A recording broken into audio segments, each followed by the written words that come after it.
hit it low quickly. Yeah, Delmonico loves taking time away from her opponents. 40-15. And plays over on that side screen, Brad, more than any other player in the game by far. She'll just overcommit and sort of bait people into hitting to her forehand. 40-30. You can see that, it's already starting. You see Delmonico whispering behind her paddle to Lauren Gebbia. Yeah, She'll tip off a spot she's going to hit to and what to look for. See, and there we see the combination. You see how Delmonico started that whole thing off with a little Deuce. bunt dink. Very few women players have that. She has it better than anyone else. And that push, Curtis surprised her, pushed her off the net. Gebbia comes in. Now we're at deuce. Brad, exactly to that point, it's the deception thing. Delmonico's game is based on deception, and she can execute because she does have a compact swing. You don't see the big wind-up on any shots, and that just lets her... Add out. I mean, she's an on-field coach. She's always been throughout her career. She looks where her opponents are, and she'll hit the open space 4 miles an hour all day long. She rarely gets baited into the big shot.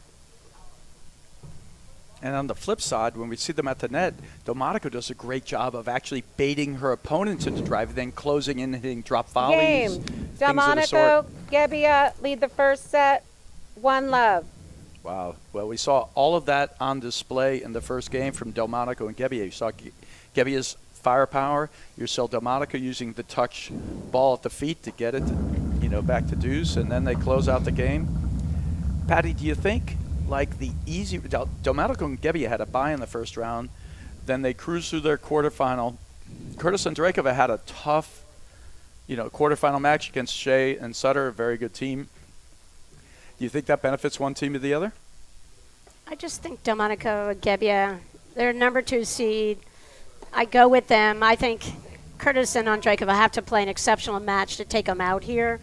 Gebbia and Delmonico have the confidence of knowing as a team in the moments of truth what to do, how to handle those situations. I think that's a great point, Patty.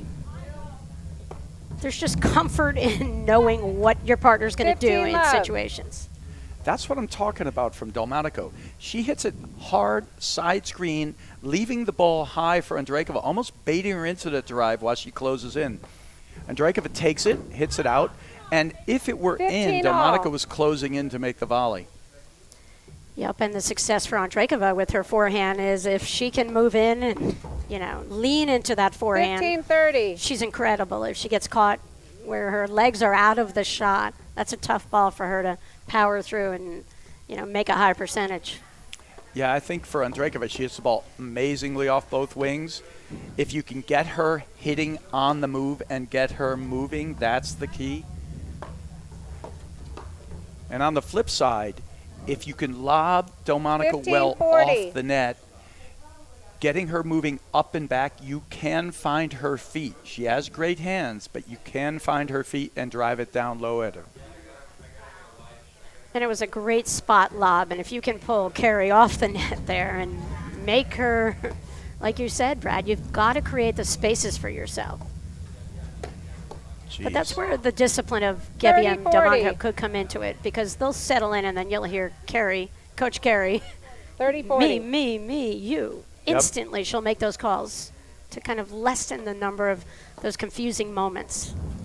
See, Delmonico smartly, she was getting burned on the return of serve, not able to get up fast enough, and staying back these next 2 points. And here's where it's going to be interesting. See, Curtis hit a ball through the middle last time that she thought was safe, and Gebbia just creamed it. They got to find that safe spot on the court. And I got to tell you, it's probably not anywhere near Gebbia's backhand or forehand. Yeah, you've got to make Carrie Delmonico beat you from the baseline. I think the more hits Gebbia gets, the better she gets.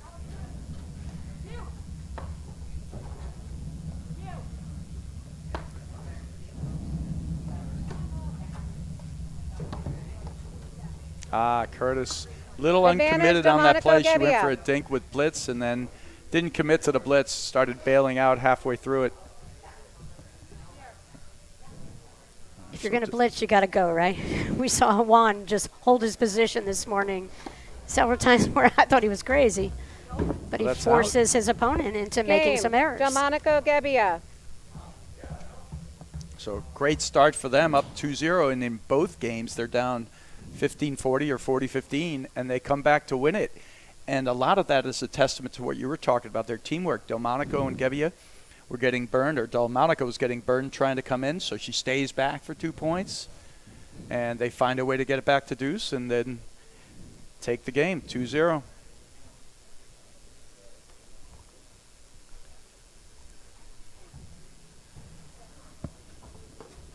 Brad, does holding serve have a greater significance in the Love 15. top level of the women's game versus the men's? That's a tricky question. It is a tricky question because every game you win has significance. But I think there's so many Left breaks 30. on both sides of the court. I don't think it holds a lot of significance on either side. What is significant is how you deal with holding serve, using your ability to kind of poach or stay back, send your partner, tell them where to serve. That's the key in a large part. Nice shot there from Love Gebbia. 40. She put a little inside-out spin. The ball hit the ground and moved away from Andrakova. All right.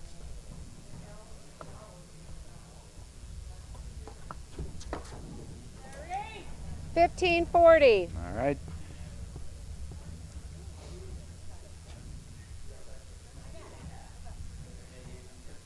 It's an early season miss, Brad. She'll clean that return up. Well, she's up 2-love, and playing pretty well so far. We'll allow her that miss.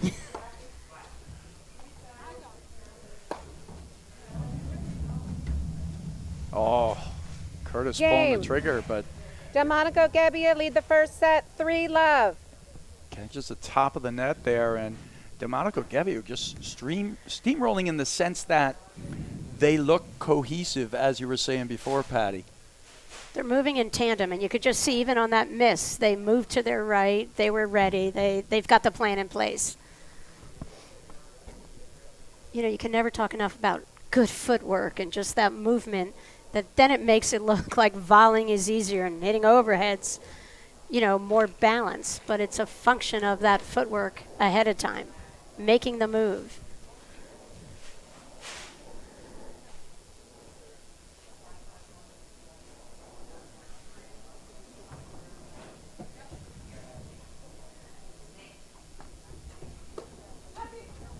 Brad, your earlier 15 question, love. does it hurt Delmonico Gebbia that they really have cruised through and they're in the semis? No, because they're a veteran team. That's a great answer. Good kind of distinction there. Oh, just out. I thought it hit the back line. So there we go. Overrule. Correction. 30-love. So that's going to be a point. The umpire, Margaret Green, saw it. From our vantage point, I thought it hit the back of the line as well. But the umpire will not be making the calls, but is there for the overrules. Will call foot faults and things of that nature. And Margaret was good. She was decisive. She saw the ball good. Yep. So be it.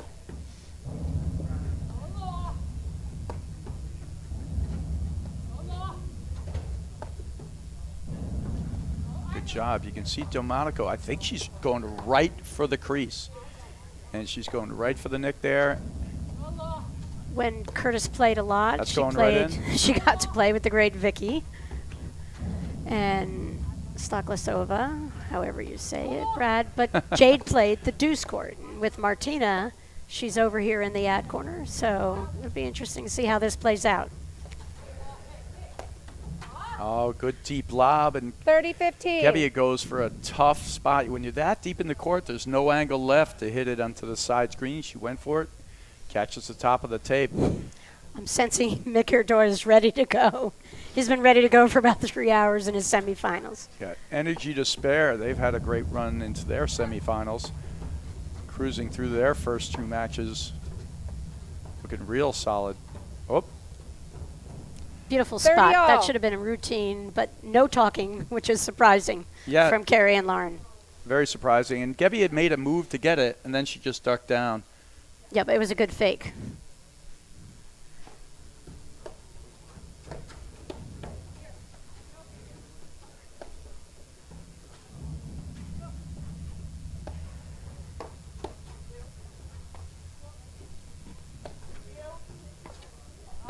See, there's that perfect example of what Delmonico is going to bring to the table. She just bunts it low. And when she does that, she's not even looking for a winner. She's just looking for them to pop up the volley a little. And if they get a little too close to Gebbia, she's going to come in and just hammer it. You see with Gebbia Delmonico, we're seeing them play with Gebbia right now in the ad court, where that shows a lot of confidence from Carrie to give up that corner and not force switching back. But that's really improved screenplay from Lauren Gebbia.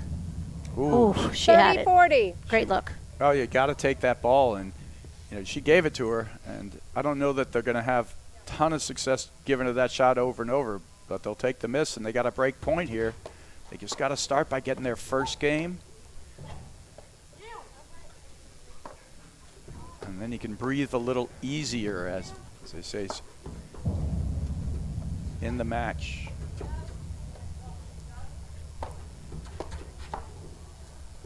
Game. Great shot. She ran Curtis into Andrakova. that big drive.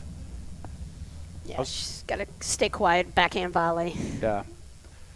I was surprised not to see Delmonico pull out the drop shot on that short volley before.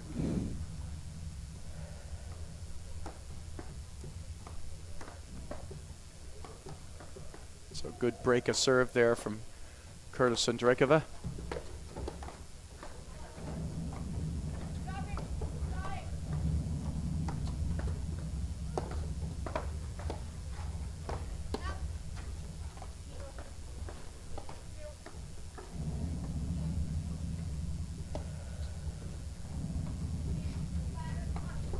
Oh, wow, great lob. Again, the lob over that player to the right at the, that's the spot for club level players. Think about spotting your lobs over that player to the right. It goes a long way. Love Great 15. spot from Gebbia. She sort of fakes the drop, gets Andrakova to commit forward, and then she slides it behind her into the side screen on the deuce side.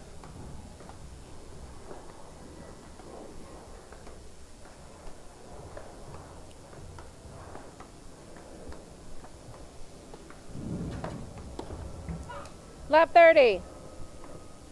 Again, kind of ran out of the way to create a forehand volley there, routine backhand volley. And she's headed toward Delmonico in that ad court. She's got to keep heading up toward that center line.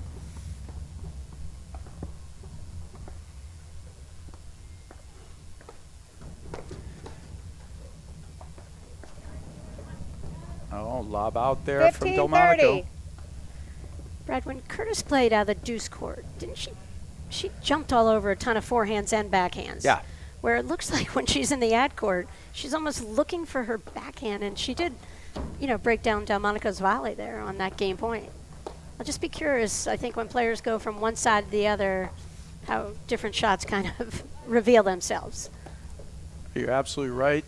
And there's a comfort level there. I mean, Andrakova's pretty much played exclusively on the deuce side, that I've seen in all her partnerships. Yes. That's a good ball, pushing her and just keeping her back. Can anticipate it. Now, if they can get her to start moving, that's the key. Oh, they're going after Delmonico now, keeping it away from the power of Gebbia. 30 all. And that'll then the hopes probably are that they're going to get Gebbia to overcommit a little, get a little antsy, try to take a ball in the middle. I think it's called freezing her out on a beautiful fall day. Yep. And we should mention the other semifinal. They're warming up over there. They got a little later start, and that is our number one seeds of Hanish and Zabori against Caravaggio and Morgan, team from Chicago, which is Spencer Caravaggio had a great season last year. I think she won Lake Forest earlier tournament this year. 40-30. Hanish Vetkovic. And should be a great matchup there, too. When they get started, we'll give you some scores. Alison Morgan's partnered up successfully with lots of the Chicago women, and Spencer Starr's on the rise. She's got tremendous amount of skill. Got to watch her a little bit last year at Nationals. I think she's ready to take it up to the next level. Yeah, she has a good flow to her game, kind of a loose forehand. Let's Game. rip. All right, so Curtis Andrakova. Delmonico Gebbia lead the first set 3-2. nice righting of the ship for Curtis Andrakova. I mean, as far as I see it right now, Patty, they've decided they want nothing to do of Gebbia's drives in the backcourt. And they're going to keep it out of that zone, and it's worked for them right now. First hole to serve. And it's kind of the book on Gebbia Delmonico. There are no secrets. You know, Delmonico's got the deception, but the power that Gebbia brings to the table, you just can't let her take over a match. And they're doing a great job now of isolating her out of it. And, you know, it remains to be seen what they'll do with their lobbing against Gebbia and Delmonico when they're the net team. I'll be curious. Love 15. With fault called there. You know, if they just try to keep Lauren away from hitting the ball as much as possible.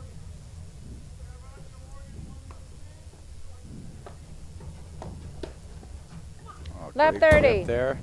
A lot of power also from Curtis. She's a beautiful ball striker.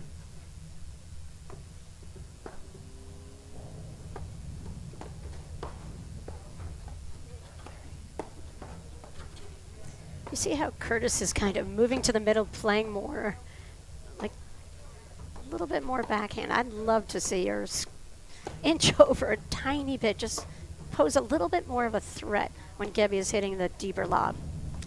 You wanted to inch over towards the side screen or Yeah, to the toward middle? the side screen. Towards and the just side screen. open up. So See how there's Right. a lot of room over there.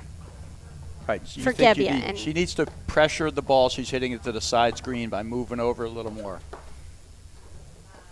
Yeah, because that's the shot that they need her to bring out here. Love 40. I like this point here, though, because what they did is kept her moving up and back off the net. She goes for a little more on that overhead, pushes it long. Oh, just a Game. couple of thunder Curtis drives. Andrakova. And there you got actually Curtis saying, you know, I got some power of my own, because you got Gebbia at the net, and she didn't try to go around her once. She went at her hard both times. 3-all now.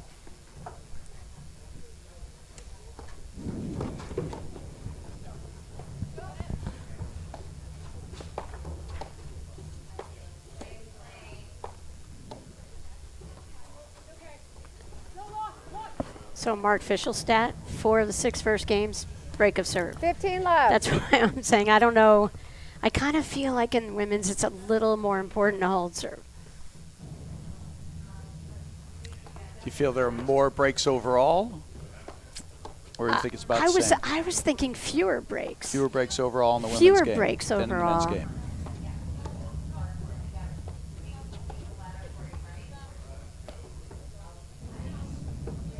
Except for the top echelon, I think, in women's play, where people can bring so much heat from really deep shots. And that's 30 what love. they want. So they started working it away from Gebbia, ball after ball, to get their 3 games in a row. And then you got Gebbiansi, and they swing it around. You don't mind if she's hitting the ball on the reach, because they draw the air there. 40 love. Just don't lay it through the middle and expect her not to Right. pounce on it.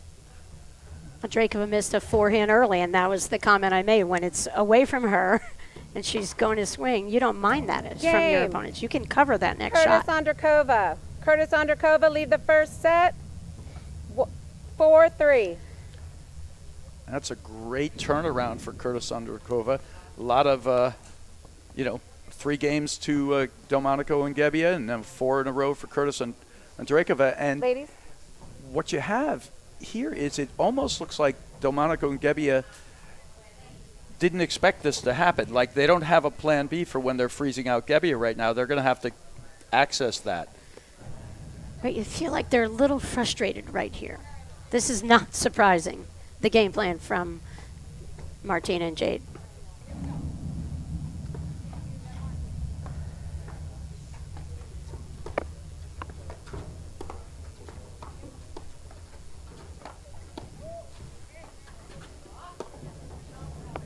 Yes, 15 wide. love.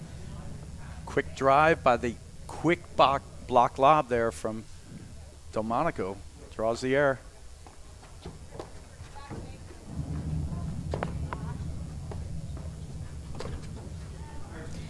$15 all.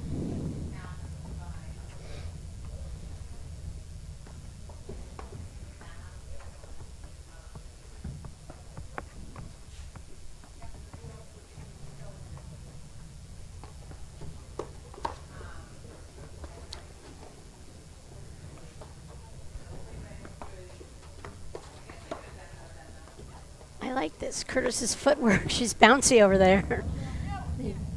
Total swing and momentum here. Yeah, she's taking some really good spot drives. So she's taking the ball early and finding 15-30. Delmonico again. And so it's not that Delmonico's missing, but they're moving her up, moving her back, moving her up, moving her back, creating some space.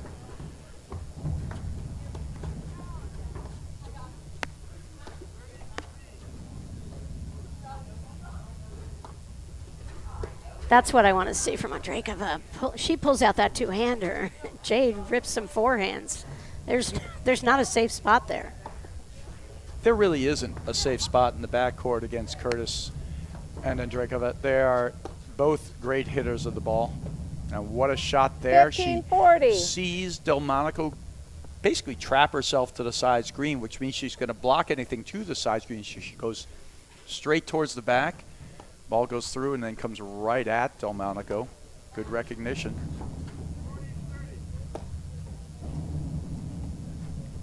Oh, let court. 30-40. Nice shot. And Curtis just was teaching herself right there, Brad. Let court or not, she knows she has to close in. Close it You off. see Gebbia winding up. There is no way she's thrown up a lob because she is Louise's daughter. As you remember, Louise never met a ball she couldn't drive. Yep. Louise Cash played for so many years. Veteran of many battles on the courts. That's wide. Game.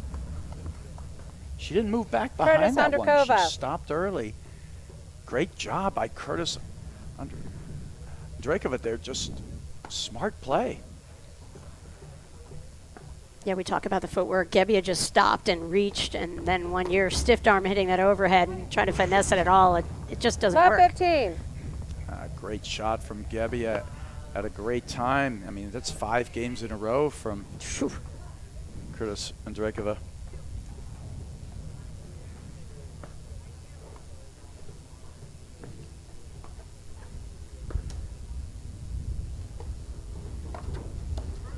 Ooh, Love 30. good low return.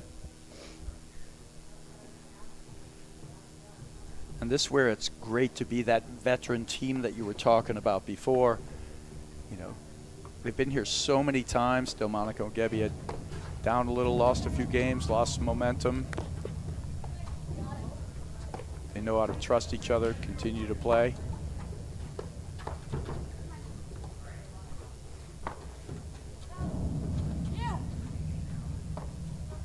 can see in that corner there, Curtis called for help. And what that means is she thinks the ball might be going right at the crease. And she's going to go up the line and let her partner cover the middle. So good play there from Curtis. I love that play from Curtis right there. And she read that completely. She moved Delmonico to the middle. 15-30. Saw the middle overhead coming and drives the ball out wide, gets her stretched.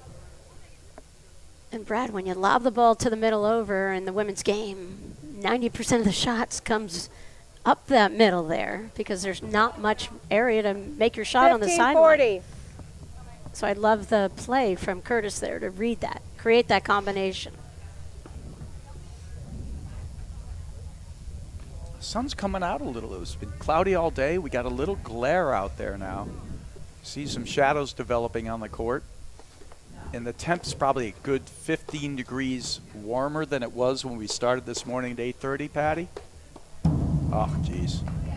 Such a quick 30-40. release on that forehand there. Awesome. Yep, and Gebbia kind of stood there. She kind of had to make a move forward and try to a little shift. Yeah, I think Little she needed to forward. be on the line and forward. And I think Delmonico needed to be in to her left some more. Yeah, they got to close. It's just like we said, when you see Gebbia winding up, you have to close. Game. Delmonico Gebbia. Great shot Curtis there from Andrakova Gebbia. lead the From first Delmonico. set 5-4. Radford in Greenwich, Connecticut. Just an amazing part of the paddle world here. How many clubs are within 15 miles of here? Oh, how many clubs? I would say How many there's courts, probably- actually? How many platform tennis courts? Yeah, there's 25 clubs within 15 miles, and I can't even count the number, but I'm sure it's, you know, Could you argue 50 to this is 100. the best golf course? the golf course here at the Stanwich Club Oh, is I've highly, heard. highly regarded amongst players, and a lot of places, a lot of great golf courses Left everywhere. That's 15. the second foot fault call on Delmonico. She's going to ask her On the line. what she's doing. You So hit she's the white line, yep. probably just standing on the line. A little bit of Only more of on a this mental side. error. Yep. Or she's moving her front foot. But I'd want to know if I'm moving my foot. She stands right up on the line, and she does move it a little. I was staring Right. at her feet there. She went up on that left toe. Yeah. She went up on her toes versus that tiny little step. Wow, that's just great hands, but Left too 30. good from Curtis there. And I tell you, it works on your head a little bit, those foot fault calls. You know, because I wouldn't call this in any way, shape, or form an egregious foot fault. She barely moves, but she is moving her front foot a little. And, you know, we've all seen the egregious foot fault. I mean, platform tennis is probably the number one game of people getting called out for foot faults, or you talk about it on the club level all the time. There's nothing egregious about her foot fault. It's just a mental error. She's just sliding her foot a little. 15-30.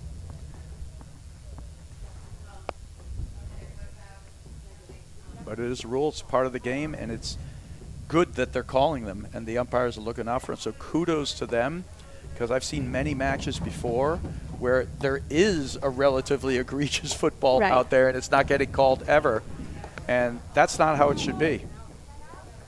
30 all. It's got to be consistent.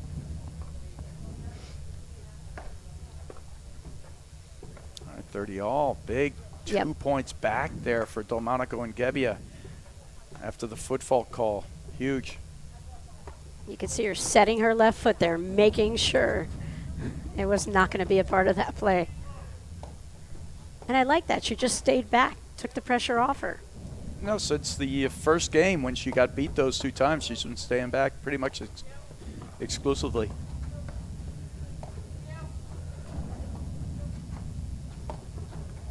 That's a great help call. Good read from Gebbia. All set up to get that. Right in the crease again. Oh, she 30-40. went for it. It's a shot she has. Going for a quick surprise drive. Most people, when they spin around like that, will just lob it back up. But Delmonico has that shot, and she'll use it as a surprise move. Yep, I think Gebbia wanted that ball, actually. Because when you're in that corner, you're not positive. She's got to cover the side screen. And She's using some spin on the overhead now, Delmonico. Nice play. They're doing a good job of moving her to the middle, then driving her back wide down the line. well, and that's Andrakova. She's There's such a good another player one. and hitting spots when she plays. Look at that lob. Phenomenal. I thought that baseline play was literally perfect. Every ball in the right spot. And then she creeps up Game. and she tags her. So what Curtis a way to win Andrakova, that take the first first set. set. 6-4. You know, we've always seen Delmonico just have great success really planting herself over on that side screen. But, you know, Curtis has just figured out, okay, she goes, I'm hitting that ball hard right into her body. And just with this temperature, that ball's just moving into Delmonico's body. She can't control it. Yeah, and you said before the word she gets herself set over there. I don't think she was set at all that time. She was in the process of moving there, but she was still caught in. And like you said, Patty, she just recognized that Curtis and thumped it in there good. Gets her in the body. First set. ENET live streaming. Thanks, John Scott. Thanks to the members of the APTA for live streaming from the Stanwich Club in Greenwich, Connecticut. So Jade Curtis to start the serving off again. In the rotation, it would have been Andrakova's serve, but they want Curtis to start the set off. That's how they want it to go. And Brad, the scoring in the semifinal match. What are we doing here? Same as all the other matches today. We're playing deuce, but at the second deuce, it's a sudden death game. She hit her again. 30 love. Up until the finals. Finals Up will go until the back finals, to which would be traditional. Regular scoring, all the deuces played out. Yeah, so right here, I'll be fascinated to see if Delmonico makes an adjustment on her baseline positioning, because Curtis has her number right now. 40 love. Well, they've taken Gebby. The first 3 games that they won, Gebby was just bombing balls. And how many we've seen her bomb since that time?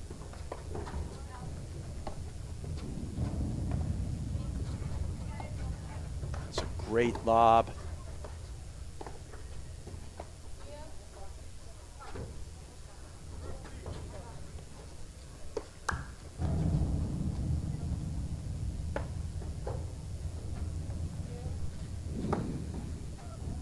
Oh, that's a great ball from Delmonico. 40-15. Cut through the middle. They don't recognize the spin, a little hesitation. And it seems to me, Patty, that Curtis is doing most of the movement into the middle. Taking almost all those balls in the center, and that time she got a little hesitant. That's a big ball. Great track down. We talked about it. The middle is not safe now.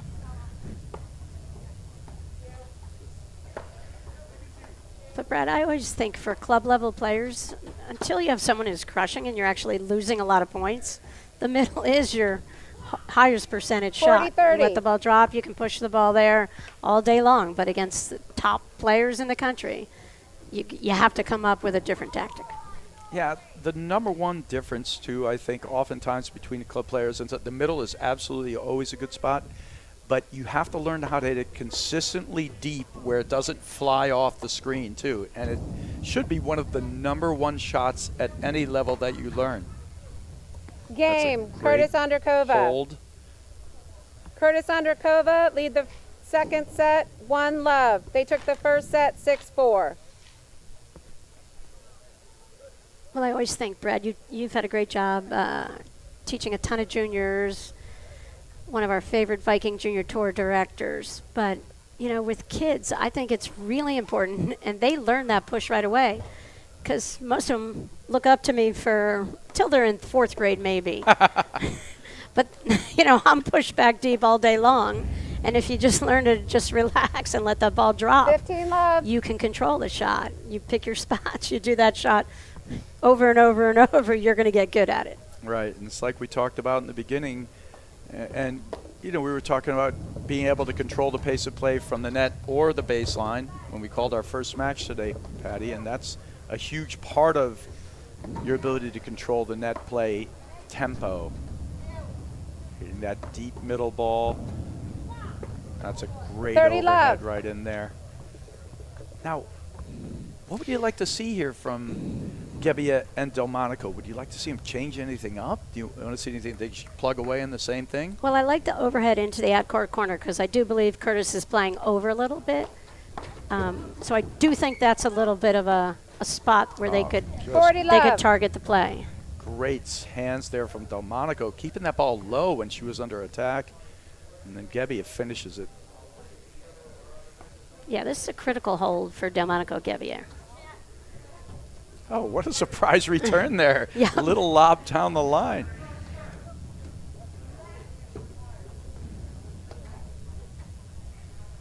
Really impressed with Curtis's play so far, Brad. I think she's A year in Florida, and she's picked up right where she left off. rock solid. I think a lot of that has to do with just the calm nature of Andrakova out of that deuce court. I mean, she's just rock solid, stays really even-keeled throughout every match she ever plays. Just hits that off the side screen. Game, Delmonico Gebbia. Great hold.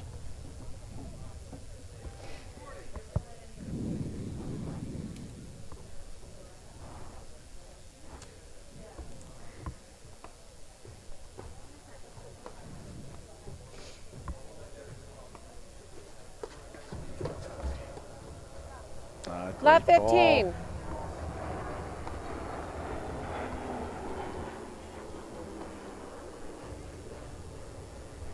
I like this Gebbia kind of posing a little bit of a threat. So when Andreevka comes in, she's got to be aware of her moving. She handled it beautifully, just hit behind her. Yeah, I think the mistake there, though, I like 15 also all. the threat, but you have to recognize the return. That return was a floater, so you don't stand in now. Now you back off, right? And you just, you don't put yourself in a high-risk situation unless the ball's underneath the net. Yeah, she gave her way too much room to her right.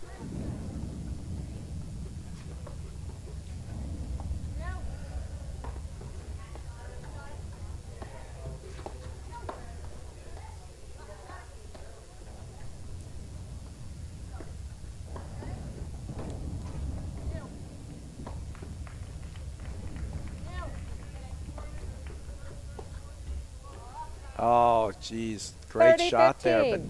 But that's the combination that has been perfect for them. Lobbing and getting Delmonico to play an overhead from the middle of the court, and then she puts it in the middle, then they're driving the ball wide down at the line that she just vacated. And Delmonico didn't hit that bad an overhead. It just, Andrakova just brought it with a two-handed backhand from fairly deep in the court. Yeah, like we Got said. a little lucky, let court.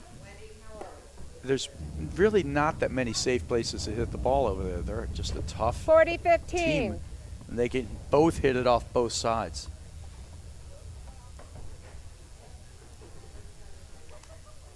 I feel like Carrie's got to somehow, she's just making too many errors. I think she's just pulling the trigger a little early here.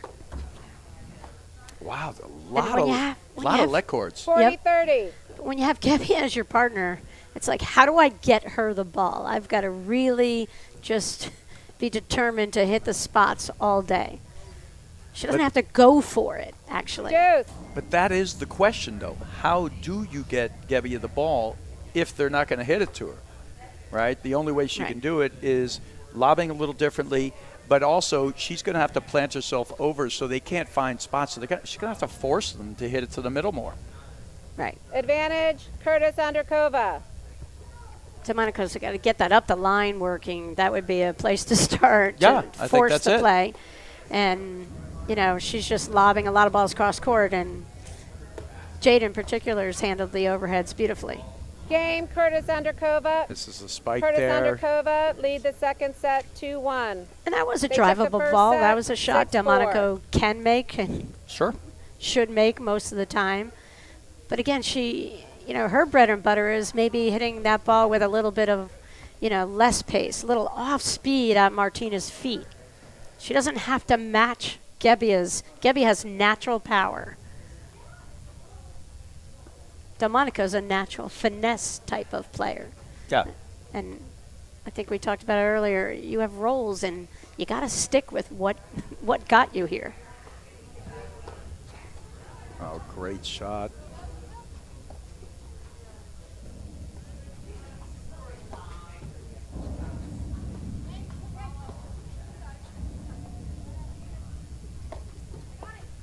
That's the key there. I think she's just going to Lob have to 15. lob better. She did hit a good lob, Delmonico, on that point, but she hit it hard, deep, right at Delmonico again.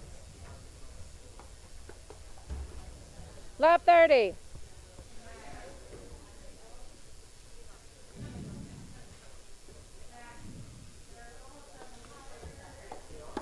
Great thing about Delmonico Gebbia, they're going to fight all the way through, hang in there. Yeah, that's vintage Delmonico right there. Great Just hands. short hop, quick little swing, blocking the ball to a spot.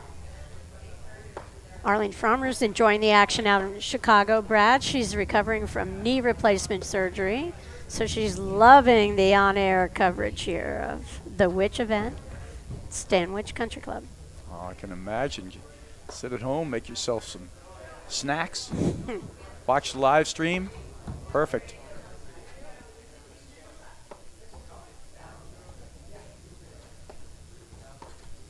So, Patty, what's your Halloween costume this year? Well, you know, I've been thinking about some things. I asked Mark that earlier. He's got it narrowed down to 15:30. 7. Was a great overhead right at the crease, right at the nick. I mean, are you going to be Snow White? Because I- I could be on that team with you. So, I've been Snow White too many years now, so I'm going to 30 all. shelve that one for this season. Okay. So I'm probably going to stay off any of the Disney princesses. But, if you think one might be good for me, I'll always listen to your advice, Patty. That's Oh, a and I great other listen to great yours, shot. Brad. We've seen a lot of let courts, a lot of nicks. The balls right in the corner are tremendous. I love that play for these guys. Keep going after that corner screen, because you almost want her to hit Game. these balls at this point right now. Curtis And if she's Andrakova. not going to execute, it's good for you. The Nick. Remember when Parsons came, when he started playing and dominating? I was fascinated how many times he aimed for the Nick and actually hit the Nick. He's hit it so many times, and it's actually brought into a whole wave of play where people started blocking it. They weren't calling help anymore. They're like, I just got to block 15. this thing. Don't let it get there. And Jared Palmer, is part of his winning multiple national champions, was learning to block that ball that was going right at the crease, right at the neck.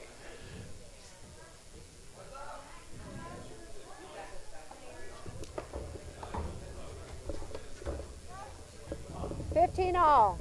Ball lower than the net, not that easy, but I feel like there may be a little pressing now going on from Delmonico and Gebbia. They're really pressing. If Curtis and Andrakova can stay steady, don't give them, how even you're playing well, then you throw in a fault, a missed easy volley. If they can stay away from those error zones, they just look to have the better strategy and better part of the play right now. That's a 15-30. great shot there from Delmonico. Good combination. She kind of lucked out. Curtis came way off her line to hit a forehand volley. Could have been a routine backhand volley there. Delmonico doesn't mind. Not at all. I mean, the one good thing is Delmonico got that drive down. She skied a couple today, and she got 30 that one all. low.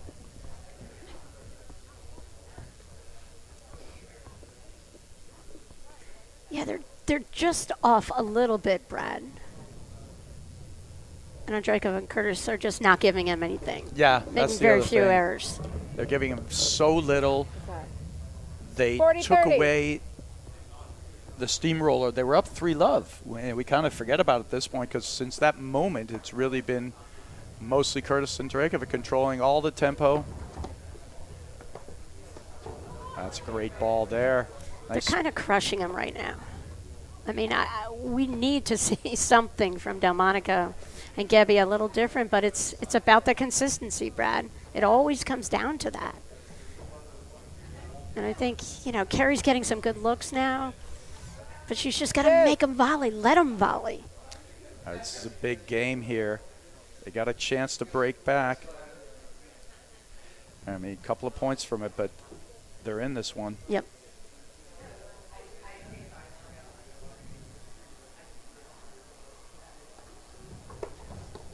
That's great hands.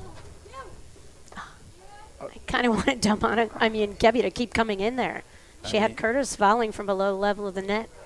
Just got a little out of her reach. She made a judgment call, but Yep. those are two amazing volleys from Curtis. Yeah, really good hands on a low ball.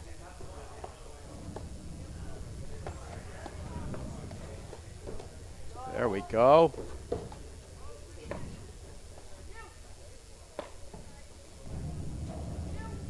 All right, Andrakova out of the ad court, Brad. Not for long. Literally long, out of Patty. the ad court. Yes. Out of the ad court. Hot Operative potato. words.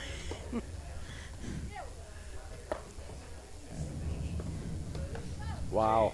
That's confidence taking that drive off the screen there. That was great. And missed it wide. The ball was good. Oh, Advantage. overrule. Wow. Delmonico Gebbia. Wow, they needed that break. Good for them. So now it's break point. Brad, What- are you headed to Chicago in a couple of weeks? Chicago, I am on my way to Chicago, Patty. I wouldn't miss it for the world. Nice. Okay. Well, Arlene's wondering who's going to be out there.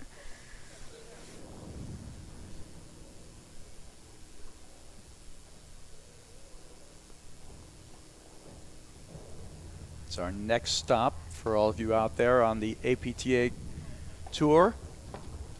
Chicago Charities, one of the greatest tournaments of the year every year.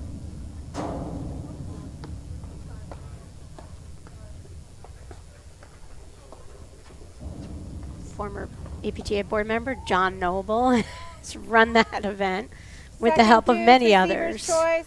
forever. All right, so second deuce here. And they're going to go with Gebbia, I have to imagine. So second deuce, this is sudden death point. We'll see if Curtis serves and volleys. I think she has every time. Yep. So I'm going to guess she's going to do it again. But Thunder, no, stays back She did not. and goes for the next ball there. Wow, that's too good. Great job. Game. Not sure I Delmonico liked Gebbia. Andrakova staying in there. She Curtis didn't have the better of that Andrakova play. lead the but second set, great. 3-2. They took the first Great set, break of serve. 6-4. We'll have to see how that other women's semifinal match is progressing. We'll see if we can get a score from our tournament co-chair and live streaming supervisor here, Ann Waldron. Not supervisor, Brad. Carrie. She's so much more than that. Helping Jerry Vian out, calling the shots on ground. Jerry was hoping to commentate a bit today, but I'm not sure that's going to happen. A few technical difficulties.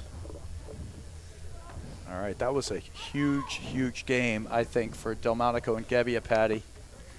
Gives them life. They had just been kind of steamrolled a lot of the games before. Yeah, and Gebbia, one of the most effective serves over time in the Love women's 15. game. But I tell you, she didn't get very far. She stopped at the service line right there, and Martina just crushed that return.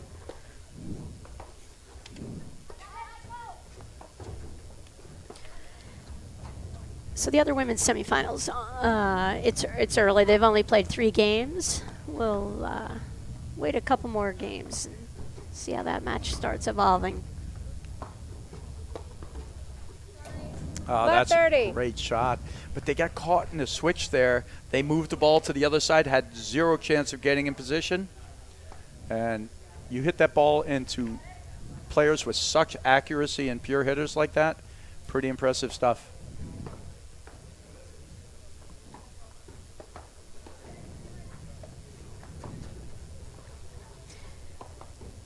Hey, Brad, can you give a quick update on what's going on in the men's draw, what we have coming up in semifinal play? Left 40. We got some great semifinals. Our top 4 teams are all through.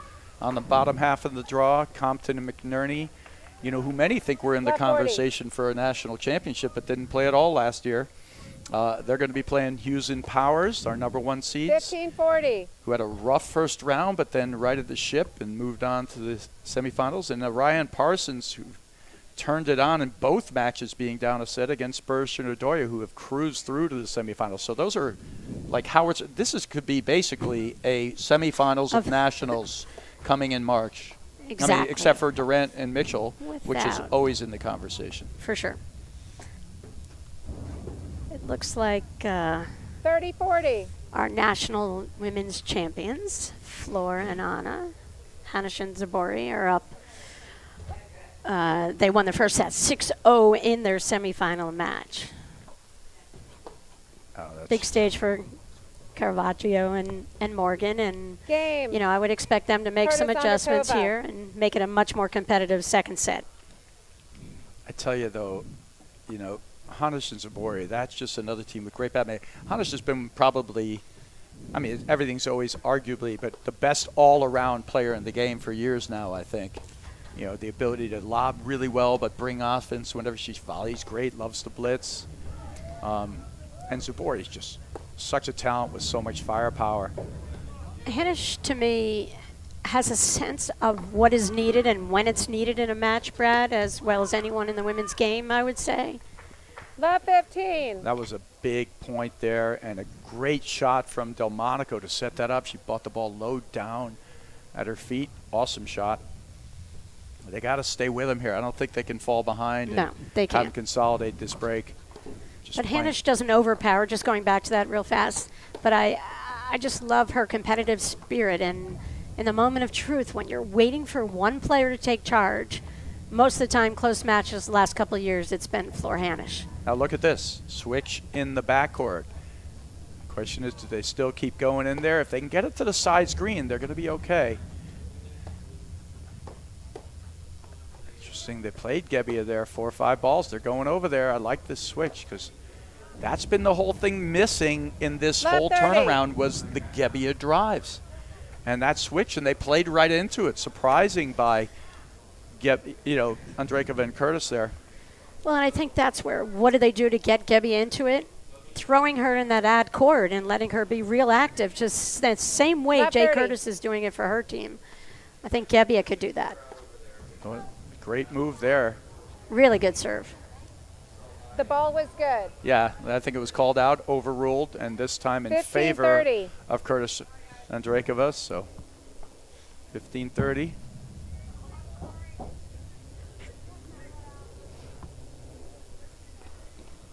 Is that Mark Ennis going? Mark is doing a great job. Yeah, he did all the kind of promos and the videos, that great witch video that started out, The Witch is Coming. Oh, yeah. He's doing an awesome job. One of our my paddle guys.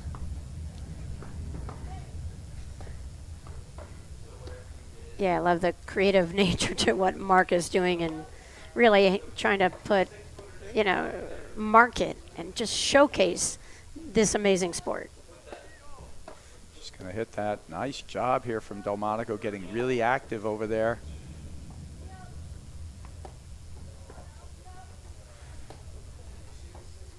Now she's building a good point here, just long. 30 all. It's a shame. That's where Delmonico's got to be aware. She's lobbing over Curtis, who's a little bit shorter than Andrakova. Doesn't have to be as good a lob. Yeah, it's also Just has to push her back. a little less court over that side, too.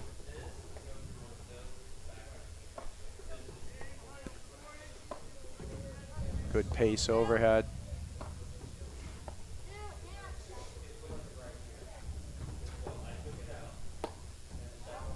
Hard at the crease.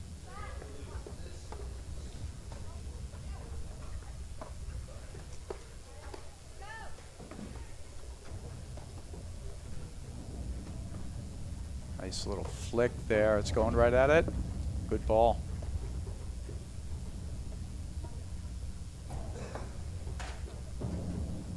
That was Nicely a great done. overhead. 30 Caught 40. her sneaking to the middle, slides it behind her. Beautiful backside overhead. She can't negotiate it. And that's a tough shot for Curtis to cheat to the middle. I think if she just went directly in a straight line, that would have put, it wouldn't have given Carey anything. Honestly, I love this battle that I'm seeing here from Delmonico and Gebbia.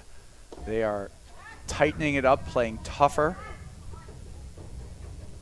What a Really good flick from Gebbia. That Yeah. two scored. And there you go. Yes. See Curtis doing a great job going right at Gebbia there, who stays up. She's like, if you're going to stay Yes. up, I'm going to crack it at you. Yep, and Gebbia got caught backing up. Yeah. I think real indecisive. She knew Curtis was loading up. She kind of hedged her bets. And that's the thing. You've got to know when to bail. Now we're seeing a real battle here. This is great because we're seeing the stuff we wanted to see the whole time. That's another great What a hands. reaching volley from Delmonico. Unbelievable. With the sound effects. But we're seeing them move Andrakova around. They're getting some attack. Oh, She even closed in Advantage, Curtis perfectly. I mean, Andrakova. just missed it. Got But- that ball under the net. Money from Andrakova, two-handed backhand there. Great ball. This is good stuff right now. And you can see the fight from Gebbia and Delmonico. And now they're starting to hit their drive and blitz. They're pushing it back off the net. This is what they need. That's just Deuce. great ball. Receiver's Huge. choice. Another second deuce point. All right. The other one won by Delmonico and Gebbia. These sudden death points they're just massively huge when you play this type of format. She's going to rip it. Game, Curtis Andrakova. That's the trick there. You live it and die by the Curtis sword. The ball's a Andrakova little lead lower than the second net. Set, 5-2. Gebbia had to take took the something first off that set, ball. 6-4. She couldn't let up on her swing. She was just so committed to that speed. Have you seen Gebbia actually do that, though? I mean, in all seriousness, I No. know she thumps it. She doesn't do that sort of off-speed roller ball. She's all in or all out, and that, I believe you're 100% right, Patty, was the shot they needed to play there. Ball's lower than the net. You've got it. The number one thing you have to do is get it over the net, which means you got to add spin, a little height, and you kind of hit an up roller and try to get somebody on the right shoulder, left shoulder, a little higher in there, and I'm not sure that's part of what she does. Tough play, though. I'm sure she's also made that shot a dozen times, too. It's just a high-risk type Right. ball. Well, going back to the prior match with Mark Parsons, and we said the amazing thing is his ability to wind up and then take pace off. And it looks like the exact same swing, but then the ball moves at you at a quarter of the pace. There we go, the switch in the backcourt again. Awesome. I love that look and those changes and the attempt to get Gebbia involved. All right, in the men's semi, Burris Ordoya lead 3-2 over Araya Parsons, who have played two tough three-setters. Burris Ordoya, I think, have lost a total of like 3 games total in their first 2 rounds. 15 love. Good pressure from Delmonico. She kind of had a lot of pride all of a sudden right there, and she's like, they're hitting too many balls at me. I got to crush one. Yeah, it was a great shot.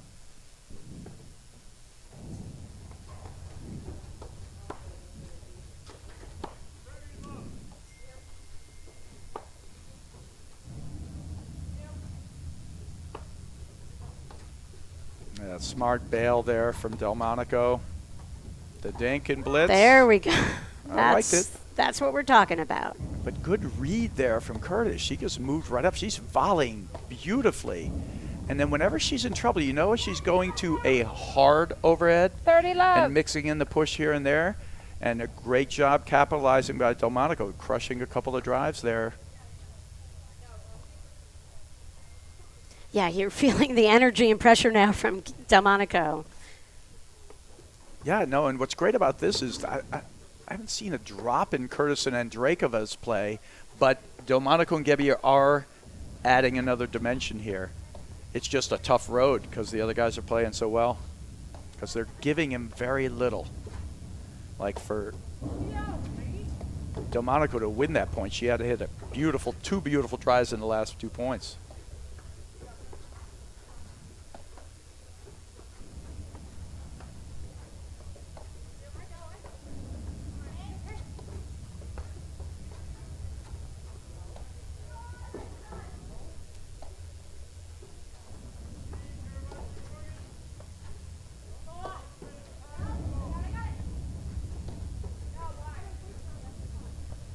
Love. Wow.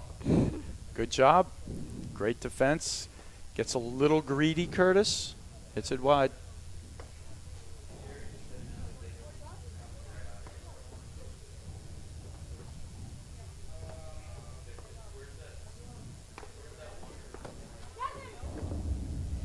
Game, Delmonico Gebbia. Yeah, I'm liking the fight, Brad. Yeah. Now you feel it, little energy. Now, I've been feeling it throughout when they, that huge game down 3-1 where they won the second deuce point. That was huge. And from that moment on, the level's been better.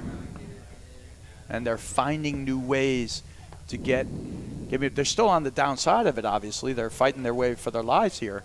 Love But 15. they're making the right plays to give themselves a chance. The KD whispering and facial expressions, matched by no one on the They're women's tour. classics. Classics.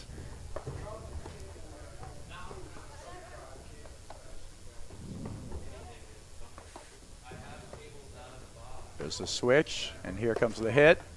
Good duck from 15 Andrakova. all. Good look from Gabby. I mean, she's got that.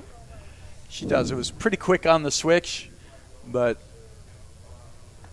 I think she'll take that most of the time and make it a reasonable percentage. But to the point, little off-speed ball there, getting the point. You're not trying to Correct. win the point with that drive against the volley caliber that you see out of Andrakova and Curtis.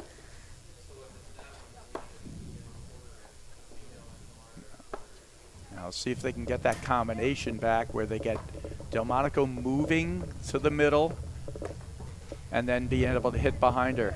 This is the one right here if she puts it in the wrong spot where they're capitalizing, but Delmonico hitting great overheads, keeping it neutral.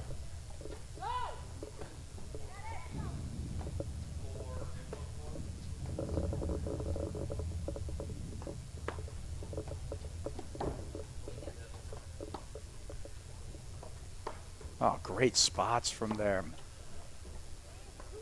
Whoopsie. Whoopsie. Yeah. Almost got it. Or just missed Yep. it. Why? She went for that. That's a 15-30. tough ball. Yeah, and I don't think Curtis had an awareness that Delmonico had dropped and was just back on the baseline there. All right, it's 15-30. Gigantic point.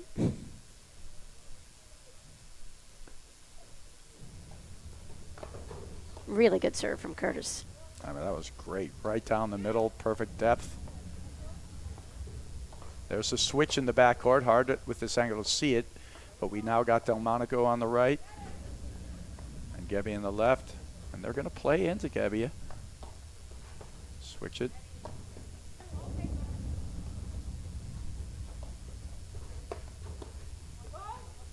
Oh, just can't get there. And that was not an intentional drop volley, Patty. That was the danger of hitting a drive from deep in the court. You know, it was a miss-hit short ball. Yep. And she didn't have her weight forward when she hit the drive, so pays the price. That was a big point.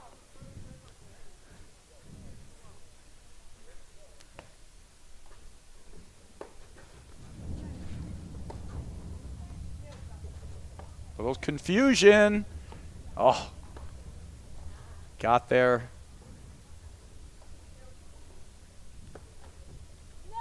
No! 40-30. Ooh, and that leads us to match point. That was a tricky one. She was trying to really feather that. There was very little space over there on that overhead at such a crucial moment.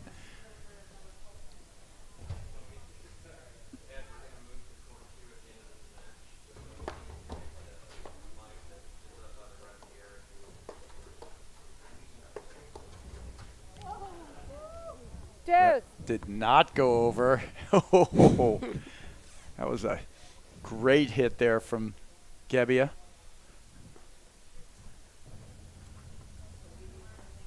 So if this match is over in 2 sets, we will go catch some of the other semifinal action.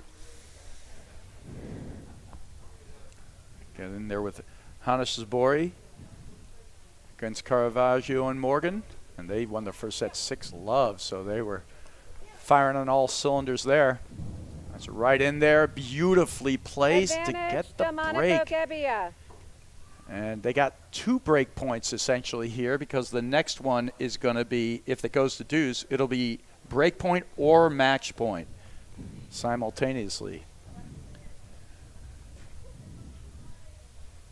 Kind of like to see that, Patty, Whoa. because you don't see it that often, and that's something this format allows for. That might have been a 2-foot foul. Both steps, I'm not sure. Oh, wow, she Game, plays that Delmonico soft. And Gebbia. what guts from Curtis Delmonico and Andrakova Gebbia. lead the second set 5-4. You know, and They Gebbia took the missed that first set finesse 6-4. overhead. Brad, and we've not seen her miss that much. And, you know, her trademark play is the finesse, and she'll go side to side to side to side, more so than most players. Yeah, she really does switch the play, but she holds her shot and uses it actually to control the tempo to some degree, but more so than almost any other player, Patty. Yep, and she hit the delete button. Brad, she just kept going and found a way to scrape back in, and here we go. Yeah, 5-4. That's why, you know, they're doing a good job making these guys close this out. They're not giving it to them.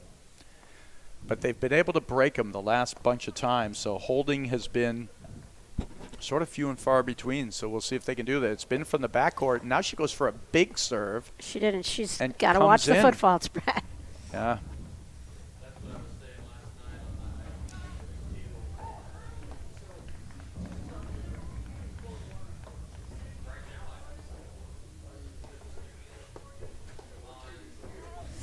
Oh, Big swinging volley all the way That's across the okay. court. It was a swinging volley. I know you don't teach that, Brad. Absolutely She just not. thought she saw something and she could sneak it into that ad-court corner. I think when you're up 3-love in a set, you do that shot. I think you got to know 15-0. when to go neutral, when just to form that wall, hit boring, solid, straight-ahead volleys. Brad, as we know, you know, when you swing it all the way across court, then your team has to chase to cover the Yep. next shot potentially. Oh, this could work. Oh, she got it. Oh, Gebbia, instead of 15-30. stepping in, she waits and lets the ball play her a little. She should have moved forward and stuck that volley. She got a little flat-footed there. Great get there from Andrakova. Yeah. 15-30. Andrakova was dead on that next ball. Oh, 15-40. 15-40. All right, see if they got one more rabbit in the hat, as they say. See if they can pull this one out. 2 more match points. Really good serve from Delmonico right up the tee to Andrakova's backhand. There's a switch at the net. They want. That's a great ball. And that's the game, set, and match. Curtis Andrakova. 6-4, 6-4.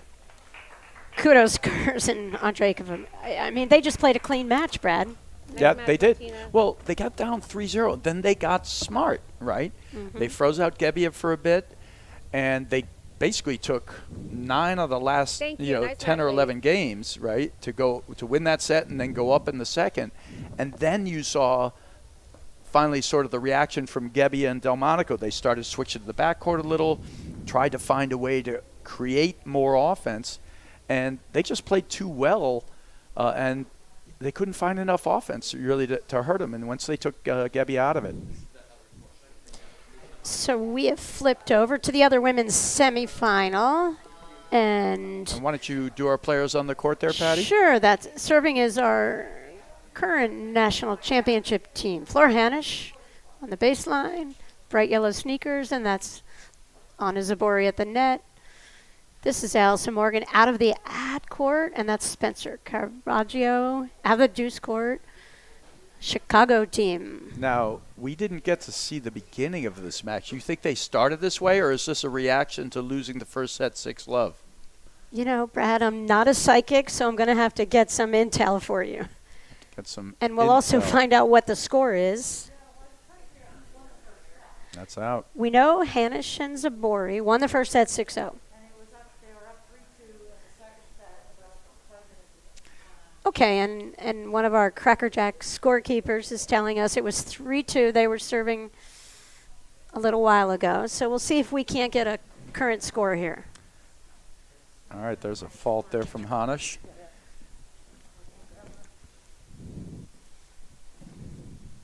Is there a more fun player to watch than Anna Zabori out there, though?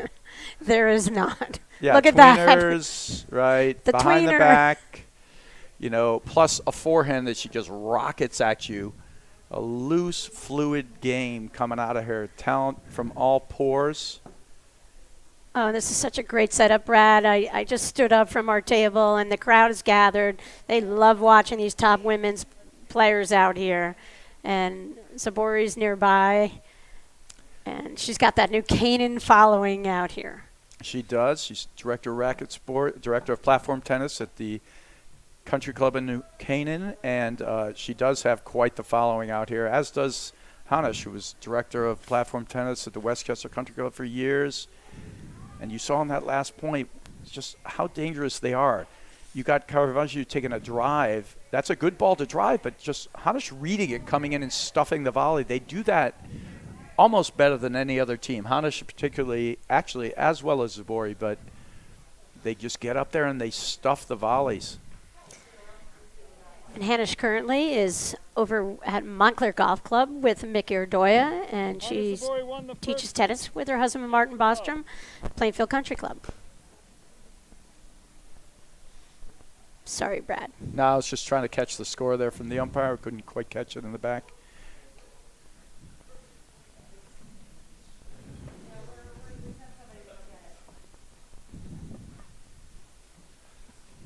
Oh, we have umpire Margaret Green in the house. We have a lot of people Nice who are going to job get us today. the score, Brad. Thank you so much. Good to see you. Thank you for your commentary. It's like a good match here. They're up 5-2 in the second set. All right, so fighting for their lives are Caravaggio and Morgan. 15 love.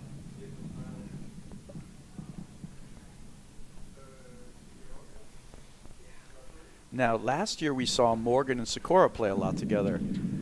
I don't know of any current changes or if Sikora's Sikora's hurt. not playing. She's hurt right now. She's hurt. 15 all. She was in a boot teaching paddle camps, I heard. All right, so that'll sort of put a hold on that partnership until Sikora's getting better. We wish her a speedy recovery.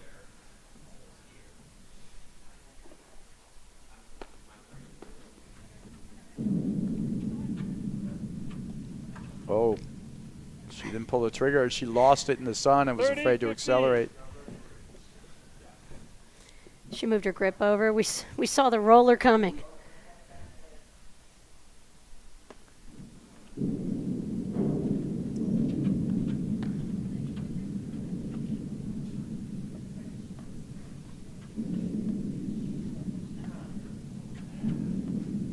I'm all for staying back. I think it's a great strategy.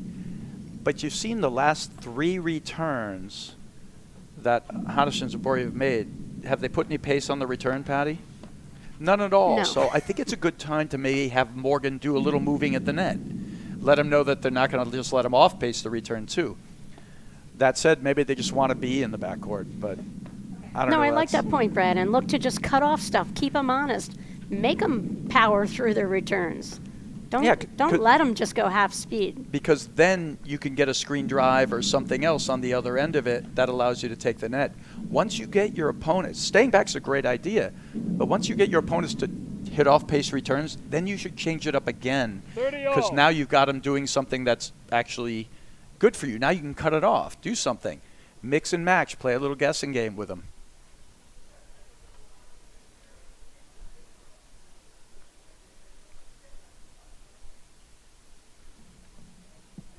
A lot of discussion. Allison's listening to you at all times, Brad. We'll see if she didn't look like she was moving up there, but 30, 40. we've got match point for Hanish and Zabori. Yeah, they're just, it's funny. I ran into Hanish, and she's like, how you doing today? She said, oh, doing well. We're through, but wish I was playing better. They look pretty good. Yeah. First deuce. It's a Our great job. men's semi's underway, Brad. We'll probably be joining that action soon. Hughes and Powers. 3-all, first set against McNerney and Compton. Yeah, that should be a great match. Vintage Caravaggio Morgan. One of the matchups we had hoped to see last year. Brian Compton really coming into his own where people were thinking he's, up there. He played a set last year where he took it all on himself and almost single-handedly beat. I don't remember if it was actually Hughes Bowers or if it was Durant Mitchell, but the stuff we saw out of him in that one set and for many other parts of the year, a lot of people understanding that he's got the goods. He really does. A couple years ago, did we call the match semis maybe? Yeah. Kaler Compton. Kaler Compton, yeah. Pittsburgh.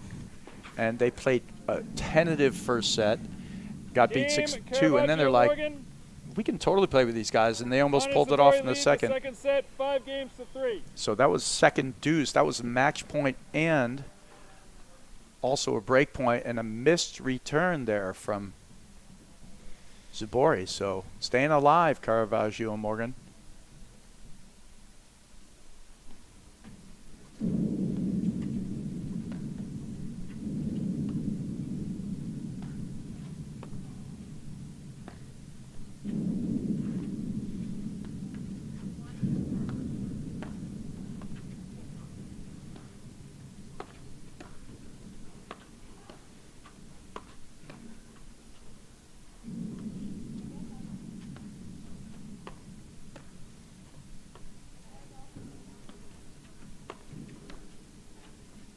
Good point there. A lot of pressure from Morgan.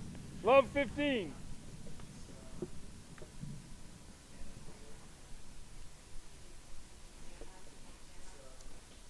We'll see lots of Allison's husband, Adam, this year with Tyler Frazier. Congrats to Tyler, just got married. Yeah, those guys had a breakthrough last year too.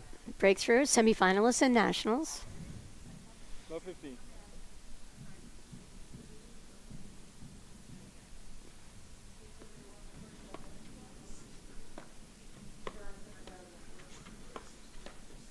Do I see Parsons off the court?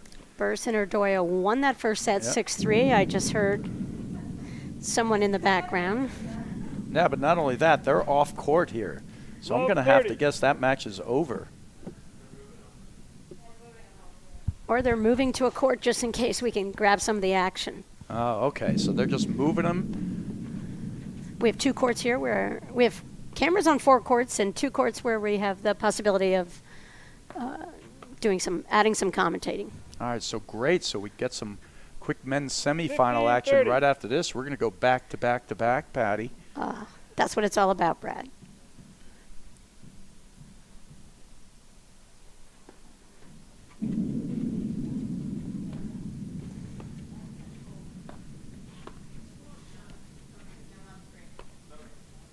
Oh, little uncommitted 30 on that all. swing. 30 all.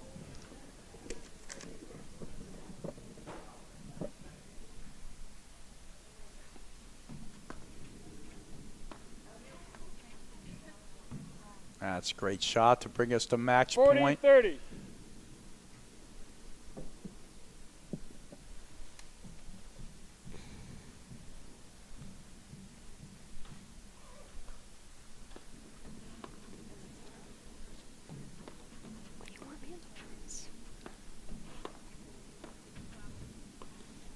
you ever feel, Patty, that Zabori feels any pressure on a Zabori? They just kind of go through it. Always have positive energy. A lot of high fives. It's great to watch. Right at the crease, good read from Morgan. Well, that's one of the things, you just feel the energy, the body language off of players, and Hanish has, Game, been around set, longer match. and always Hanish, demonstrates Zabori. that, and that's how Six Zabori love, is out of the 6-3. box. Yeah, so that's a great win for them. They move on to the finals, our number 1 seeds and our reigning national champions, Hanish and Zabori, with a 6-love, 6-3 victory. Kudos to them. And a nice job from Caravaggio and Morgan fighting through to the semifinals. Sets up a great final later on with Curtis and Andrakova versus Hanish and Zabori. Kind of a dream matchup for a lot of people from the Connecticut area where we are at Stanwich Country Club. And upcoming will be some men's semifinal action. We are looking forward to that, Patty, as we just continue live streaming here at the Witch Tournament at the Stanwich Club. So great action to come. And as they're moving, you can see on the top of your screen there, they just got an umpire up into the chair over there. The men are going to go on. That's Burris and Ordoya against Araya Parsons. And Burris Ordoya took the 6 years first to run set, the ladder. 6-3, I believe, Patty. I think that's true.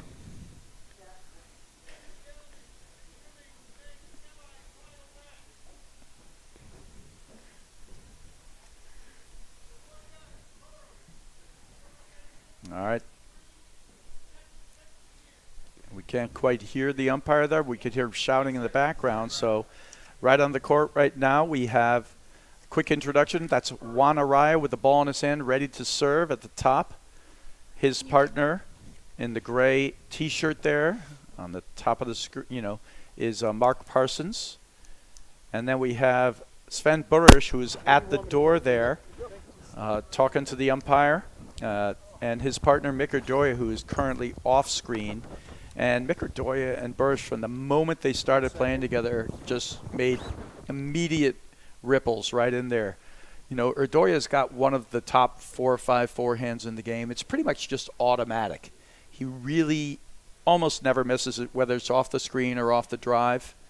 He's got a bit of everything. He can hit a cut finisher, but it's not exactly what you would call an automatic one. His forehand, though, is pretty much automatic. And that's why you see a lot of guys do what Araya just did there, stay back against it. Now, Burris, on the other hand, backhand is stronger than the forehand. He's got a great serve. They all volley great. Things that worry me most about, that's just a heck of a shot there from Araya. 15, love. Sometimes positioning every now and then for Burris Ordoya. You can catch Ordoya off the net or off his line. And just a few spots, but that's a tough, tough team, man. So you think the score will really be 6-4 in the second set, Brad? John Scott's playing psychic out there with the scoreboard. There we go. That's it. I just wanted to know. He revealed his hands to me. We have a side bet. That's it. There's that automatic forehand. He just crushed it through the middle. Nice dig. And here's what they're going to be working on more and more of.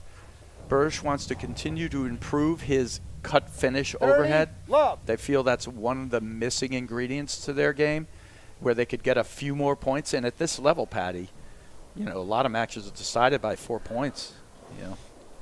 Yeah, and in their evolution as a team, it used to be that Mick played so many of those overheads, and he teamed up with Sven, and you've got Sven's ability to hit, remarkable shots and variety on these overheads. I mean, what a luxury to have. And we'll keep trying to give you other semifinal score. Hughes Powers, the last report against Compton McNerney was 3-all. And I have now the pleasure of actually saying goodbye and thank you to Patty Hogan, Hall of Famer Patty Hogan, and bringing in my good friend Mark Fischel here to do the men's semifinal. Mark, welcome. Thank you very much, Brad. I watched the first set of this match, tightly contested set, a couple of 3-all points or no ad points with the way of Burris Ordoya, and that was the difference. Yeah, it's amazing how that format really does make it interesting. We had a couple of instances where you could have match point, break point, right? And it's fascinating. There were 3 no ad points, all went to Burris Ordoya, and the set was 6-3. Yeah, difference in the game. Those 3 points, amazing. What do you think of the no ad scoring, so to speak? I know it's second deuce no ad, but what's your opinion on that, Bradford? I like this format just because of the amount of play that has to come for the players in a day. And it adds kind of an exciting element to it. And I don't think the final should be played that way. I think it should be straight up. Do you prefer that to Super Breaker for the third instead? I do. Because I think Super Breaker's not enough. Too many things can go wrong. It is enough time for a good team to come back, but doesn't allow for quite the momentum shifts as a real set does. Yeah, my one concern with the no ad second deuce is you're putting a lot of emphasis on one particular point, which the beauty of our scoring system normally you don't have. Well, there's certainly no question about that, Mark. And that is basically the crux of the entire conversation, whether you value that more or the other way. Boy, Araya's missed some sloppy shots. Out.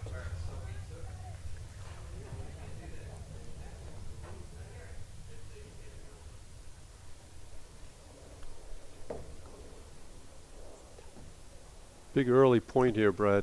Yeah.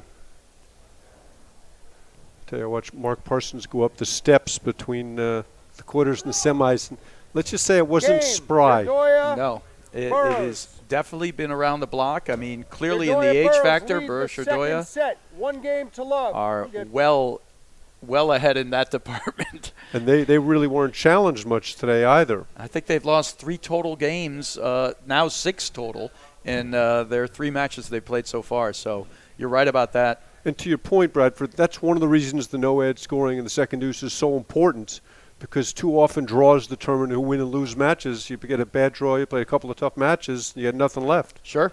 Yeah, I've Which been on. may be the case here anyway. I've been on the side of both of it. I've been on the side where I've steamrolled an opponent who was exceptionally good because they had nothing less from the round before, and I've also gotten steamrolled via the same way. I remember your quarterfinals and nationals in Oh, my Cincinnati goodness. when Brian Yeah. Uline couldn't stand up. Yeah, I think we beat those guys like 1-1, and they're an exceptional team, a two-time national champion team. They just Oh, I assume most of Got that was gassed because out. of Alex Banchila. That's why the guys won so easily. Alex was a great partner and one of the great talents in the game for sure. At least that's what he told me about the 15 match. love. All right, 15 love here. Yeah, you get the feeling this thing is slipping away from Araya Parsons. Yeah, and the question is, like you said, what do they have in the tank? 30 They put a love. lot of emotion into their first two rounds. I mean, in both cases, fighting hard, coming Lost back first from set. down. Yeah, lost first set in both matches. And then they won the next two sets 6-1, 6-1 against, Humphreys and Essex Koenig. But they were putting in the time and the effort and a lot of emotion there, and the same against Rams and Wagner. That was a much closer match. That was 4-4 the last two sets. 30-15. And now we've reached the point of the day when the sun starts to get really bad here. It's been a perfect day for paddle. And if you had to choose one way or the other, you would want it to be sunnier in the morning and 40, then go worse. 15. At around 4 o'clock, it's going to get ugly out there. The sun's going to be right up in the face. You're going to have to make some adjustments on tosses and serve. You might even want to play an overhead that you would take with your forehand on the other side of your body with your backhand. And there's definitely some benefit to having a team with a lefty in sun scenarios. The other issue here, too, is these guys, Burris or Ordoya, are looking right at the bubble, the big white bubble, which provides a lot of glare as well. Parsons was saying he lost a couple of balls in their match, just looking into the bubble. Yeah, that's a great point, Mark. Didn't even occur to me that would be the case. I haven't really been on the court to see those things.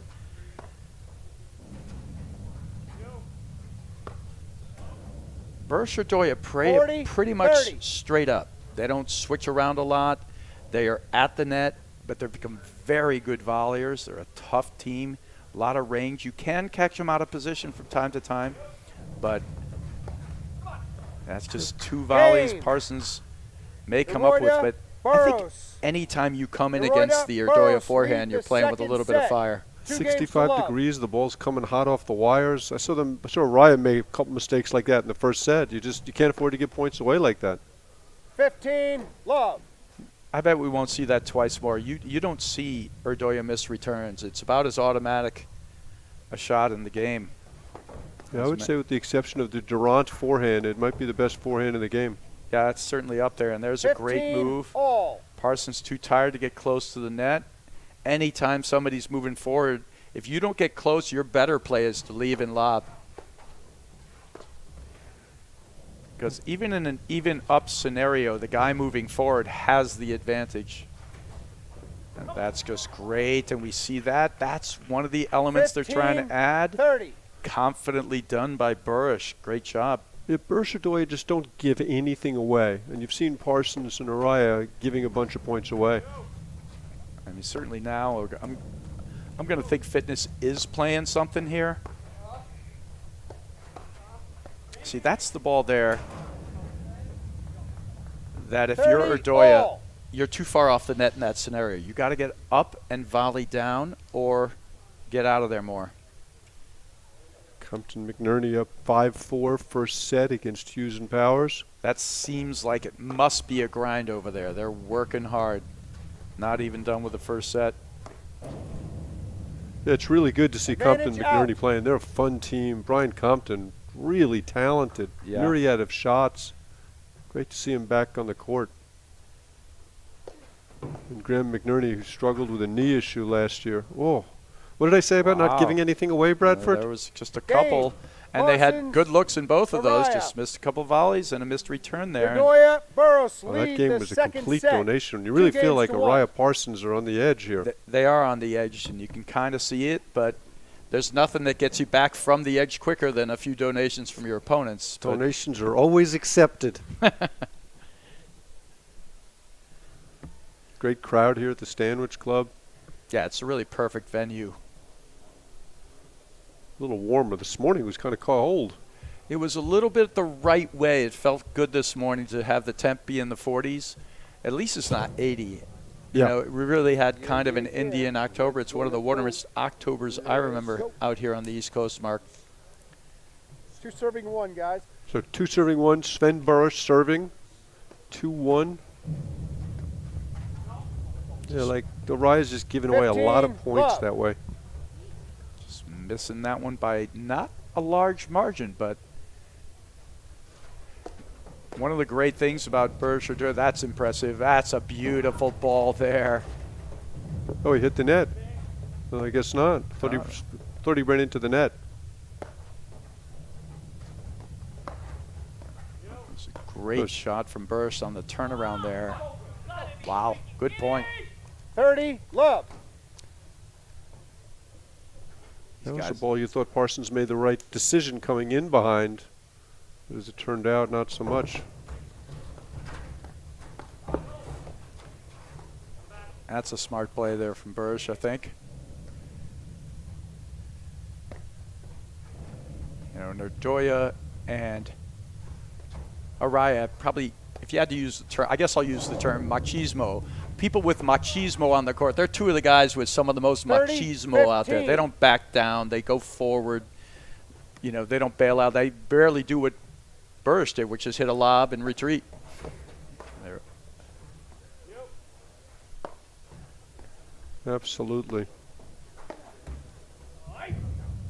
Just can't afford to miss that shot 40, at this stage of the match. 15.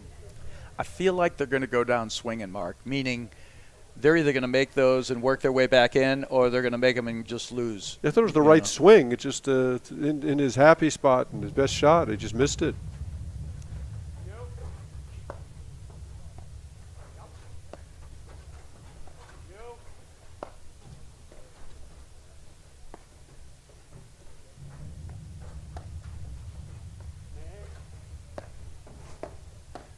And what's great about Burris or Ordoya is they do seem to have the ability to speed things up or slow it down. They don't mind if the ball goes 100 times. And they don't mind when it gets going fast. They're good across the board. Yeah, I think their willingness to play slow has really been a huge advantage for them. It's a good ball, nice. Because Ordoya talks about playing slow from the backcourt, but not at the net. He's always looking to play fast. 40, 30. A little bit of a mental blurt there from Burris. Yeah, don't It's see too many interesting, of those. Bradford, that he always drives the ball one-handed off the wires with the backhand. He's got Right. such a great two-handed shot. Right, it's unique in that regard.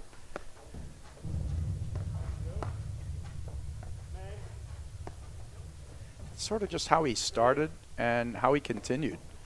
You know, he likes it, and he will mostly only hit it if it's high enough. But he's getting better with it. The length of burst is also a really useful thing. Great shot, not ready. Caught him reaching with the forehand a little bit. Yeah, but he didn't look ready to me, Mark, as if a high backhand to, Parsons isn't going to get pummeled. Well, to your credit, Brad, you were talking about how he doesn't like to bail. That was, high Parsons backhand. You probably want to get out of there. Couple of fast mistakes there. And out. Well, they're Ordoya. bleeding just a couple enough points here. They want to shut the door on these guys, and they're giving them one or two, and there's a couple of rips, and you still see the energy from Ordoya. Yeah. He's giving it the fist bump. Well, Ordoya's a freak of Second nature, set, Brad. Going to tie. be 45 2 next games year, and apiece. he never seems to get tired. It's just remarkable. Absolutely. I mean, he stays incredibly fit. He probably runs 60 miles a week. He's just a great athlete. He's 45 years old. He played pickleball for a season. He got 10th in singles with guys that are 25. Oh, what a skilled athlete. Yeah, you talked about shutting the door. They didn't shut the door. They opened it wide up. And we'll see if they can continue with it. Just out. Great. Right on the line. No, not out. Burris with the vaunted no call. That was. I was believing him, and so was Ordoya, but he tracked it all the way and got it back. That's a great lob.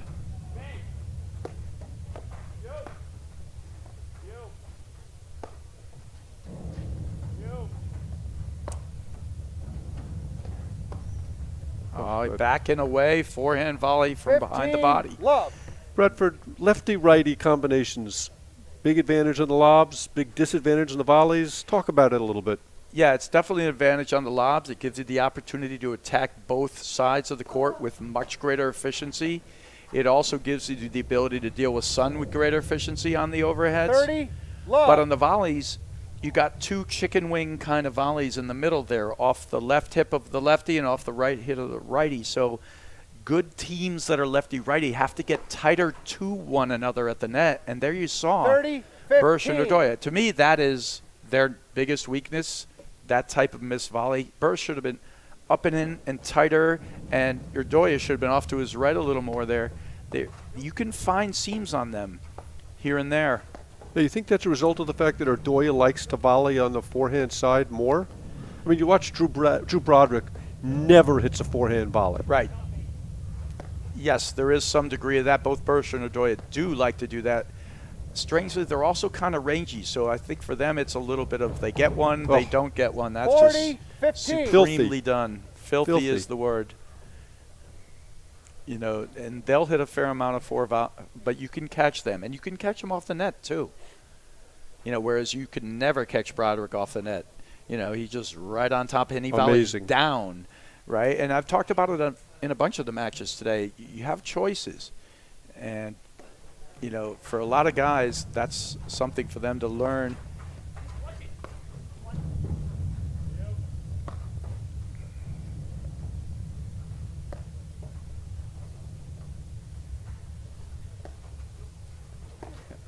So you got both guys at the service line. Like we watched before, Rams, Wagner. You always saw Wagner right on top of the net. Right on top of the net. I mean, but he's also having Philip Rams hit every single overhead. You know, if Rams gets more than 5 overheads, it's a surprise. I mean, if Wagner gets more than 5 overheads, it's a surprise.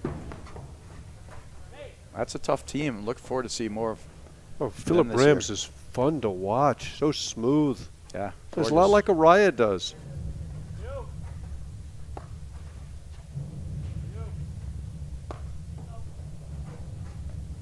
It's a good point here.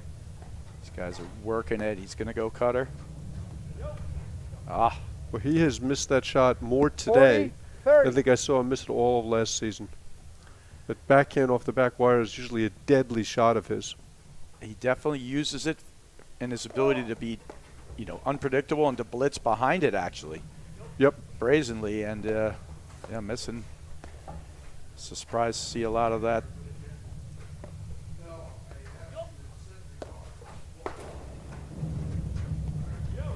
Comes off so far, they just stay back. What a great volley from Araya there. Perfect. Just stepped in. He's going to cut, drop, misses it though. Deuce. Nicely done. Good track down by Ordoya. I wonder if his movement put any pressure on Araya, but I think he just missed it. First. Deuce number 1. Oh, volley from Parsons.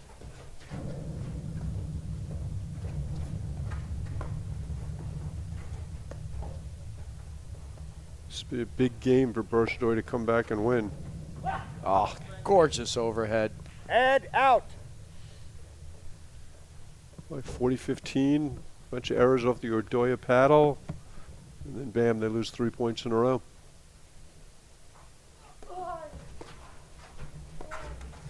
Oh, Game. Eroida. That is just a Burros. total donation right there. yeah, that's an easy forehand miss from Eroida Araya. Burros lead the I second was wondering set where 3 Ordoya was games going on that ball as he 2. came to net. First set was won Sometimes by your bark is Ordoya worse than and your Burros, bite. 6 games to 3. Check it. All right, now he's saying check it to the players. A new I have- ball's being I have introduced, 2 more. and checking cool. to see if it's Thanks. possibly a little out of round, which does happen on occasion. Where they're moving that. Okay. Okay, cool. Thanks.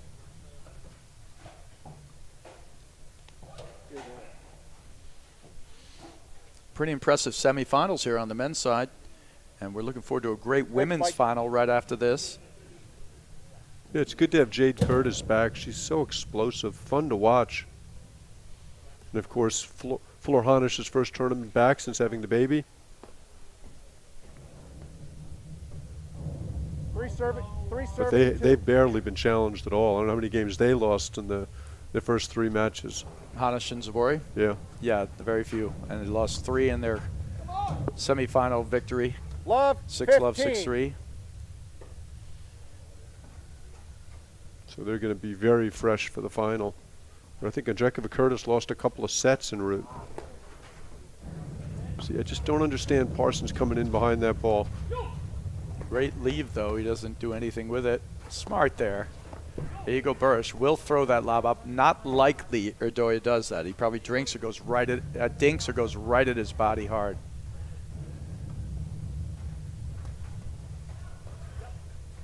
Not completely Bradford, but it reminds me a little bit of the Durant-Broderick matchups, where Durant was playing to win the points and Broderick was playing not to lose them. So you really have Ordoya playing to win the points, and Burris and Ordoya are just so patient from the backcourt. They feel like ultimately they're going to get a swing. And Nice spike there from Burris. Spike back. Oh, 15 all. like Parsons' feet didn't want to go up in the air there.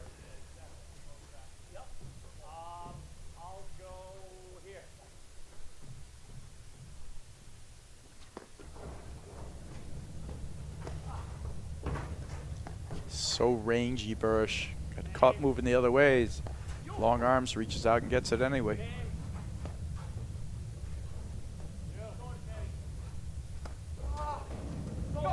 He's got a great roller into 30, that deuce side. 15.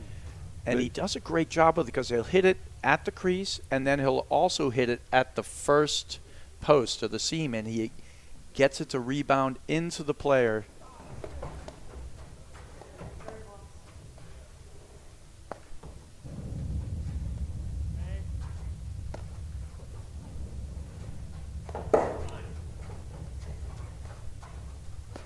That's smart play from Burris. Yeah, he's been doing it really well and cannot track it down. Gorgeous stuff 30 from all. Ordoya.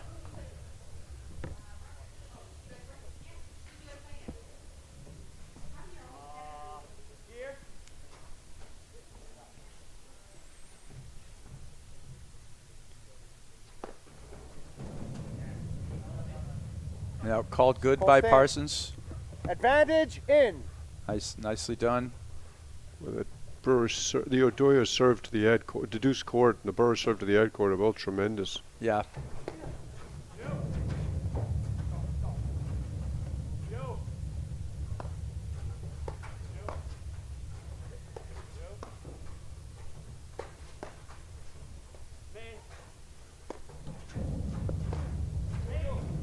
Great job, but it's so warm out, they're not going to lose net. Now they will.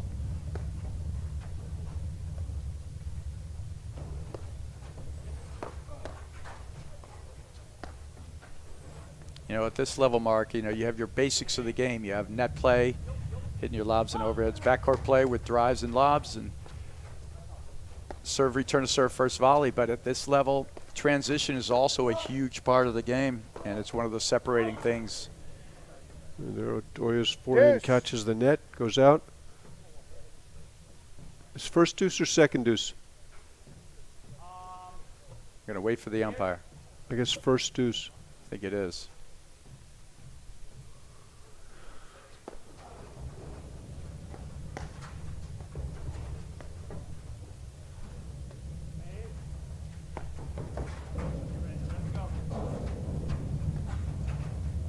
Just missed. Add out. So 2 chances to get back on serve. If they need it.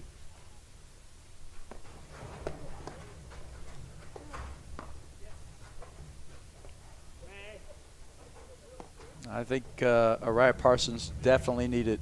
Well, they definitely need it right now.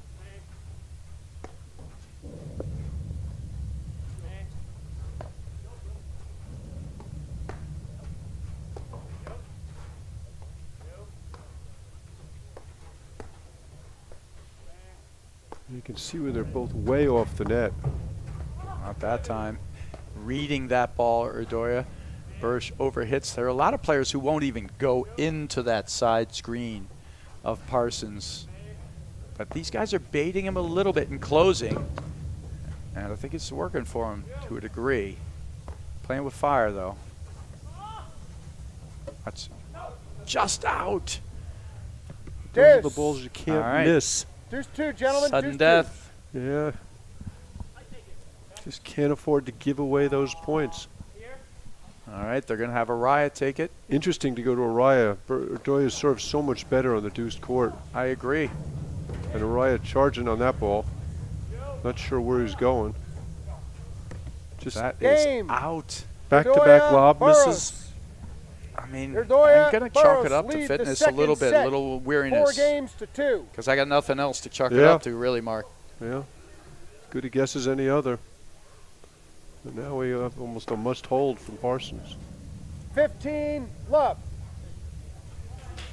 You know, and Burris or Ordoya are playing well, but Ordoya's missed a few more forehands than I've seen in a while. Agreed. I mean, that game that Araya Parsons lost at 2-all from 40-15 when Ordoya had missed several balls. Nice. I think the Ordoya, the Burris overhead is much improved. He's really getting confident. Cutting it in there, putting extra pressure on, and then they do a good job of closing off the net. He does find the hip pocket there 30, of Burris. love.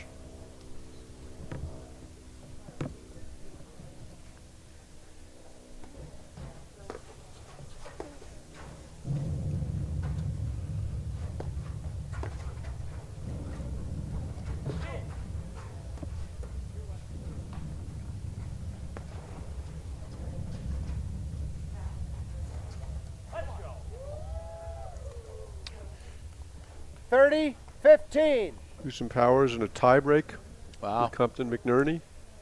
they're battling over there.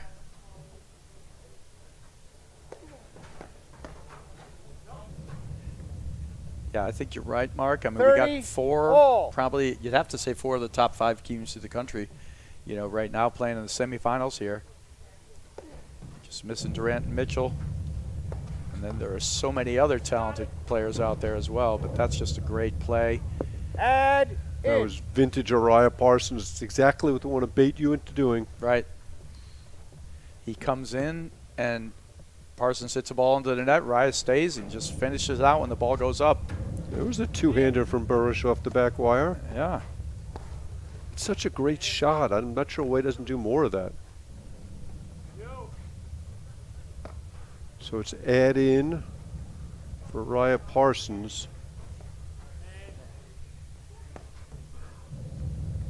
And these big points have all been won by Burris Ordoya. It's so smart of Burris there to bail out. Just reading the play. Oh, that's a good overhead.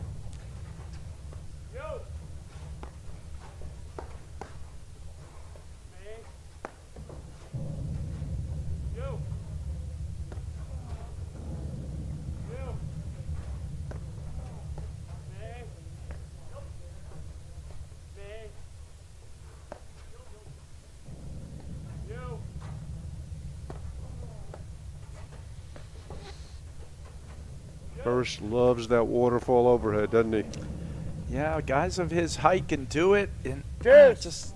Araya does that, and he makes it plenty. But whenever he misses it, Mark, you're like, he shouldn't have hit it. But yet he does. He hits it all the time. You got to take the good and the bad. Yep. Nice move.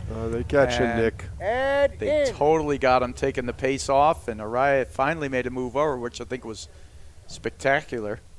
It's a big, big point. Gotta stay close.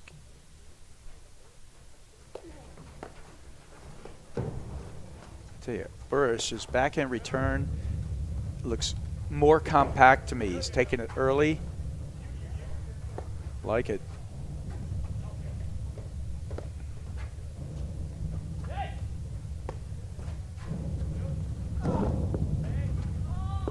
Araya getting active at the net.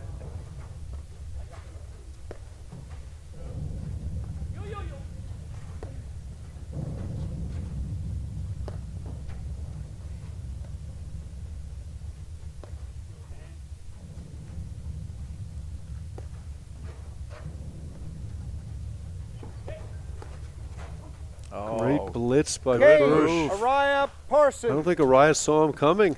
Well, Ordoya, Ryan shouldn't have Burris seen him. He's lead looking at the second ball. It's set. Parsons who's got to 4 see him games to coming. 3. Yeah. No evidence of it at all. That was a great hold for Ryan Parsons. I mean, I don't know what they got left in the tank to come back from that distance away. So, good job staying close. That was a must game. The pressure back on.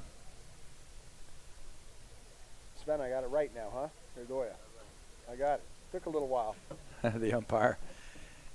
It's no easy task for an umpire up there. There's a lot of names and a lot of vowels. The players and a are lot so of appreciative of all your calls.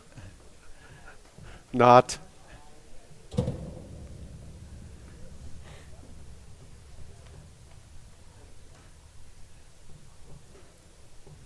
Gentlemen, 4-3. Okay, Sven Burris to serve. 4-3 second set. switch it to net. Easily done. Was Oh, that that's big just- backhand from Parsons. Yeah, but he was all over that, and he misses that wide, going for the hard wide overhead. Yeah, Raya was questioning it, but I thought that ball was clearly wide. Ball stands 15, Yeah, 15 look love. to me. I mean, it's a free question, right? Just ask. The umpire could say, oh, I saw it good.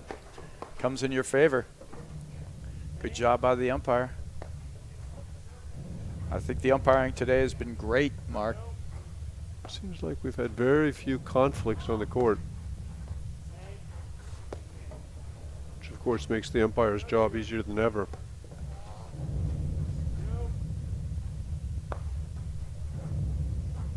He's looking for that nick, isn't he?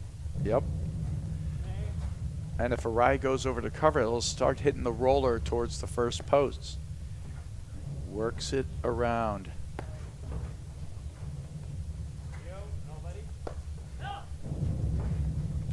Great play there from Parsons. Araya reading it.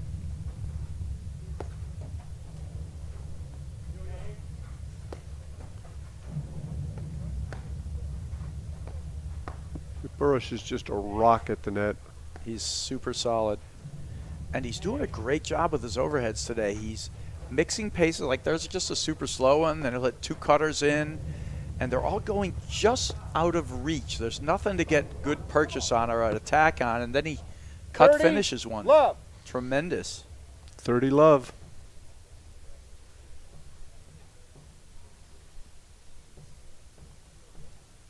You really sense like if Burris or Ordoya keep their foot in the gas, they're going to win this match. Hughes and Powers up 4-3 in the tiebreak. Oh, 40 love. surprising miss there. I don't quite know what happened there. You know, sometimes you just misread it off the side, and he probably thought it was coming out a little further. It could have hit the seam. We don't get to see everything on our point of view. Game. and that's a Ordoya, good hold. Burris. Right back up to Ordoya, 5-3. Burris lead the second set. 5 games to 3.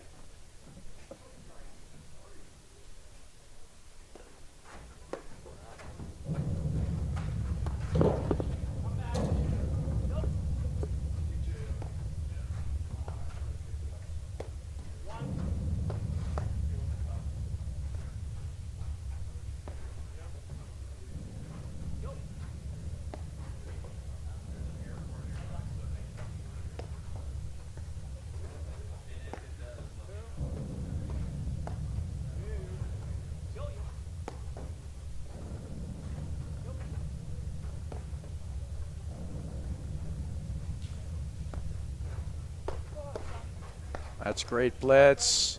Nicely done. He knows anytime 15. Burris has a forehand, if I was partner, I'd feel very confident running forward at any time. On the Ordoya forehand, yeah. Yeah, I'm sorry, on the Ordoya forehand, sorry. But that all started with such a bad overhead from Araya into the Ordoya forehand. That's what you got to avoid when he's over there. Yeah, it was pretty lackluster, I'll give you that.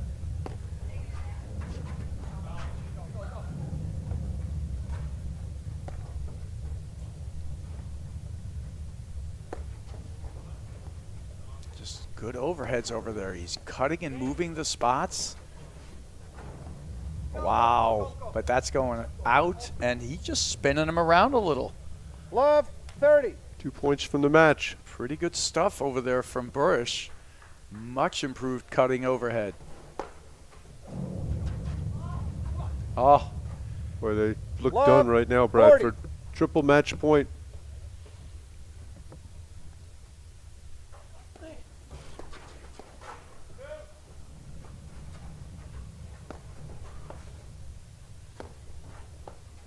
Have to find out if they're going to switch the Hughes Powers match. well, they're not. Are they bringing them over? We're hearing off the side here that they're moving their courts. So I assume they're going to wait till the end of the tiebreaker. Yep. And if we catch them, we're going to catch them with one team up a set.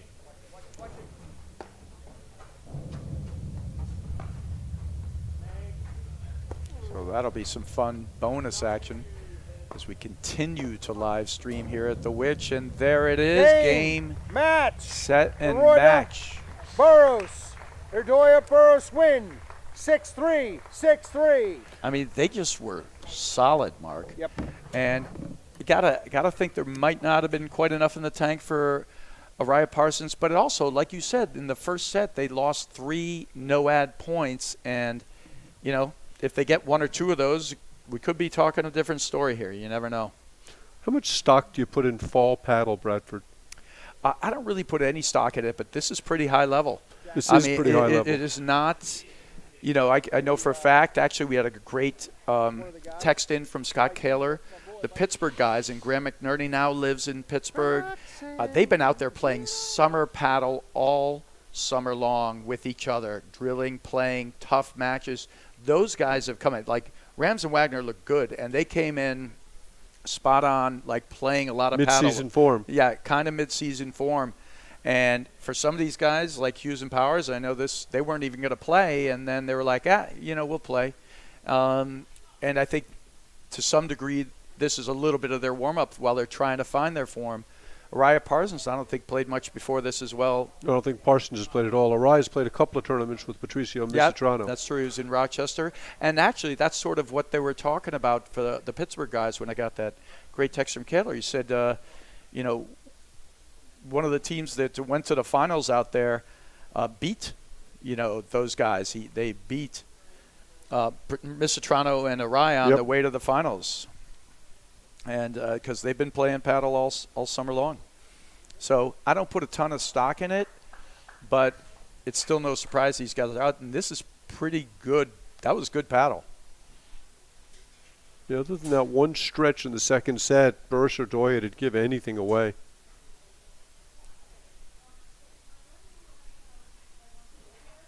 Yeah, Ong and Weiss winning Rochester, and that's a team from Pittsburgh. Orion and Mistrano that's a really good team. I mean, so that's pretty impressive stuff. And they went on to beat Hansen 11 in the finals. So the Pittsburgh guys are in mid-season form, and we're going to move over now. Hughes and Powers won the first set, Bradford, and they'll be moving over to play the second set against Compton McNerney shortly. And like you said, though, talking about putting stock in kind of fall paddle, Mark, Hughes and Powers, had like a barn burner of a first set.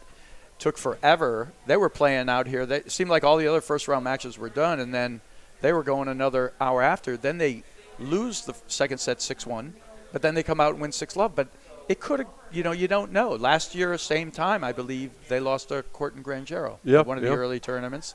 Then they sort of turned it on, won 2 tournaments. I mean, Nationals were Nationals, a lot of rain. Yeah, but hard to throw. Hard to take. You can't take any of that away, except for the fact that you can take away from Nationals on the men's side last year how great Johan Durant really is, because of all the guys playing in the rain, he was just by far the best. No glitches. So he's the best in the dry, and he's the best in the rain, and probably in the in-between he's the best also? Yeah, but I got him in bridge, and I got him in... Kicked his ass in bridge, didn't you? So he's got something to think about. Yeah, he's not the best at everything. About that. He's not the best at everything. But so anyway, within that heavy rain, it's that Nationals last year, it's you can't even quantify it, but you can in the sense like Burris and Ordoya, they weren't there, and they went to the finals. It's no because of the rain. It's because of that not a fluke. But that semifinal match with Hughes and Powers, it was rough. The court was just awful. Yeah, one set with Burris basically blowing it by not getting his serve in. Then the next set with with Hughes basically blowing it a little bit by not getting his serve in, and then actually Burris and Ordoya did the best adjustment of the game. But we'll look forward to seeing how Powers and Hughes are doing now. That sounds like a great match with Compton McNerney, so we're looking forward to seeing that in action. Yeah, that third set of the final came down to Mitchell and Burris and who could get their serve in the box.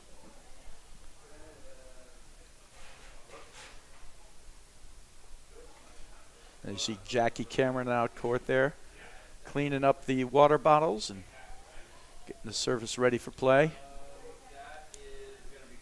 I just saw Mark Powers go to the restroom, I think. Quick We need 4 players to get out there and play, and we'll be good to go. Yeah. Well, if it's 5 more minutes, Mark, I hear they're suiting you up. That'd be a real mistake. Yeah, I think you're right, actually. Okay, there's Mark Powers. John Hughes. We're 50% of the way there, Bradford. Making their way out onto the court. Kudos to the players for being willing to switch in the middle of a match. I think that's great. I personally think in the past it's been a bone of contention for a lot of guys. For my own self, look, I get you're playing on a court, you don't want to be disrupted, but it's the same for everybody out there. And I think it's a good thing for the game, so I'm happy they're coming around to that. Yeah, I think it is a good thing for the game. The one variable here that you don't have at most clubs is the difference between the bubble as a backdrop and the bubble not as a backdrop on that other court. Well, look, I mean, you're bringing up the reasons not to switch and things like that, Mark, and you could also have a court that's been newly surfaced and a court that isn't. Most clubs, that are running a tournament, they don't have all 4 courts resurfaced at the same time. You might have one with a little more grit, one with a little less grit. Most clubs resurface their courts once every 3 to 4 years. That's sort of the basis. I know for us, we usually do 1 a year. So there's always a court that's a little different from the others. But by and large, I think it's a good plan, and they should be switching the courts. And I think at other times it's just been almost like a tug of war between players and, if you want to call the APTA management, so to speak, where, we're not switching, Yeah, I do think that one of the things the APTA has got to do a better job of is hosting its tournaments at clubs that can handle rain. Because if you don't have courts that can be played in the rain, that's a problem. It is a tricky thing. I mean, last year we definitely saw some rough conditions. And Johan Durant refused to play on that court they played the semis on. That's why they played in the other court. He's worried about falling, which you understand. I mean, it's his livelihood. Yeah. I mean, no question. So, all right. So I wonder what the umpire is going to be up there. Is that going to be Mike Chimsky in the chair? I think so. Okay. He's certainly on the ground. He's on the ground, about ready to get up in the air, in the bird's nest. Do we have a name for the umpire chair other than the umpire chair aloft? I don't know, Brad. Do you like bird's nest? I mean, I'm stealing it from, crow's nest, bird's nest. I don't know. When Perch. Patty's up there, if Patty were in the chair. We call it Patty's perch. Patty's perch?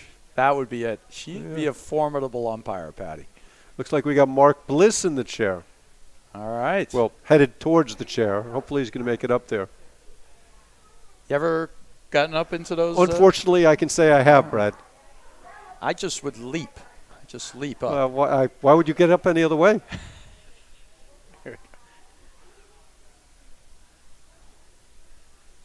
All right, so Mark Bliss in the chair. And Mike Chimsky handing him the it's nice to do the play-by-play of the umpire in the chair. And Chimsky takes the ladder down. He's walking off the court. Incredible skill there. Unbelievable. I see Graham McNerney out there. That's good because he's playing the match, apparently. So we're just missing Brian Compton, and then we can play a match. We get another set or two of these guys.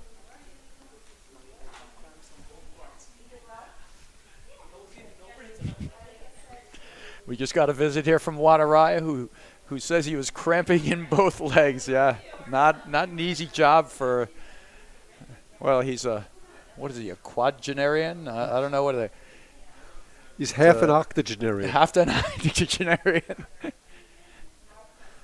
But actually, we were at lunch with Max Lepavere, and Juan was making fun of Lepavere because he's always getting tired and cramping.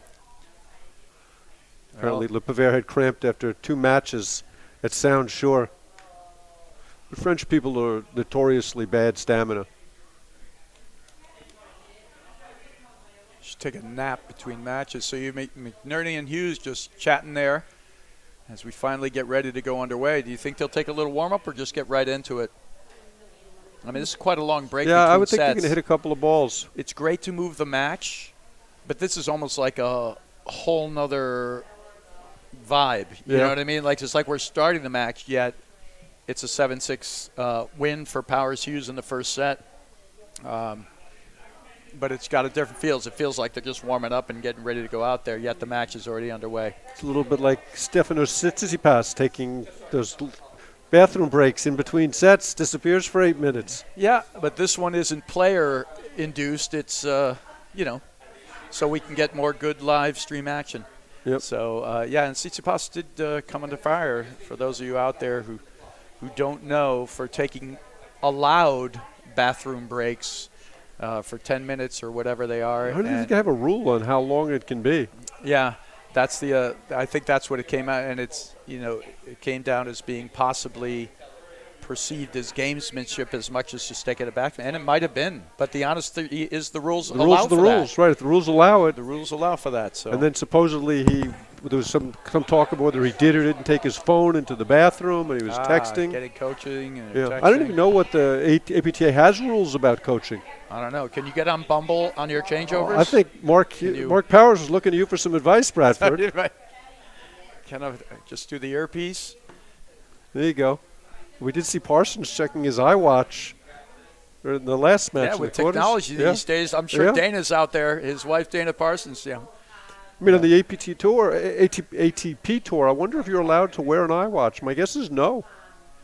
I mean, never really thought of it till you brought it up this moment, Mark. But since we're having this conversation, it could very well be that they need a rule against it if they don't have one, Yeah. and it may already be mandated that you cannot wear it.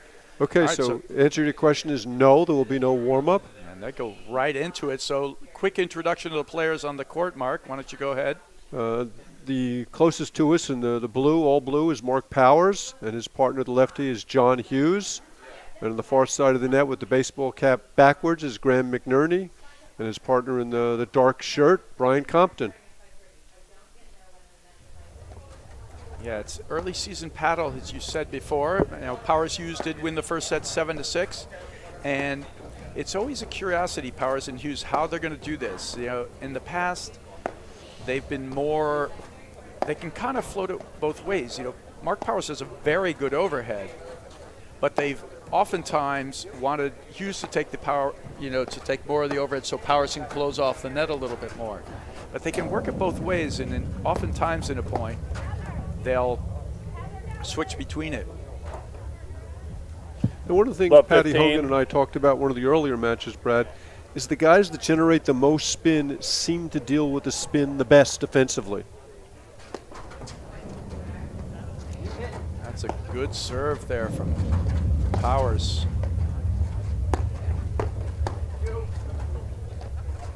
Compton backhand is just tremendous. Yeah, he is tough. I mean, so if we're talking about styles and conventional wisdom, is that McNerney is aces at the net, can finish, one of the best volleyers in the game. He's rock solid, Great overhead. great overhead. He can finish it, moves around. He hits, as some people were saying, he hits more kind of waterfall up down overheads, but he gets away with it because he does it perfectly. He gets it up over the heads of his opponents, and when they drive it, he's so good at volleying, he just sticks them back. But the conventional wisdom on this team would be to play him more in the backcourt. He's not going to miss much, but he's also not going to hurt you as much. Whereas Compton can bring it off both sides. Backhand's probably a better wing, but his forehand's darn good too. Now, Compton didn't play much last year, but the Nationals in Darien in 2020, he and Kaler had an absolute terrific match with Hughes Powers. Hughes Powers won the first set at love and looked unbeatable, and Compton just caught fire. Second set was a tiebreak, and Mark Powers had to put on a Superman cape to win that set. Yeah, we were talking about that earlier. I was talking about it with Patty Hogan, and he did. It's like he announced himself. We had always known he was very good, but he announced that he had a whole nother gear, and that's what we're hoping to see again this year. Well, that match, he was hitting the ball. It seemed like it was almost impossible to volley. He was hitting it with so much pace. He was hitting it from everywhere at all pace. You do not, however, you got to be careful. Hitting the ball high up at McNerney can be dangerous. He's also very good with the screen drives. It's more the slow ball off the deck that he doesn't thump with the forehand. Which, ironically enough, John Hughes has the same issue. Yeah, and he's working on it because everybody knows what's going to happen, you know, and so he's working on being unpredictable, taking it earlier, generating more racket head speed so that guys can't dictate the pace of play against him. He has to still remain able to dictate the play. And, you know, and that's the trick of a lot of it, because Hughes powers really don't ever have to miss. The more athletic he gets, the better they get, you know. And when guys figured out they could start to control the pace and hit a shot, they could start to just hang around in these matches. Then you get them to miss one, they lose a little confidence, and now you're in it, or And you're winning it. How about the righty-lefty combination here, Bradford? How do you like the way they play the net in comparison with Burris or Ordoya on the volleying side? You know, they're just so much more traditional, you know, and that's how they feel comfortable right now. The other teams will sort of mix into more poaching and cutting off balls, even floating eyes back in there. So, that's a good look there. 15 and all. That's the play. So if you're going to bail, that's sort of the wisdom, right? Make Yep. McNerney beat you with a forehand, and you might say the exact same thing on the other side. Make Hughes beat you with that softball to the forehand. Not hard. You hit it hard into the screen. These guys are going to run around, bang it down, and be blitzing behind it. Just that softball to the forehand. So it's 15 all, first game, second set. Yeah, and Mark, you know, based on what the first set was, which was over an hour, and based on this play right here, we could be here for another. So you're saying don't make 2 any to dinner 3 hours. plans, Brad? Don't make any dinner plans, Mr. Official. I mean, these guys are going to play, and in general, they're very disciplined. That's a great ball. He sees him off the net. 15, 30. Little loose. He catches him. McNerney's got so much feel on the court. Really an old school player in a lot of ways. In the backcourt, at the net, completely new age. Yep. Oh, missed drive from Compton 30 all. there. Couldn't quite get out of the way of it. How would you rate the backhands, Bradford? You know, Burris and Compton and Parsons. I mean, you know, it's sort of like that. The Parsons backhand is 30, it's 40. probably all time, you know. And I guess I'd have to go at this point, and this is taking nothing away from anybody. What a hands there from shocking. He had the play he wanted. And if you're going to do the blitz, John Hughes is a very good volleyer, but he's a traditional volleyer. He doesn't volley up and move down. Hit it at him, you might get the loose ball. And he did. He just missed it. Like that one. Tough. Great play. McNerney's one of the best blitzers in the game. Yep. Put him up there with the Ryan Rams. And, of course, Duran. Advantage Compton, McNerney. He's certainly right there. Yeah, so going back to the backhand rankings, I guess I'd put, that's just massive. I guess I'd probably go Parsons and then probably Compton and Burris, but, you know, they're just great shots. I think Parsons one is just so versatile. You know, it's sort of the difference maker. Like, he can hit a heavy roller, he can hit it hard, whereas, you know, Burris kind of hits it flat, you know, down. Not the same versatility. I've seen a little bit of both also from Compton. He can hit it with the roll, he can hit it hard. Nice little come there. And their Powers just pulls the trigger Game on the Compton, quick forehand McNerney. and just doesn't execute. Good game there. They lead I think one he game pulled the to trigger love, because Hughes second was already set. up there. I think so. I mean, he could have hit it high and let him come Powers back. It won would have the been no first set, problem for 7 Hughes to games get back. to I think took a calculated risk. And that was a good game from Compton McNerney. They found the seams and they attacked at the right times. Got a couple errors out of those guys. And McNerney was dealing with a bad knee for about the last 18 months. He seems to have it in order. It's a little stronger now. Not all the way back. You'll see it on the serve. He used to really explode into that serve, and he's not up to that yet, but definitely moving better. And his movement is such a huge part of his game.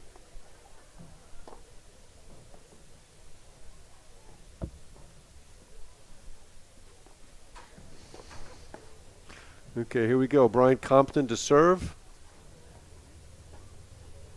Bradford, we just got a report. It's one love, Compton McNerney. One love, Compton McNerney. Thanks for that report. You got all the reporters in the field there helping us out. Takes a village, Mark. And now we know. And you see McNerney, how he just jumps on top of the net. Yeah. Good Good, read so- there from McNerney. He's got so much range up there. Oh, that's a good ball. Nicely played there from Hughes. He's going high up there on Powers. Not afraid to go after him. Powers very quick with his release. His forehand's one of the best in the game. And there you saw McNerney. I think he was going to volley that ball from the other side of the net.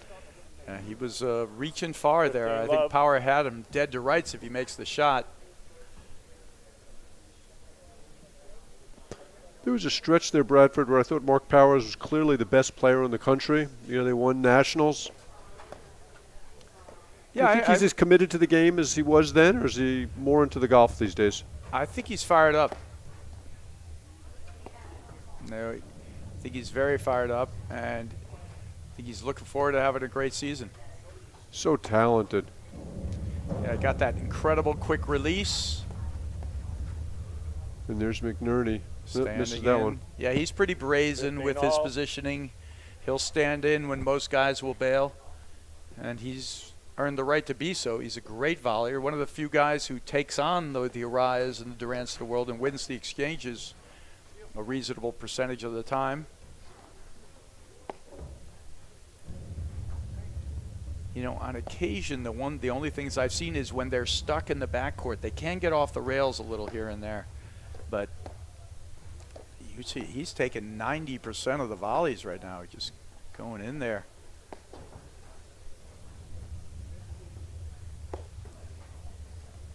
And that's sort of like the other thing. If they can get Powers to play less dynamically, and then nice little move there from Hughes, just letting him know he'll creep up.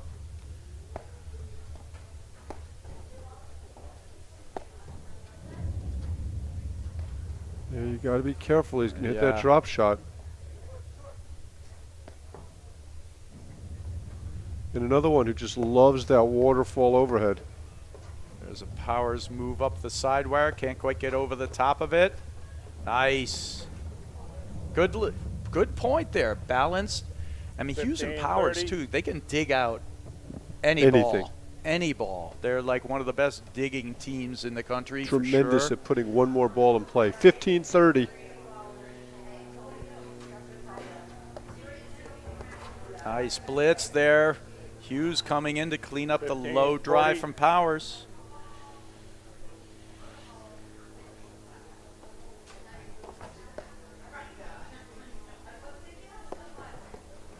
And Powers, we talk about people being like 30, confident. 40. His ability to one-time the ball is something he's extremely confident about. He's moving way up the wire. He's got no time, but he feels good about that risk he took there. That was the first overhand serve this game Compton hit. Yeah, I think that's going to be the way of it too. People having the mix of going from the overhand to the underhand. And, you know, obviously we're not in a visual medium. You and I are just talking here, but if I could show you, there's a way you can hold the paddle where you could come up and hit an overhand ways. or go to the underhand within the same framework of your starting position. Although it's a completely different grip, obviously. No, you can hold it actually With a continental grip. over more towards the eastern backhand, which is getting towards a western forehand on the other side, and you can do both in close enough. You can do either side of the paddle. You just can go up and over this way First deuce. or spin it around that way. Deuce number one.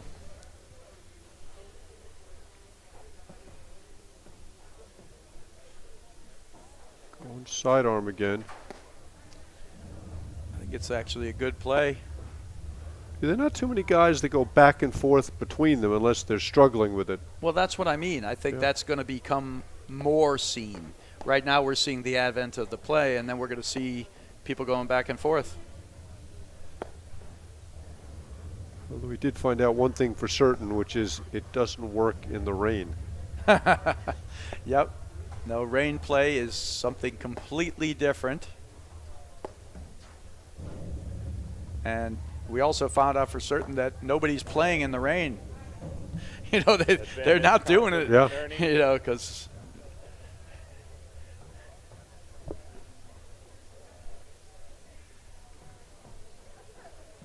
all right, so Point for 2 love. that's the huge Powers forehand. That's a great play. Nicely done for McNerney. Positions himself perfectly on top of the net. Good Compton job. catches the nick. Great job from Powers.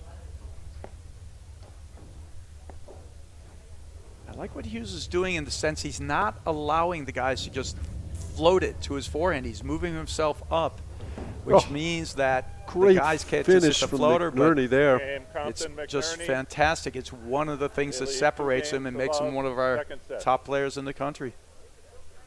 There aren't too many guys at the net better than McNerney. Nope. He's in the handful. And that's really what separates the top level of the game from everybody else. The guys that can finish points at the net. And it's a small handful. Yeah, it's the guys who can finish, the guys who can play in transition, and, you know, the guys who can find ways to end points. Not just get them back, but to end them. And that's what Burris Ordoya referred to that earlier. That's what Burris Ordoya are working on. Because before this year, you wouldn't say they were one of those teams that could really end points on a regular basis. Yeah, they were just really hard to win points against. I mean, they had offense, and Yeah, no Ordoya's question. forehand's ridiculous, but But at the net, they weren't ending points like a McNerney or a Durant or an Oraya correct. or a Hughes and Powers to some degree. Yeah. Okay. John Hughes to serve. Love 2, second set.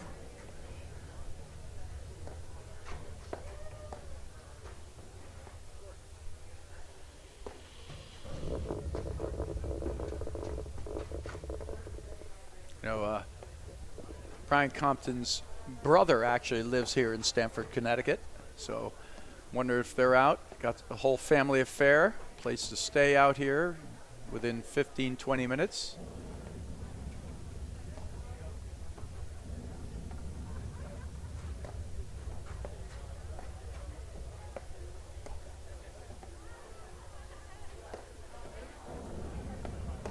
Yeah, that's the dangerous ball against McNerney. You don't want to hit it hard off the screens. That's his best offensive play from the backcourt. Interesting how similar he and Hughes are in terms of the way they play the game.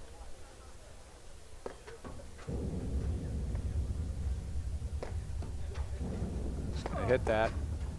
Great volleys from Powers, just smooth. That's a good ball.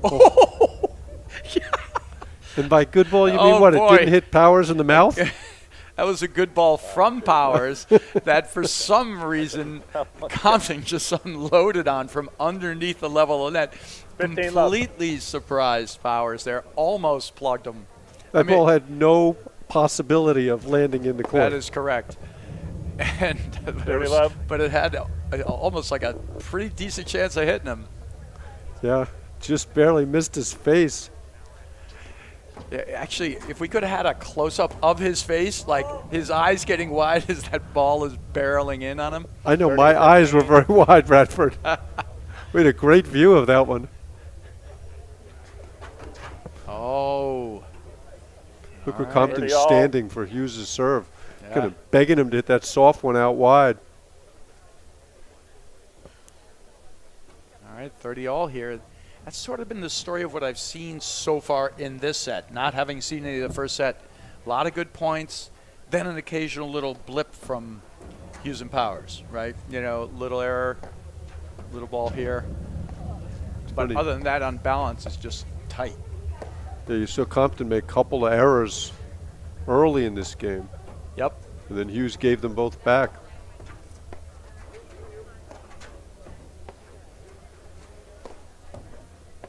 I think both teams are showing the other team a ton of respect.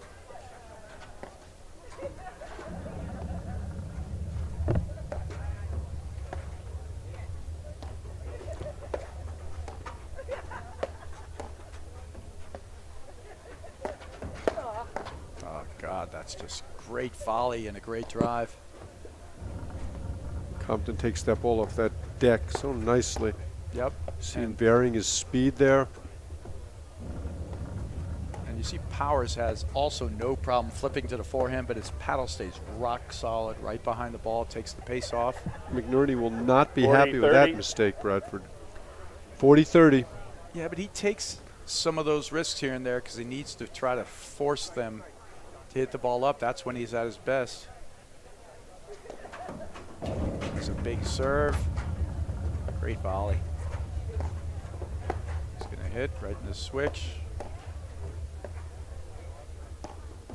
And you were talking a little bit earlier, Bradford, how much more conventional Hughes Powers are at the net. Very close together, as opposed to Ordoya Burris. You see Ordoya hitting a lot of forehand volleys. Oh, That's a First deuce. surprising miss. there's a blip. First deuce. Here's the instant replay of this Oh, let's rip see this. from knee high. Whoa! That could be a screensaver. I Oh, kind of like jeez. that one. That's funny. Okay, back to live action. All right, first deuce here. Nerney and Compton up 1-0. 2-0, sorry. They're just battling here. This match is a grind. And do you think, would you like to see any team try to speed it up, or you think this is just the way it's going to be? I like the way both teams play. Both guys in forehand court don't generate a lot of offense with their forehands. You're going to see a lot of lobbing. And I think they know that both McNerney and Hughes will benefit when you try and speed it up. Advantage Hughes Powers. Look where McNerney's standing for the Yep. Hughes serve. And I think it's very wise. He's trying to take the pace off, which he does there well, but that's the kind of serve you want to learn how to hit, one that doesn't kick back, right? I was talking to a couple of players about that.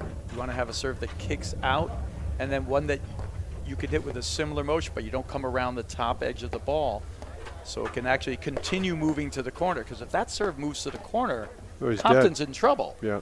But it's kicking back anyway, so he can stand literally in McNerney's court, and it won't matter.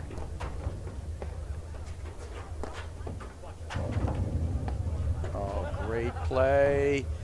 And he gets a Game good Hughes bounce. Powers. Compton Ball ends up McNerney. behind him. Lead 2 McNerney games read to that 1, one second correctly. set. Just wasn't in position for it. Although the ball came out at such a severe angle, hard to play it.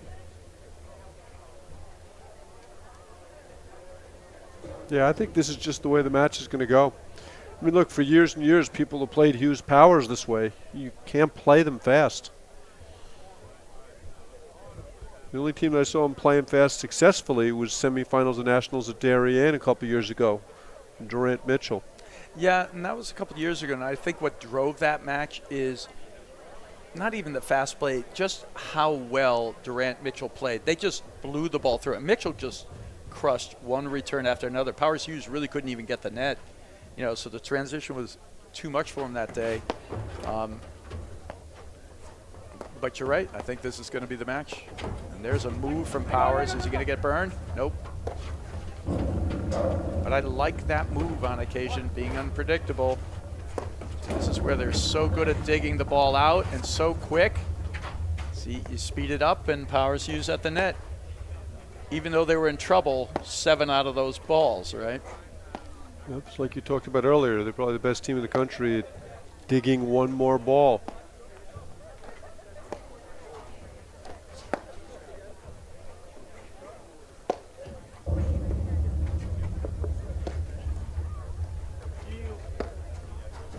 That's a good roller there from Powers. Nice. Just makes it a little tricky. There's that extra bit of spin on the Love ball 15. as he moves up to it. And I think he tried to hit a perfect lob, actually, Mark. Yeah. Love 15. Pop it up to the service line.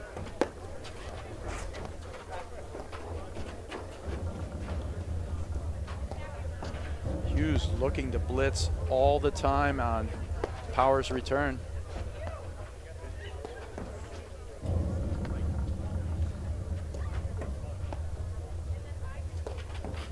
There's the move. Powers will move. He'll up the wire every now and then. Bait people into trying to bounce it over his head. And they'll try to one-time it off the deck. Great Great blitz. move. And a perfect setup that Hughes did with his 15 move. all. And Yep. I mean, that's just an automatic forehand for Powers on a normal occasion. And it shows you how you can set something up without ever touching the ball. Right, just the move.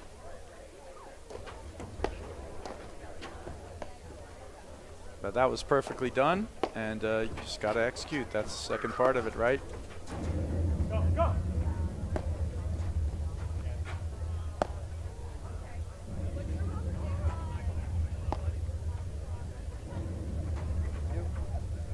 See Compton aggressively looking for that forehand in the middle of the court. Yeah. But teams are doing such a good job. You know, when's the last time we've seen anybody unload on a drive? That's a sick volley from John 15, Hughes. 30. Sick volley. Drop shot, or maybe it hit the top of the net and I just think it was dribbled a over. shank let court. Sick volley either Sick way. volley, yeah. Just stay with sick volley. But we haven't seen anybody like blast a ball here. You know, it's more like the Other guys than the are one in that almost hit Powers in the face. Yes, other than that one. The guys are in such good position, they don't see the opportunity to gain by going for the big shot, right? So they're just trying to make the guy hit another volley. Maybe they get a lucky ball. Maybe they'll get him to hit it short, and they get a really good opportunity. Oh, Compton was in cover-up mode. He was in full 30 cover-up. all. He wasn't even going to try to that volley, whether it went in or out. Because when you hit it that hard, it doesn't even matter, because McNerney's going to hit it Yeah. and stay at the net anyway. You 30 just all. duck. It's actually perfectly done by Compton. When Powers gets to hit multiple forehands, I don't know anyone who spots the ball better than Powers. 30, 40. When he can hit 2 or 3, he holds it like this, and it's all wrist, and he goes inside out, and you don't know where he's going to hit it. He might be the best in the country at that. A fast trigger. Good move from Hughes. Hughes. Just misses it. I Number like one. the play. Got to execute.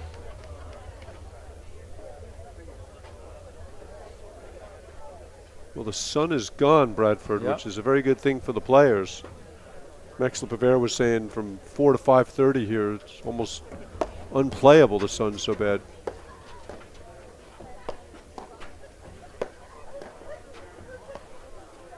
And you see how far off the net Compton is. How close to the net McNerney is.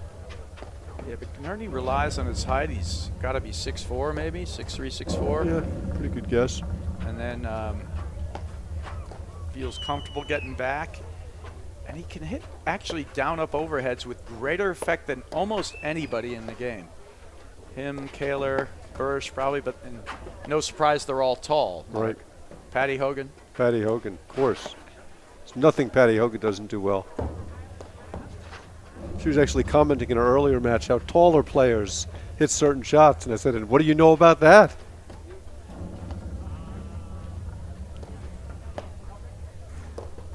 She just focused on being the best, which she was.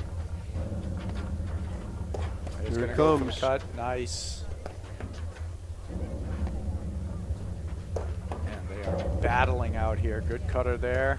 And you see that extreme grip that he goes to. There's a different grip hitting that overhead.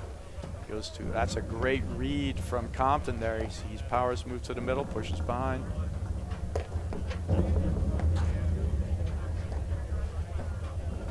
Wow.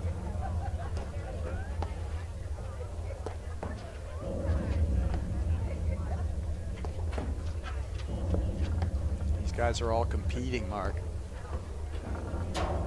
You had 4 terrific competitors.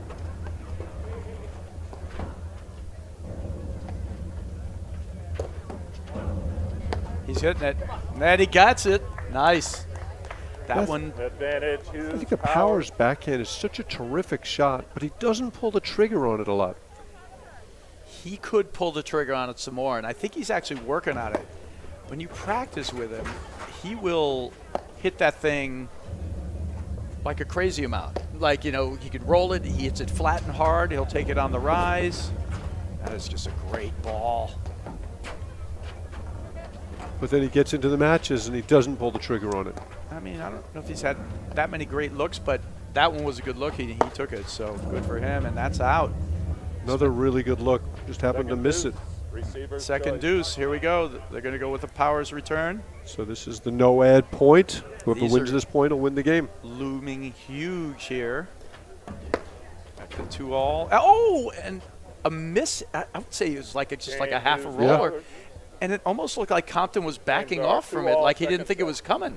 Or he thought it was coming hard coming and he was hard, letting yes. go, and then he was like, oh, that's not hard. I got to volley that. And then I should volley it, right? So interesting turn of events there. Goes Hughes Powers' way. That's what 2-all. both Compton and McNerney to their knees. You saw them both kind of bending over. Yeah.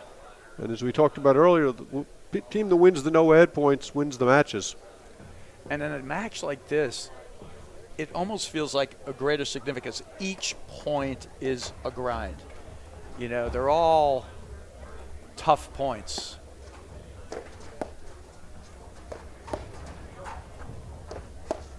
That's great from Hughes.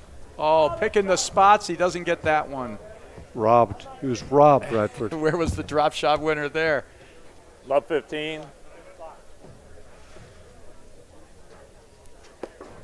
And of course you wonder, like, you know, all these great athletes out here, and so many of them just building families of their own. John Hughes just had twins. You know, you wonder. And you used the term Yeah. building, Bradford. In addition to having twins, he's building a house. Yeah, right. He's building a house. I mean, you know, all this stuff that you come out here and compete. It's twofold. Meaning, this is such a great release for you. Come out and compete, and it's also can be just that volley. So good from Powers. I mean, he crushed that drive. McInerney really can't hit a much better drive than that.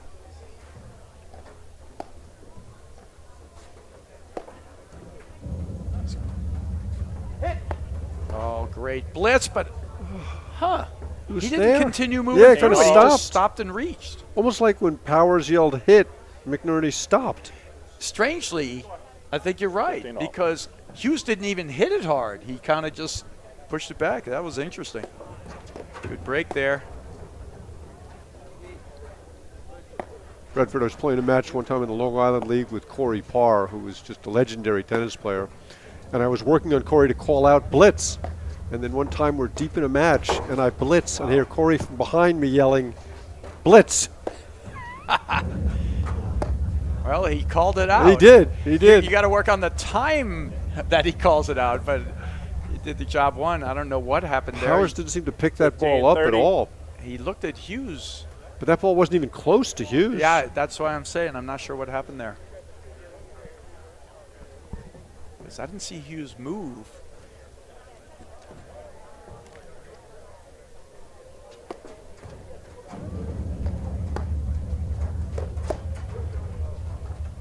Just the volleying that's going on out here, Mark, is incredible, though. They make it look so easy, and trust me, it's not. No, that drive that Compton just hit was a rocket ship.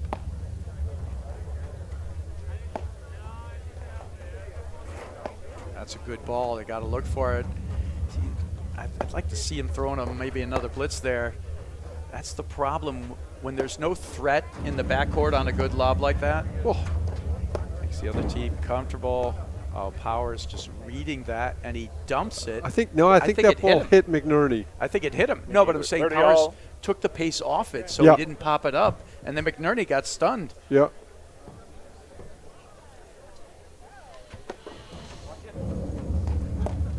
Oh, He reaches. why didn't he move to the center there? 30, 40. I don't know why he didn't move to the center. Point for 3-2. Maybe we should get rid of the phrase break point in paddle, Bradford. I mean, Yeah. it's just game point. It's just game point.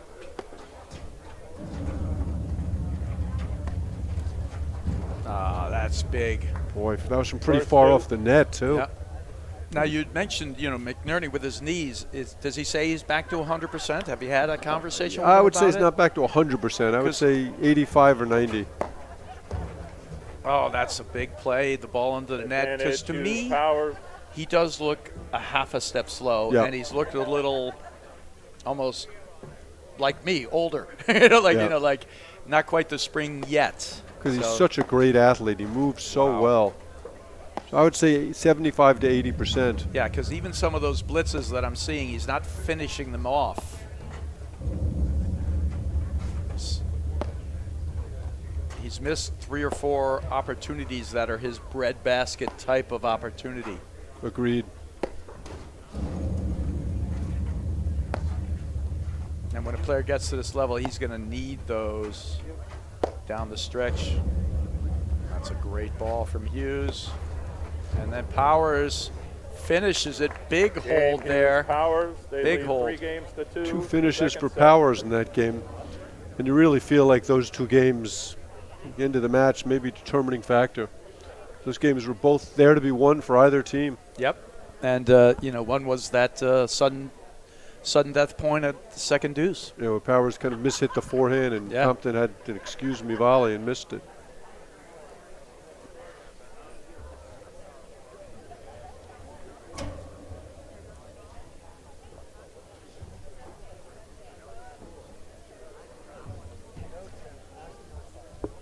See some of the great crowd here watching at Stanwich Club. It is a great venue. You talked about that bubble in the back, but I have to imagine with the light being down, it's a non-factor at this point. Maybe only if there's a little glare, because there is sort of a glossy sheen to it or something, or a glossy outer covering. It's kind of like your hair gel, Mark. So that was 5. That's why we got the lights a little dimmer here. I requested that Hey, because Bradford, at least I have normally- hair. Yes. Well, Looks like they're switching balls. Well, they're switching after 7 games. They would have already switched. 2 serving 3. Okay, Brian Compton to serve, 2-3. such a small difference in this match, though. We started up this set, Powers Hughes 2-love down, Mark, and it doesn't feel like that much has changed, but they're 3-2 up. Yeah. Like just a point here, point there, couple of missed balls on both sides.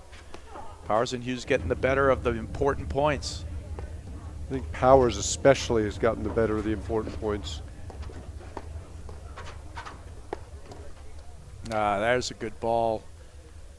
30 love. And we've seen fantastic volleying. Yeah, Hughes has not missed too many volleys. How do you rate the sidearm serve from Compton? It's a little high, but it doesn't seem to be hurting him. No. I mean, he is staying back more so against Powers' return, but he looks good coming in behind it. To me, the defining characteristic is it gives you enough time to get in, and the guy can't hit it down at your feet. They're always going to make drives. It's a great spotted drive there from Powers. He can do it with the backhand as well. Just not in the habit of doing it as much. Here's where he gets to work. Powers, he just places that drive about as well as anyone. That's when he gets to work. If they get the ball down, he's got the quick trigger, open stance, and he can hit it to anywhere on the court. You see, Compton doesn't have a lot of variety in his overhead. He tends to hit the roller. Not much else, not much spin. I mean, that's kind of why you might say that they're a good team together. Looks McNerney like and Compton might have done something to his hamstring Not there. sure. He's taking a couple of serves to And see if he can explode holding off. his on it. leg. Huh. All right. Here we go. 30-15.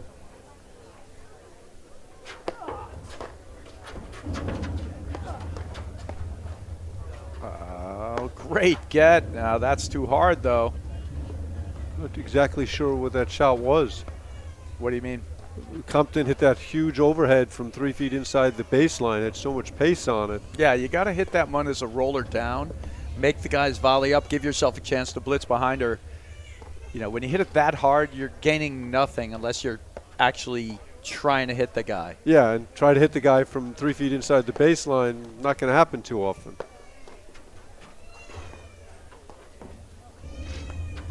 Oof. John Scott got worried there. He's banging into our cameras in the corner there. John, don't worry. It's okay.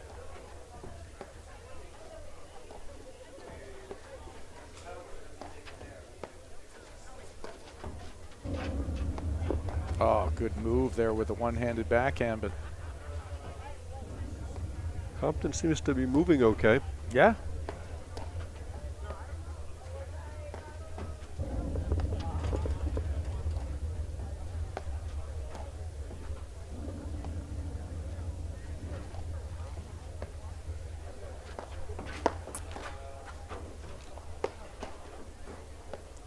Just standing right there.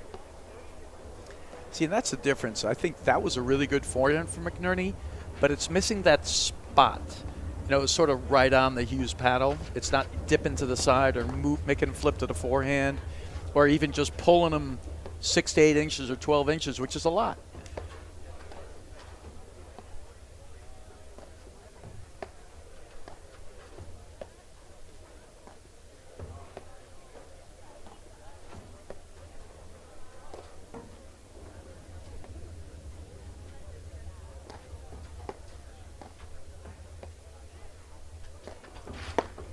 Oh, great move. Oh, that was just really pretty. 40-15. I mean, you're trying to work the point. You try to get the guy to move, but he just read that thing, and, you know, he's got a great backhand. It's that simple. I don't even know if it was that bad of an overhead, Mark. Yeah, it's like going into Parsons' side wire. You're playing with fire.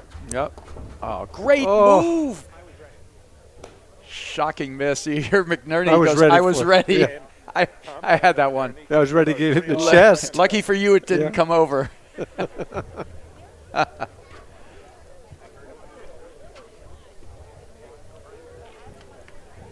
Okay, John Hughes to serve. 3-all, second set. Turned into a perfect paddle afternoon. Closing in at 5, we'll have the women's final after this. And then the men's final and then after the that. men's final. 8 o'clock, Mark? What do you think we're going to? Yeah, 8 o'clock's probably a pretty good guess. We'll be on all day. I mean, the men's final is going to be a long match. I mean, the way Burris or Ordoya play, and both these teams, as we've seen, play pretty slowly. Yeah, and I think, I don't want to say there's any kind of rivalry anywhere there, but they've had some matchups, Burris or Ordoya, if it goes to Powers Hughes. Yeah, You know, they've had some weird battles. I won at Short Hills a couple of years ago where Hughes Powers were blowing them out. They kind of let them off the hook, and then it went like 3.5 hours. Right. And they had nothing left for the final. And then 7-6 in the third is what it amounted to. It was an insane match. And then Burris or Ordoya got the better of mid-nationals in the rain. Yeah, that was a rough one. I don't think anybody enjoyed that one. Ball looked like it might have gone out to me, but great shot. Just perfect volley technique from Powers. Hands are out. Even when they crush it at him to the forehand side, he just flips his paddle and leaves it alone. It literally doesn't move. There's not much Powers doesn't do perfectly. Sometimes when he's changing sides, I don't think it's the best way to do it. Yeah, people have talked about that. His side change it's really sad. We used to talk about Dwight Gooden when he was a rookie pitcher with the Mets, that his biggest weakness was going from second to third on a triple. Oh.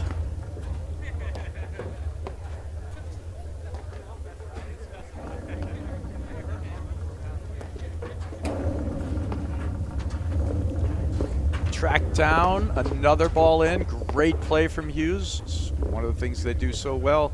And it's so demoralizing to your opponents when you think you've got the point won, and it's hard winning points against these guys. And then Hughes just scrambles for a ball you think he's not going to get, and boom, you're starting from scratch. No, what you really want ultimately is to get Hughes Powers to miss a little, or get Hughes to miss a little, and then Powers to press a little. And there's your combination. But when they're just not missing much, you just got to work hard every single point. And then if you have a couple of mental blips, that could be 1 or 2 games, Yep. and that's tricky. Good point there. 15 all. 15 all.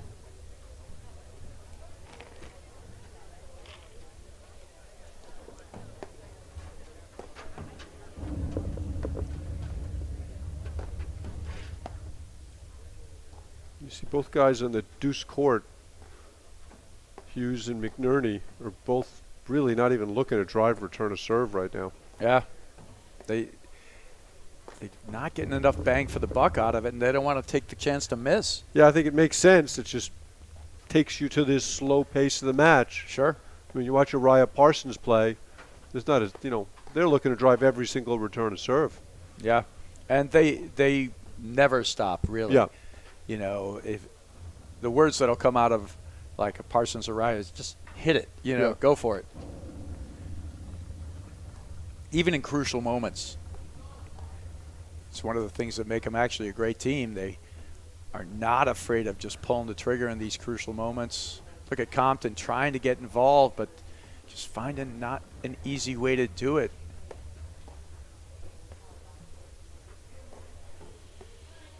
Good blocks there from McNerney. He's not letting the spin work off the deck, and then he catches him surprised. That was interesting that he surprised Hughes with that ball. Hey, he's hit so few of them. I could see how it happened. Look at Compton's setup position. Yep, classic. And he's going to get a good hit. He's going to hit that one in the middle.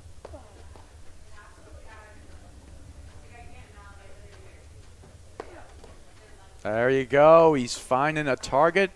Spots it. As Hughes 15-40. off the net. Great drive.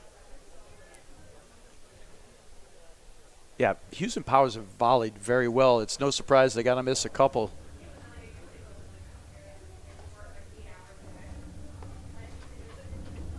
That's a good ball from McNerney. And he wins the point in transition. That's a great break. They lead 4 games to 3. Second set. Hughes Powers won the first set, 7 games to 6. It's interesting, Bradford. You watch these matches, and there's so little that separates winning or losing. It's a nick. It's a let court on a no ad point. It's just so little involved in winning or losing. Yeah, incredible. And you're exactly right, because they got up to 2-0. You had a couple of misses there from Hughes Powers. Here, I think, and then Hughes Powers took the next 3 games. And these last couple, you've just actually, I think McNerney and Compton hit that ridiculous running backhand. McNerney surprised him there with the drive. He got a few volley misses. And now we're back with a 2-game swing for Compton McNerney. And we're still on this train where I think it's just going to, if they win this set, we may not have finals till 9. 8, 9. Yeah, starting at 8, Yeah, going until 8:39. 5:03 now. Right. And it'll be interesting how that plays out for a team like Burris Ordoya. They're going to be sitting for A long time. 3-4 hours. I 4 wonder if hours. they'll start the guys' match while the women are still playing and then move them over. I would hope they would. Yeah, I I think just so. think it's just too long to go. But Because if this goes 3, could end at 6:30. yeah. Oh, that definitely. Yeah, so the women could go back on, and then the guys could start at 7:15, 7:30 on the other court. Whoa, he had Hughes stumbling there. Oh, see they're going Hughes. after him. Hughes, see fancy Hughes footwork. Looking for that down-up overhead. Oh, that's just good. Good paddle right there. They came after him. He had the goods, and then he turned it around on him, which is what we talk about.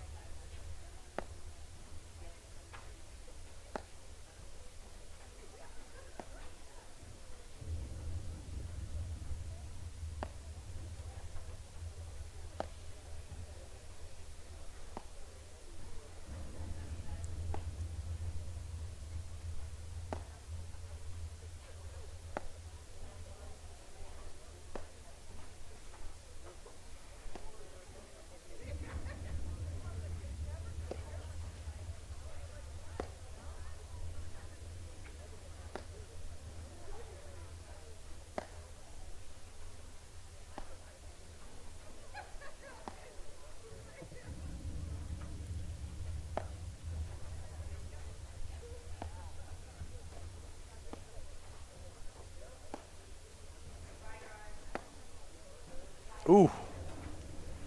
A lot of off-pace drives there from Compton, 3 in a row. I actually love them. I think they're good. They're a little disconcerting, and then he comes with Then the he heat. rammed, yep, then he came hard. I love it. I think that is 100% the right idea. It's like jabs, little jab, then he throws a haymaker, little jab, and from what I've seen right now, they're getting a few of the misses. That's a ball McNerney's got to make.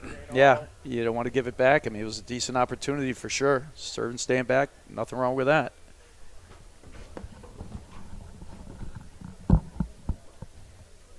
Hughes misses the lob there.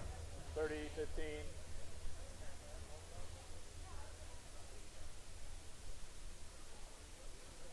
30-15. Big point right here, Bradford.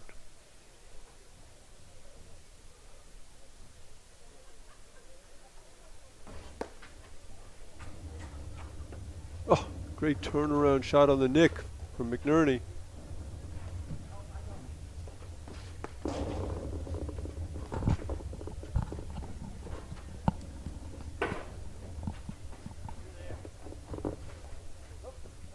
Oh, he Oh. shoves it out. Played the point brilliantly, opened the court up, and missed the volley. That was a big point because he did play it perfectly. Till the end. Good serve there.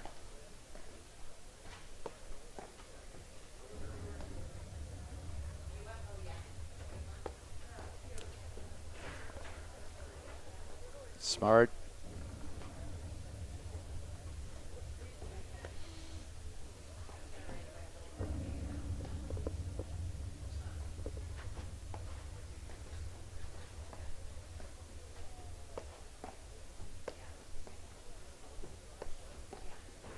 Good play there from Hughes, mixing up the drives. He's developing more spin on that. Oh! Right choice, wrong choice, Bradford? Ball was awfully low. I mean, it was on the low side. I think he should hit it. 40-30. Given the opportunities they've seen, I don't know. I guess the best way to say something like that is I think he should make it. What a great track down by McNerney. And here's the blitz, and there's no call. Powers does not call out the blitz there. And I think the Novocaine of like these long, tough points maybe wearing out. And because right now, we saw before, it's all about who gets that little edge, right? The tiny edge. Yes, sir.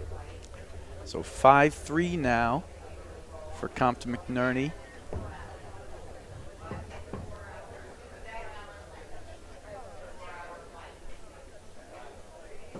You teaching tomorrow, Bradford? You have tomorrow off. I am teaching some. Hopefully not too early. Yeah, it's going to be a long day out here.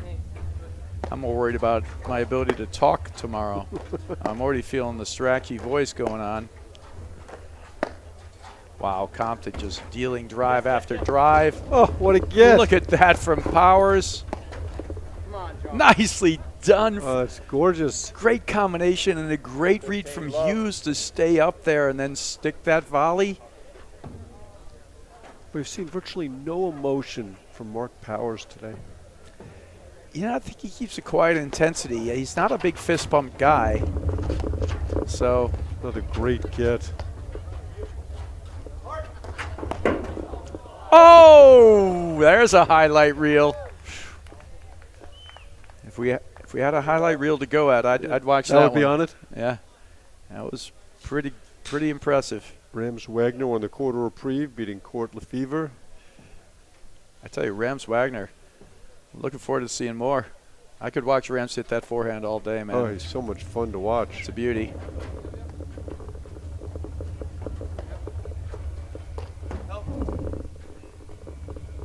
It's beautifully covered.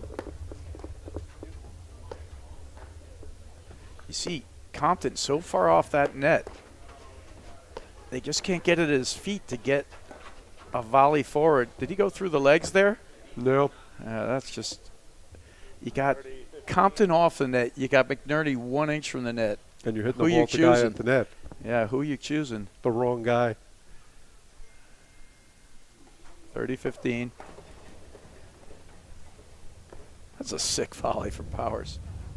Oh, That looked like one of my forehands, Bradford. 40-15. that was a skyrocket ball there. 40-15.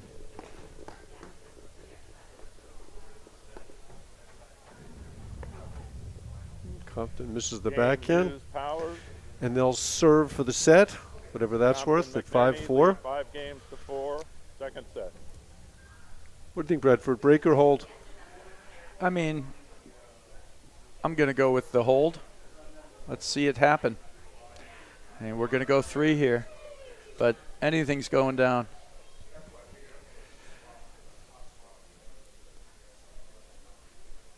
Actually, you know what? It's really hard to put away Powers Hughes, though. So I'll let you take the other side of the coin. What are you calling? I think it's going to be a break. So we got Compton serving 5-4, second set.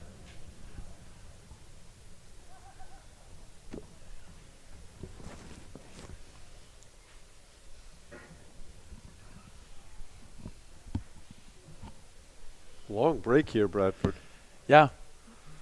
I told you I don't like the way Powers changes sides. Evidence right now. Clearly the Video weakness of his game. evidence. Yeah. Video evidence. Hughes Powers are just one of those teams. They're never done until you're shaking hands, and even then sometimes they come back. Yep, they really are. Just great competitors. Yeah, they usually make you beat them. The times they've had bad results are where they just get a little off the rails, and it's what we were talking about before. You get a few misses and then a little loss of confidence, and then Powers press a little, and then that's when they Love 15. go off the rails. Otherwise, you gotta nail the coffin shut. Yep. Step in the throat and then step on it again. Great backhand there from Powers. Takes us to love 15. Yeah, it was funny. I was having this conversation with a friend of mine the other day. Oh, that's just great mixing up and incredible stuff from everybody out there. We were talking about, that famous poem, "Do not go gently into that good night, rage against it." And my friend was like, it seems like a lot of work to rage, Gently sounds pretty good, and it's just Sounds funny like your friend's not a conversation. great competitor, Bradford. Great ball there. Takes us to 15 all. Ooh. Oh, there's a good move from Hughes. Oh, what a get! That is just perfect Tremendous stuff. action. John Scott, we're going to look for some highlight reels there. We can get the replays, I've heard. Oh, he missed it. This is just beautiful stuff there. But finally, you see Hughes reading the situation there where he has Compton off the net. You can blitz on Compton. The danger is, McNerney coming off to cut off the volley, but he got it at his feet, and he's right behind it. It's beautifully done. And then crazy transition stuff after that. Going overhand. That was a darn good serve. Oh. That was a blurt right there, Yeah. Bradford. He's got to get that ball in front of him and hit 30 it all. down. He let it get back behind him. No business hitting it. 2 points from the set.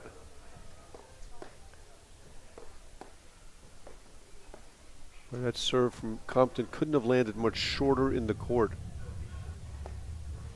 Yeah, Hughes isn't playing. He's not missing any, and he's playing to not miss rather than put the heavy pressure on. But it's probably the right call at this point. Good middle dump. Look at them both jump right on top of the net. Ooh. Just a little late with that decision, and that takes us to set point. 40-30. And that's the thing that McNerney does a little better. A lot of guys hit that, and it does he gets a little more down up on it, and he gets more misses on those type of balls than other guys. What do you think? He's going sidearm or overhand here? He's going overhand. Yeah, me too. He's been going overhand almost exclusively to Powers. Yeah, he's got the look. Overhand, stay back, backhand off the screen. That's the pattern.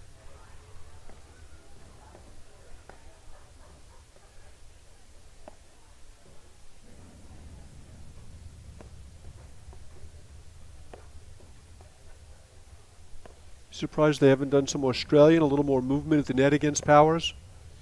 Oh, Wow. there you go. Game in Game second in set, second Compton set, McNerney. Compton McNerney. Brad, I got to take a break and cancel my 16 dinner reservations. 4. That I would got to be take wise. my breakfast reservations for tomorrow. I got to cancel those too, I think. I think it would be completely wise on all counts. Cancel everything. Clear the Yeah. slate. I'm not available Monday either. Got to rest up from today. Well, it's now 5:16. They're going to be playing until close to 6:30. And I think there's a great barbecue going on that we're not able to be at, and all sorts of things here, Mark.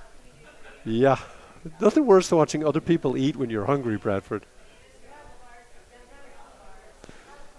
So again, a set decided by virtually nothing. I mean, just a few misses here and there, but good job from Compton McNerney. Made some crucial shots. I loved a couple of moments in there where I think Compton did a great job. He hit the rollers, then he went for the hard one. I think that mix and that combination, because we're talking about winning a point here and a point there, Mark, and that's really going to be what brings you over, and that he can get that from that type of combination. You know, we talked about what great competitors Hughes Powers are. That last game was not a great example of that. Yeah, you'd have to almost, if you were done with that and you were in the Hughes Powers camp rooting for them, you'd have to worry about a letdown from that, or if that's a confidence thing, or did it show a little breakdown. I don't know. You have to assume they're going to come back because they lost the second set in their first round, 6-1, came back, won the third, I'm all 6 right. love. Well, I've got 3 of them. Different match entirely, but You leaving? Different team entirely. yeah. Huh? Because, I don't know what's going to happen with. Big shout out to Merton Molenveld, who's watching somewhere in Europe at an undisclosed supposed to do the location. women right Wow. after, right? Merton just got the job at the Birmingham Athletic Club, Birmingham, Michigan. Going to be starting out there next month. She's very excited about it. Yes, she's well loved out here. She's Big at the loss for the East Coast. Field Club of Greenwich for 7 years. Is Margaret going And to umpire that? kudos to her. And good for those guys Yeah, I in wouldn't Michigan. wait. They got a great one. Don't delay that because of I this. see Martina Andrakova with a paddle in hand. I wonder if they're going to start the women's I final. think that may be the play that they're going with.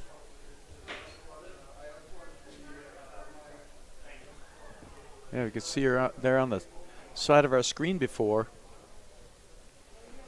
So what do you think about the third here, Mark? There's so little that separates the two teams. I mean, it just could easily go one way or the other. Who's going to play the big points better? I tend to give the slightest of edges to Hughes Powers, but only the slightest. This is not a social event here. Yeah, this is a great battle. Well, And the funny thing is, oftentimes you think about I'll give you what's going to be the adjustment the team's going to make. What are they going to do? Are they going to switch in the back? Are they going to do this? Are they going to do that? I don't feel like we're going to see any No. of that. It's just going to be, did Powers miss that forehand? Right. Did McNerney just dump that volley? It'll just be a ball here and a ball there that somebody executes or does not. Well, it's going to, usually after a set, you say, what was the difference there? And that was the difference in that set, right? Sure. They just a couple more misses on one side than the other. 6-4. All 4 players are on the court. Jackie Cameron coming out with 6-4. looks like bars, some Yeah, they were up 5. some energy bars potentially. Maybe they're for Mark Bliss. He might be running out of gas on the Yeah, chair. up there in the chair. The air is pretty thin up there, too. Very thin. Much colder up there. It's a lot chillier up there. I know it's nice and warm in here, except when they have both doors open. Then not so much. Which is a lot of times, Mark, because Yeah. I just put my sweatshirt Yeah, I was on. getting cold too. I mean, it's like Grand Central in our commentating booth here. I mean, essentially, we are in Command Central. This is the player check-in place. Yep. We got this actually a terrific setup here. We are in Command Central, but we're not Command Central. Somebody else is in command. We're And just, we're we're not just in even Central. In command of anything, Right. Mark. We have no command of anything. No command of anything. Okay, so it looks like John Hughes is going to serve to start us off. All we need now is Do you think another that's team. Well, I think the sun is almost, even if we were to come back down, I didn't see how they did it in the first or the second sets, but I wonder if they're just staying sides versus, no, because he did serve on that side. Yeah, I think Yep. that's what they're doing. I think they're just staying sides.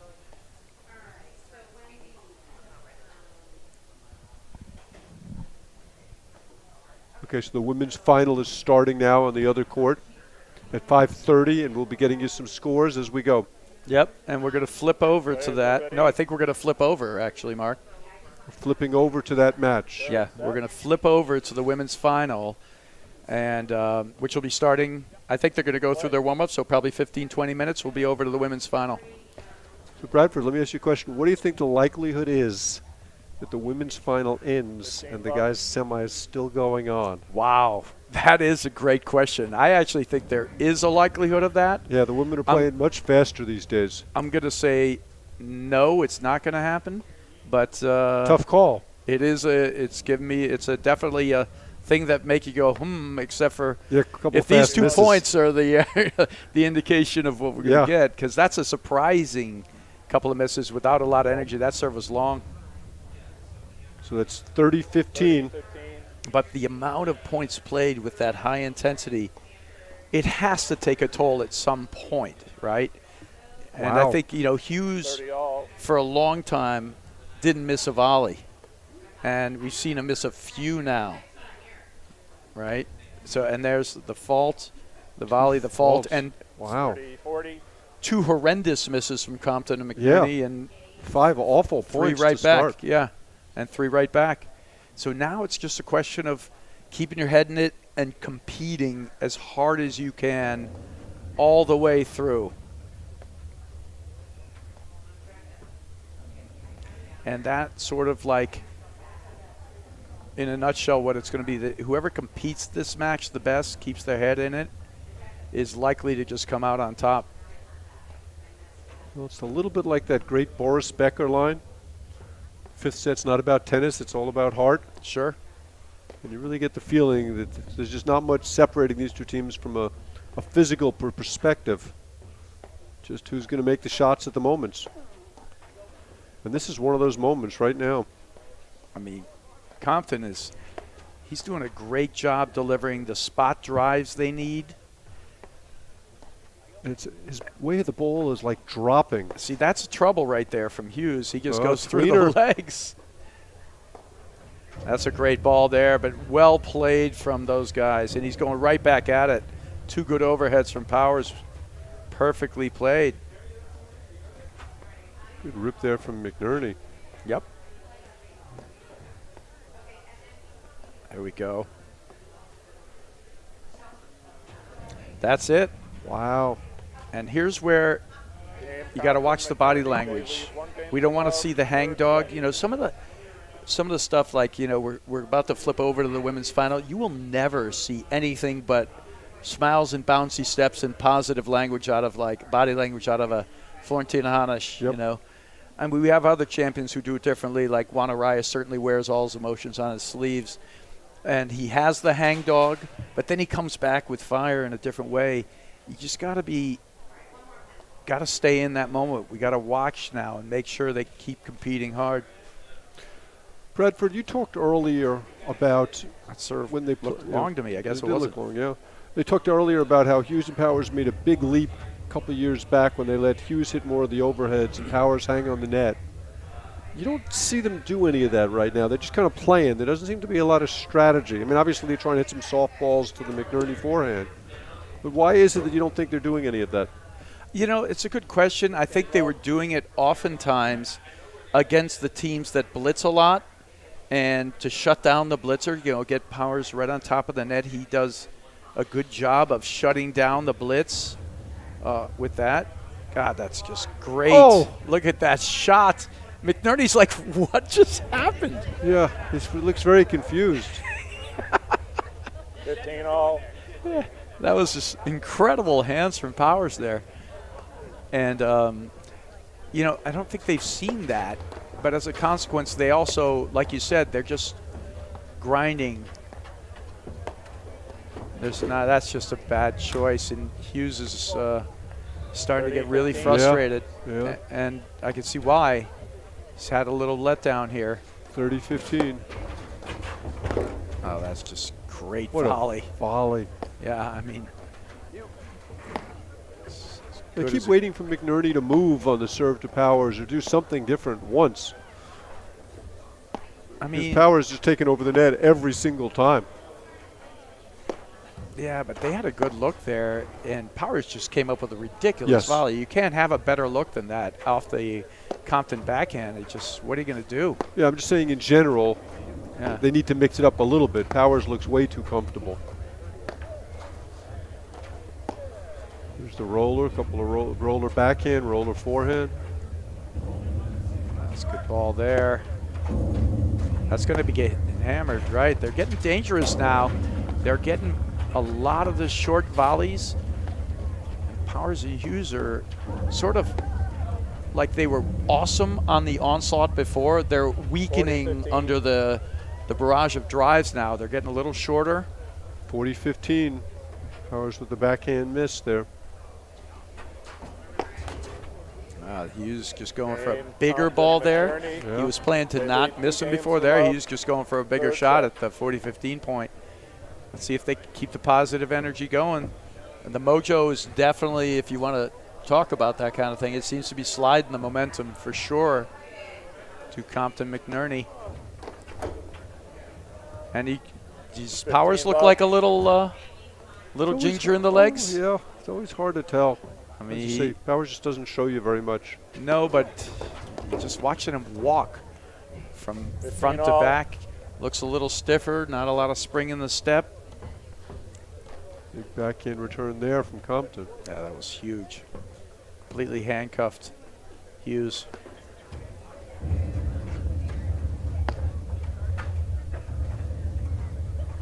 You know, of the teams, they had a much easier go of it, Compton McNerney,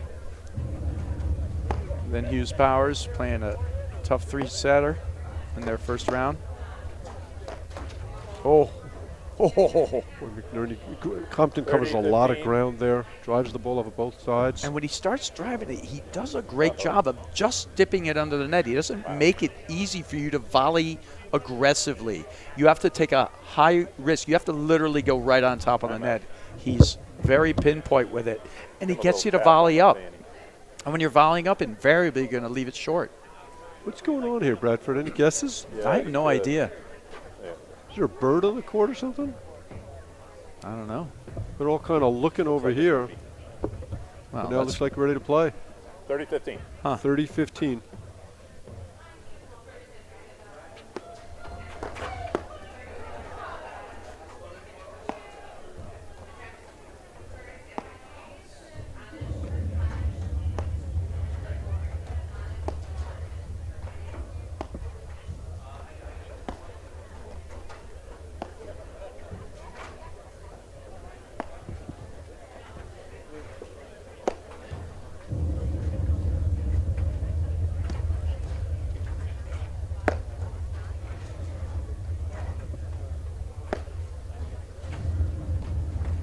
Oh, good ball. It was not an easy drive. It was Nope. not an easy drive for Compton.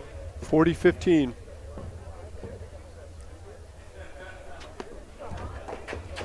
Oh, That's a great forehand from McNerney.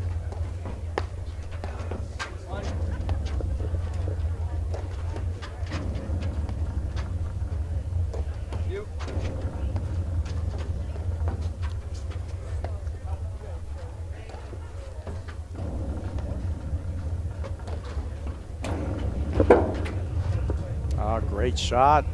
Catches the nick. 40-30. I think he caught the seam actually, Mark, in the back, and his shot to the right.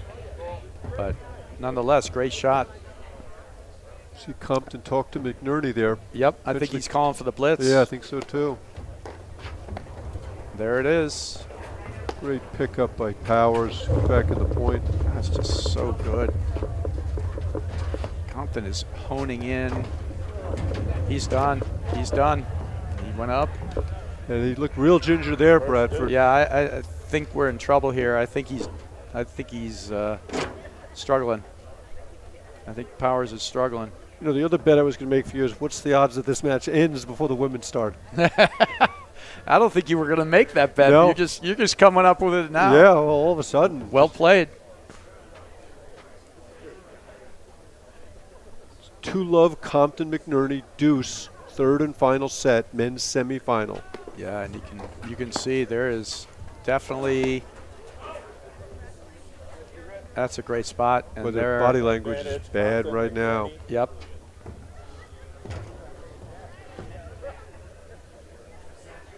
Again, calling for the blitz. See, and here's where you could decide. Oh, second deuce here now. Deuce, receiver's choice. Going right back to Compton. Not much question about that. 100%. Although actually the last two returns that McNerney's hit, he's stuffed. But they're going right back there.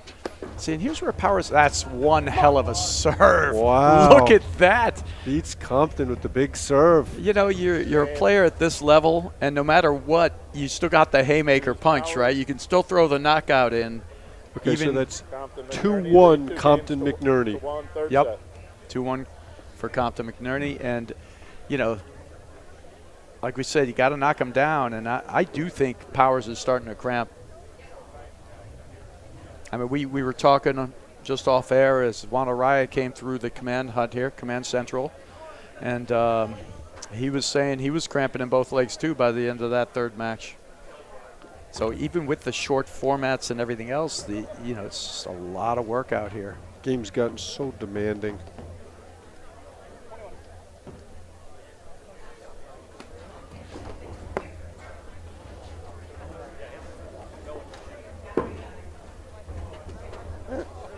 Oh, it went out. Did it go over, hit the bounce on the top, too? Yeah, that's a shame. Hughes. I don't think Compton thinks it's a shame. Yeah, he's pretty darn happy. There was some talk a couple of years back about making that a let.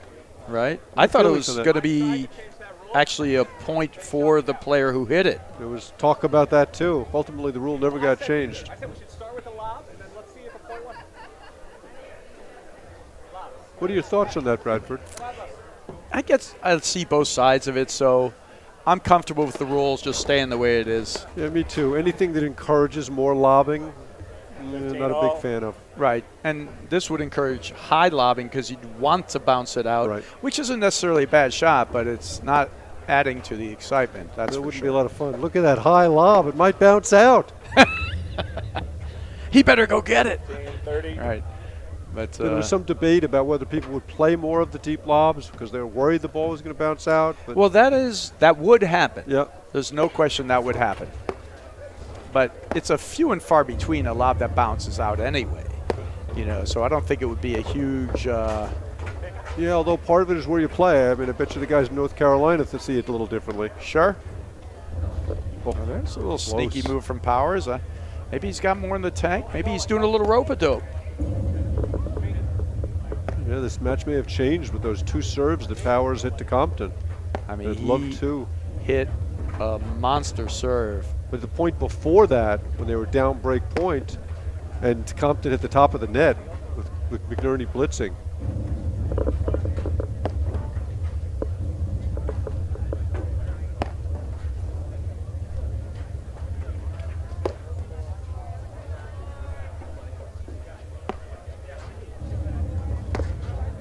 Great hands. That's what McNerney does so well. They're going to bail. No. Misses it, 15-40. 15-40. Little lackadaisical going back. A little sluggish.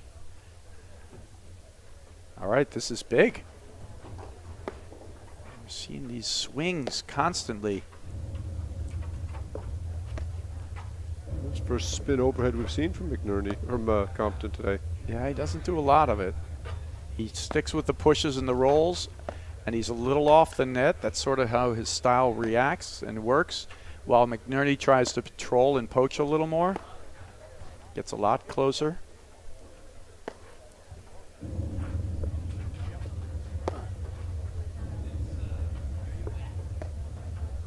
Watch the nick there. Good ball. Very comfortable hitting the deep rollers in, giving very little with powers to work with.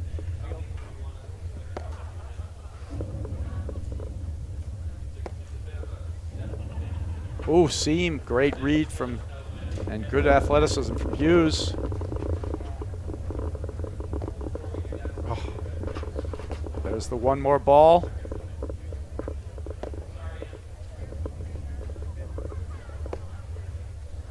And you see Compton actually, it's looking a lot like Parsons back there. Bails, whenever it comes off, he never misses that screen drive, puts it right back in play down.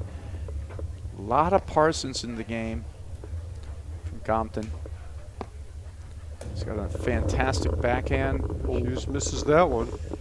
And McNerney was right there. 30-40.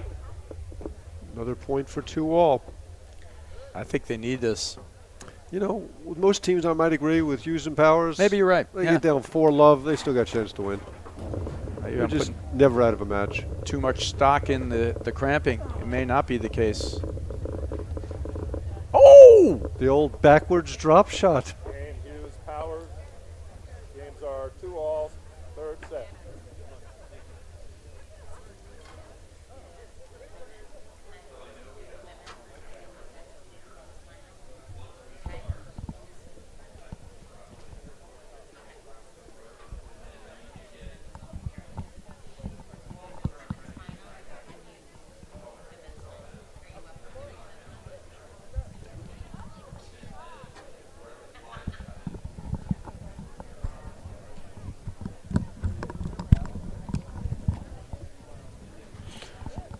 Okay, welcoming in Patty Hogan to the booth.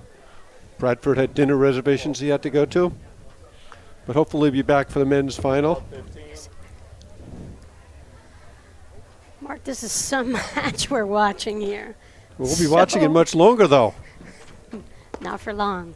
Because, it's prime time for the ladies, Mark. All That's going to be a fun match. Really looking forward to it. I have to admit, I love watching Anna Maria Zabori play. She's just so charismatic on the court. She's got so many shots, so many weapons. She is so fun, Mark. And, Delmonico, Gebbia, our second seed. Love to have seen them in the finals. But this showdown, showcasing this amazing, talented pool of pros we have in the Connecticut area. This is going to be great. Well, Jade Curtis, another really dynamic player with all sorts of abilities. Fun to watch. And we're going to be switching over to that as soon as they're ready to start, which should be momentarily. Yeah, I had a lot of fun watching, and she missed the game for a year. She lived in Florida, Mark. She came back. She didn't miss a beat. Bunch of misses from Hughes Powers here.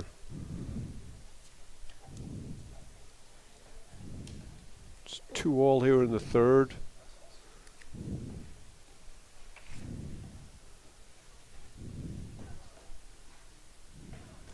Compton just ripping the ball, and they break Hughes. So they're up 3-2 in the third.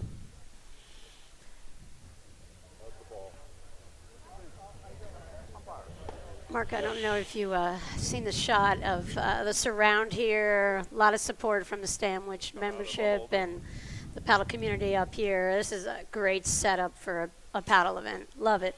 It's awesome. I think the Stanwich membership was very disappointed to see the host pro lose in the first round and then losing the first round of the back draw. Well, that just shows how tough it is when you make it as far as Anton and Max made it last year and their rise and they go out in the first round. I mean, that's the depth in the game. Quarters of nationals after an epic win over the legendary team of Broderick and Palmer. I think Broderick and Palmer saved something like 7 or 8 match points.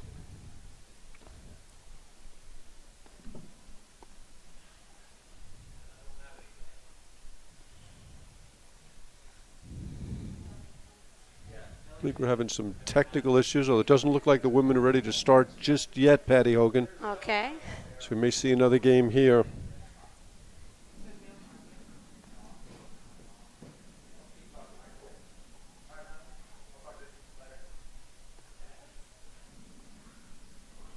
Just a well-oiled machine here at the Stanwich Club with Enette, John Scott. Never any problems, never any issues. Everything is always perfect. Sorry, Mark. I just had a reflex. Sometimes that happens as you get older. Those fast twitch muscles just go. I felt that fast twitch muscle. I'm not missing Jerry Vion so much anymore. Well, I just had to take her place for 1 second. I'm not sure what was going on there. Okay, so Brian Compton getting ready to serve. 3-2, third and final set. Women still warming up. And here's Compton to serve. I was out watching this match with Martin Bostrom, and we were just kind of in And awe. Sophia Bostrom was watching too? Sophia was on a walk, but we were just marveling at Compton's play. And he's still a little under the radar, but I mean, Boy, if he's he's the under the top of the radar, game. you're not paying close attention. Well, I'm just saying, there's some names that a lot of people have seen on the live stream for years and years. He's ready to win in nationals. He's got it all, I believe. Okay, we're going to switch over to the women's match momentarily. And here we are. So, Patty, want to introduce the players to our viewers? I would love to, Mark. The far side, in the deuce court, the bright yellow sneakers, Floor Hanish, partnered up with Anna Zabori, our Defending national champions. I was going to get it in. I figured you were. I was just letting it draw out a little bit. And on the near side, in the orange, that's Martina Andrakova, former national champ herself. And right here to the left of the screen, Jade Curtis. And Martina Andrakova, former partner of Anna Maria Zabori. Good point. They played a great match with Elliot Radesno in the quarters of nationals. Down a set. Would that be our birthday girl, Macy Elliott? That would be our birthday girl. I think turned 21 today, Mark. I think she's 26 or 27. And here's Jade Curtis we're looking at here, who's just such an explosive player. She's so much fun to watch, drives the ball off of both wings. I think the backhand's actually better. Well, I'll tell you, with Delmonico Gebbia, Jade really impressed me. And she was the best player on the court. She was phenomenal today. And she brings it from her forehand and backhand. And I pointed out I'd only seen her play the deuce court, where in the ad court, she started off, it was a little slow, but they lost the first 3 games, and then they never looked back, held on 6-4, 6-4. Yeah, I agree, Patty. I've never seen her play the ad court before today. From Union, New Jersey, Florentina Hanish. Her partner in the ad court. From Westport, Connecticut, Anna Maria Zabori. And it's worth noting that this is Floor Hanish's first tournament back after having a baby in late July. From Stamford, Connecticut, Martina Andrakova. But absolutely nobody on either the men's or women's side of the game puts more into it than Floor Hanish. Anna Zabori won the toss and is elected to receive. Zabori was telling me that she's just a much better player because Hanish, she watches how much Floor puts into it and just demands it of her. And how much that's helped her game.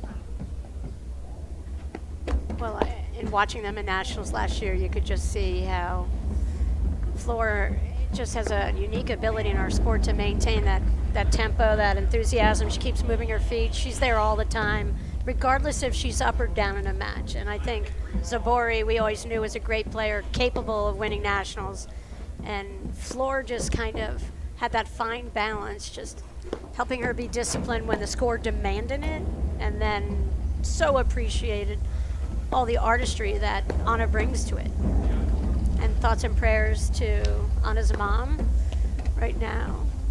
Anna's out here with a heavy heart, and we're hoping, really praying that her mom improves. Mark, Yeah. this is going to be phenomenal. Yeah, it's interesting. You know, if you took all the women, had them play a tennis tournament, I think the two best players, at least at the top of the game, might be Jade Curtis and Anna Maria Zabori. I know Jade was 5,600, the WTA computer. Zabori played all of the Grand Slams as a junior. Well, and with Curtis not playing for a whole year, I just find this quite amazing. I Yeah. think they had a good draw here. They didn't. They were able to kind of work their way through this. When they lost the first set in their Right, but then quarter. they totally turned it around, and you could just see them sinking in. They have a lot of confidence in each other as a team already. This is Jade Curtis to serve.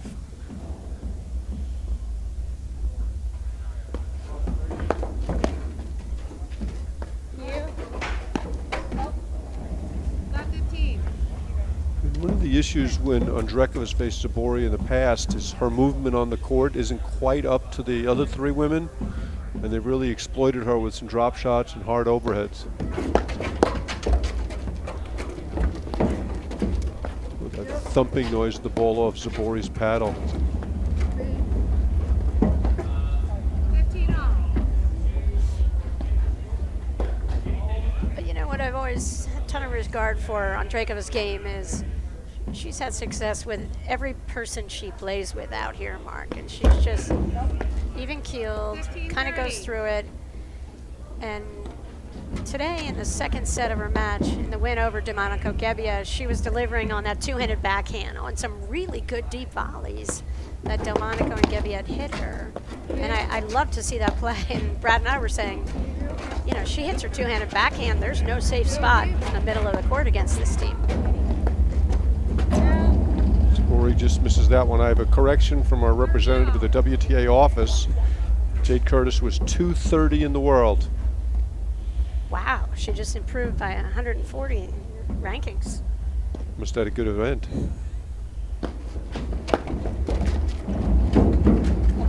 Good forehand there from 30-40. Hanish. Takes us to our first break point at 30-40.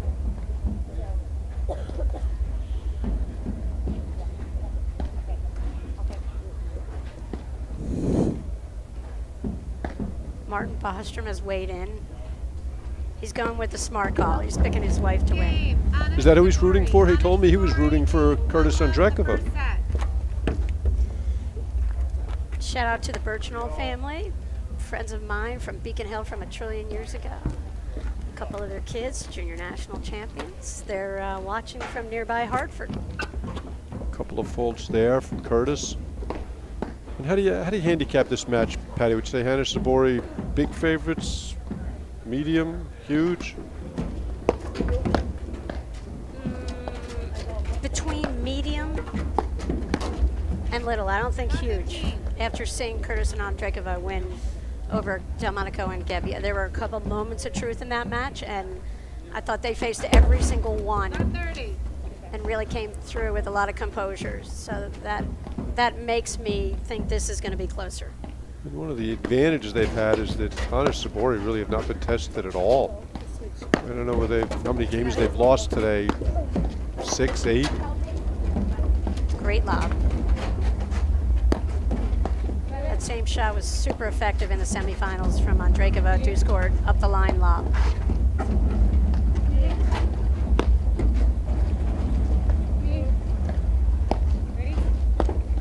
We saw nationals last year a lot of times. Zabori came over, played a lot of the overheads. There's that great And blitz I'll from be curious Hanish. to see if they go to that setup here. But Hanish is unquestionably the best blitzer in the women's game.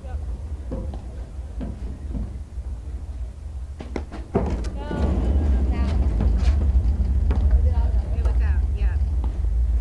15-40. Couple points to get back on serve, or back on break, or There's so many breaks, Mark. What do you call it now?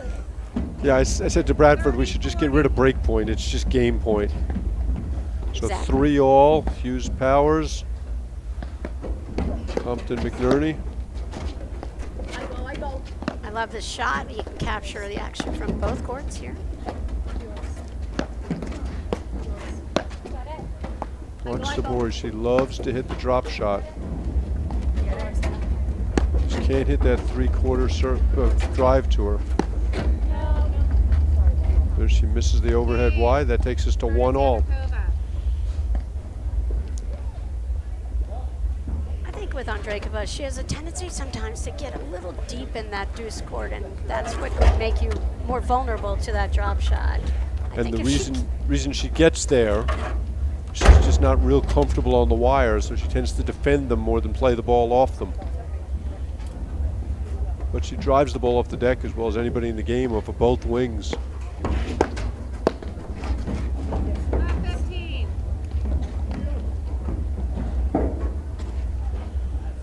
And we should mention she's a former national champion, 30. Gabby Nicolescu. 2016 at Darien. I think you ran that event, Mark. Just one of your many. That was a great nationals. Had a great team. Remember you sent me those great flags from all around the world for the hut. Well, our game is a celebration of all these players from, you just go around the court here, Mark. How many countries are represented right here in this women's match? Well, this is 4 countries, but at the 2020 Nationals in Darien, we had 30 countries represented. That's phenomenal. 1540. Well, the ball just makes a different sound off of Zabori's paddle, doesn't it? It does. I love that big wind-up, little off speed. Andrakova stopped around the service line, just a little too far back.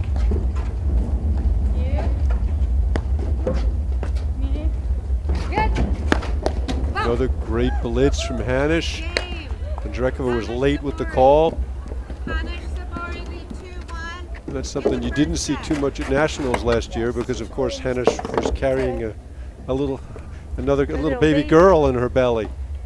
Well, I think she really is a student of the game of platform tennis, and I think what makes her a great blitzer is she's aware of where the vulnerable spots are. She's really disciplined, lobbing over that person who's the right of the 2 players at net.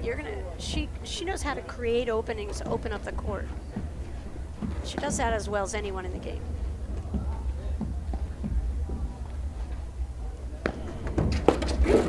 Such a smart player. And as I said, she's so committed to the game in every way. Just really have to admire that.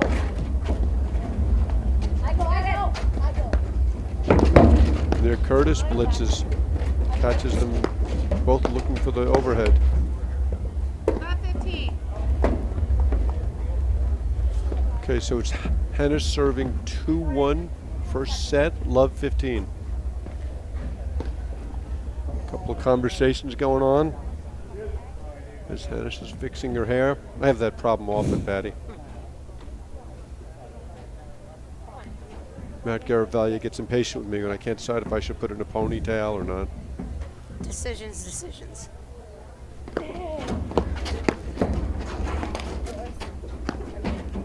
Oh, not much of a margin there. That was close. Good up the line lobbing out of that ad court from Curtis. And that one missed. Oh, they didn't call it.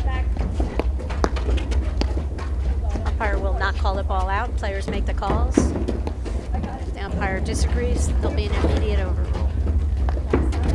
Mark, we're back to traditional scoring for the women's finals. Great scramble on this point. Jake Curtis faked the drop shot, but people coming from the parking lot to play it. Then played it off the bounce, then hit it a great drop shot in the next point.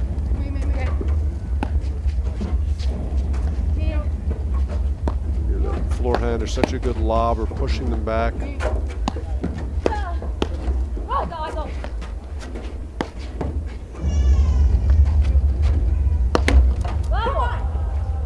Uh-oh. Was that Martin? Floor only lost 1 point. Don't cry, Martin.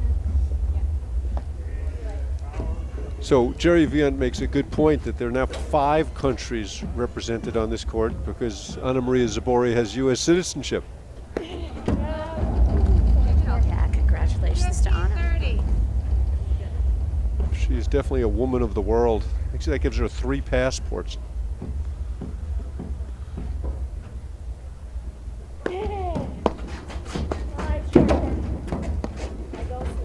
Yep.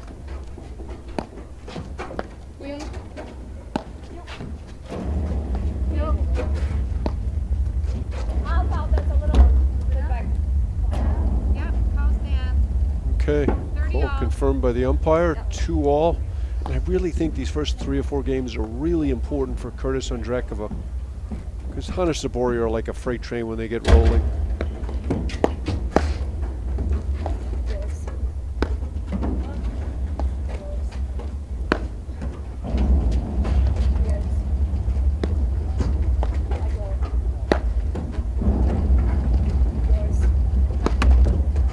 Oh, Zabori misses an easy one there. You know, Mark, on paper, you had Delmonico, Gebbia, the number 2 seeds. 30, Curtis and 40. Andrakova had no pressure. They're just kind of working themselves through. And sometimes at the end of the day, this is a long day. They've exceeded maybe their expectations, Game. but in a way, I think they Curtis expected to Andrakova. beat Delmonico Gebbia. So I think they're on course for. They set their expectations on reaching this final and winning this event. 2 all.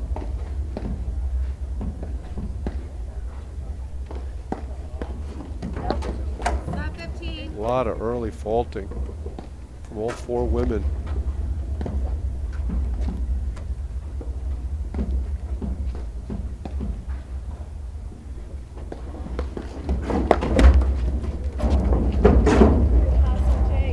Did the lights get brighter after that point, Patty? Was it me or did that really happen? I think it really happened. Yeah, what a grip on the returner serve. I thought Zabori hit the ball so hard, she like increased the lighting in here. High voltage paddle. Yeah, apparently.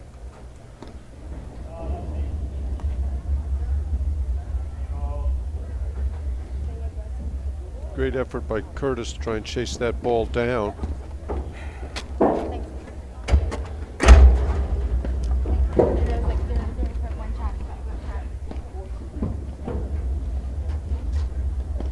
Your point about Zabori and Hanish being great front runners, that's why I think Andrakova and Curtis had to get off to a good solid start, and they have here in this match.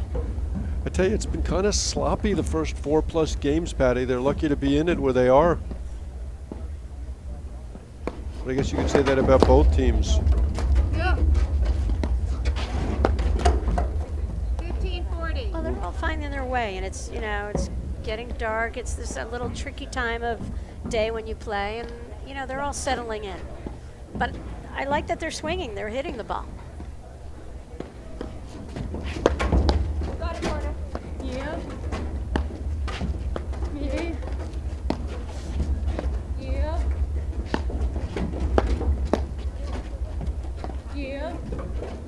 Really good. 2 lobs in a row.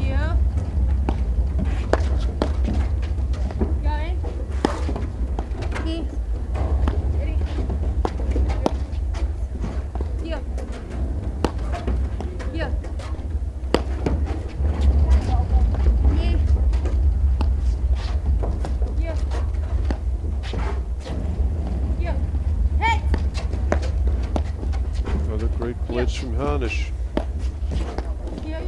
She just asks you so many questions, Patty.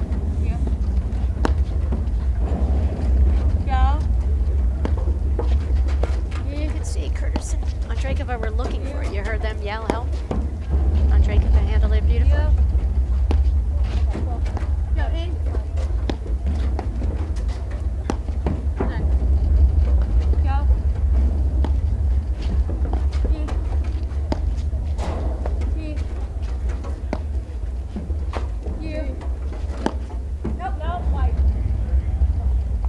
Game. Hanish Zabori. Hanish Zabori leads 3-2 in the first set. And the lobbing lulled them right there. You know, all of a sudden they just slowed it down, kept going, kept going. They weren't getting anything. And then it's hard when you're moving to your right, like Andrakova was, to try to catch that sideline and go side back. Almost an impossible shot. She kind of had to maybe just hit a slash right into Zabori's body there. Just get the ball deep in the court. She was kind of committed to a wind-up and some kind of a slash kind of overhead, I thought, or a slice.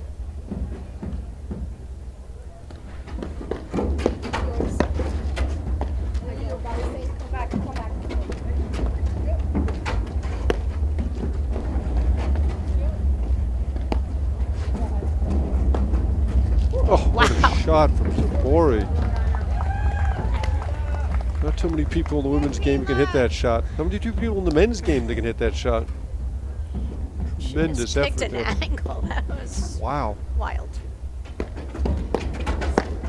That's why there's only one and only on a Zabori. Great return there from Curtis.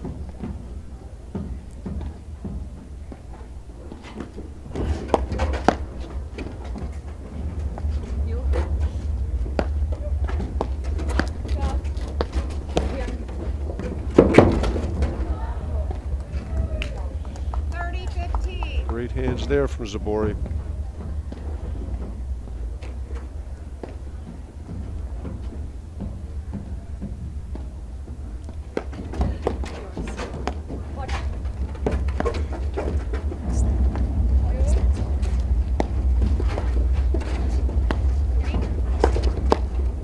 Big forehand from Curtis. Oh, great exchange.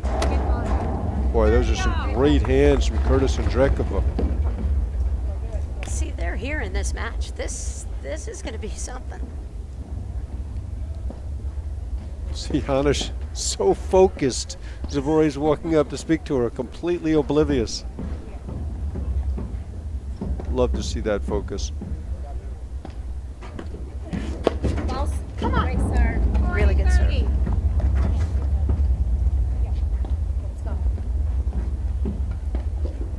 Might have been a good ball for Andrakova to take up the line, just let Floor hit a volley. Go. Boy, another great serve from Zabori. Zabori. She really tagged that one. Big hold there, takes it to 4-2. First hold of the match. 2-4.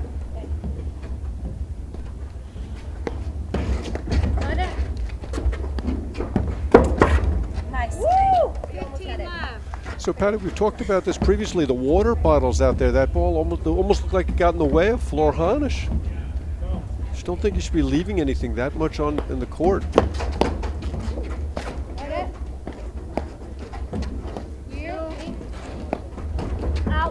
Hanish is so smart. She sees when they're looking at each other and immediately blitzes. That lob down the middle, they got a little confused, and Andrakova did the backhand overhead. Well, that's the court awareness that she has. She knows where her opponents are every shot out here in these matches. Great run down there from Zabori.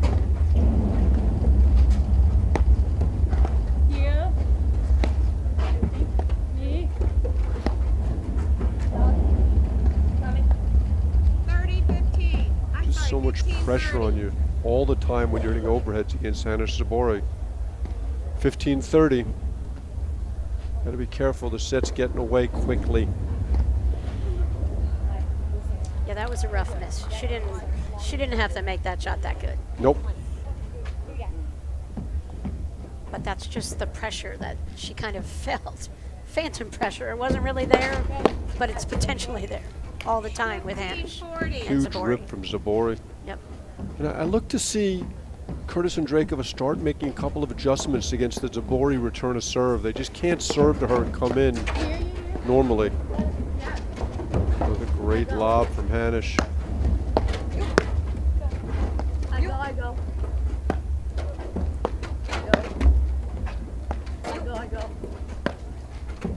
I got it. Sorry, it's yours. I got it. Go.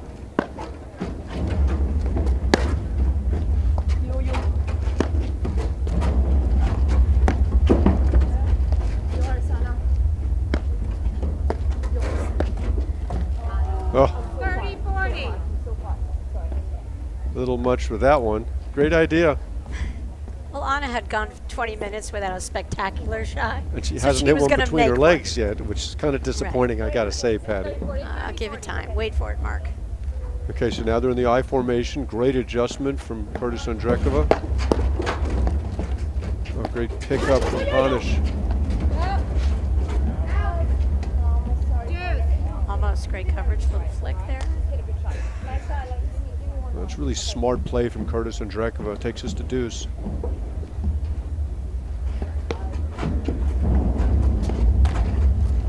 Add in. That serve barely caught the line.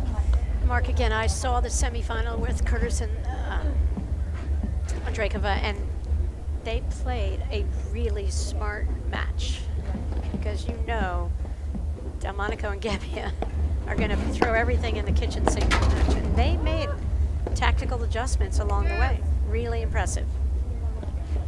Andrakova tries to drive that one back. And just a reminder, playing regular scoring here. Be deuce add, deuce add, deuce add until someone wins 2 points in a row from deuce. Okay, the ball was called out, overruled by the chair. Advantage, Hanish Zabori. I expect a rocket from Zabori right here. I always expect a rocket from Zabori. Oh, I like the play. So they're staying back against Zabori. I think it's really smart. Oh, she just caught the line.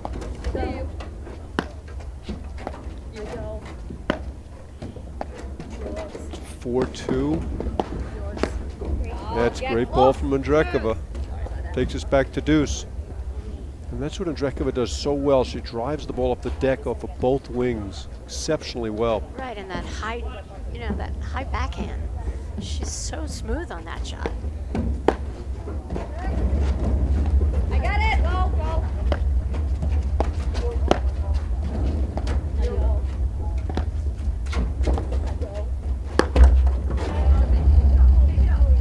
Yep, she got caught in poor footwork. Wasn't set up to go for a side back screen. She knows it. Staying back against Zabori. Add in for Curtis Andrakova. I got it. Go. I think this is really smart. Great adjustments. Yeah, stay there. Yours. I go. That's a great overhead right But there. that's a ball Zabori's got to let Hanish play. Curtis should blitz on that ball. Yep.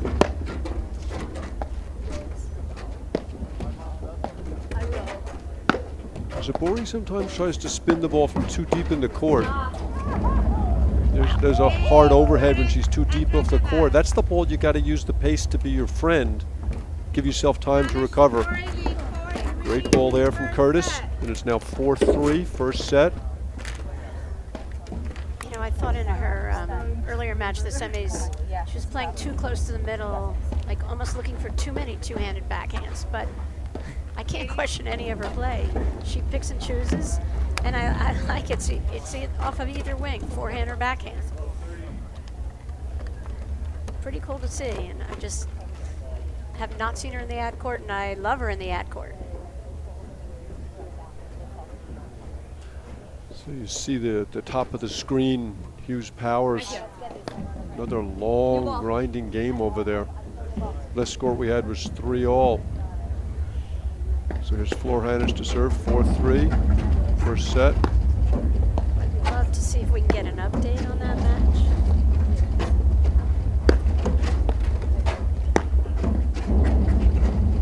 And just like that, none other than Ann Waldron appeared, held up 5 fingers for Hughes and Powers, 3 fingers for Compton McNerney. So does that mean it's 5-3? I believe that was what she indicated. What a drive there from Jade Curtis. Picked the ball up off the deck.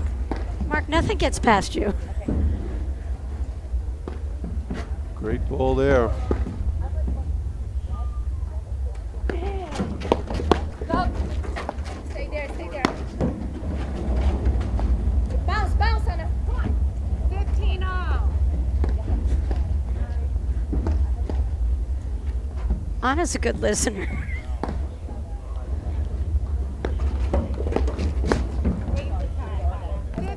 Rip from 30. Andrakova there. Oh my lord, I mean, that serve bounced up over her left shoulder and she just handled it, got that ball down quickly.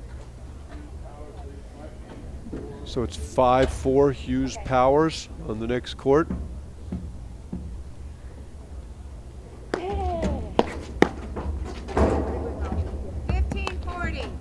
That was, would you say that was a wild volley, Patty, or would you say that was an incredibly wild volley?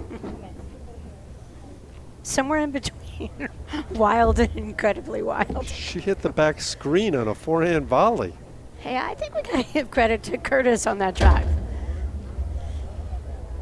They were outguessing each other, I think, and she caught on and looking someplace else. Point for 4-all. And Hanish faults, and we're back to 4-all, back to even. Curtis Andrakova. That was a huge hold last game from Curtis Andrakova, and you got to give him credit for smartly staying back against Zabori's return.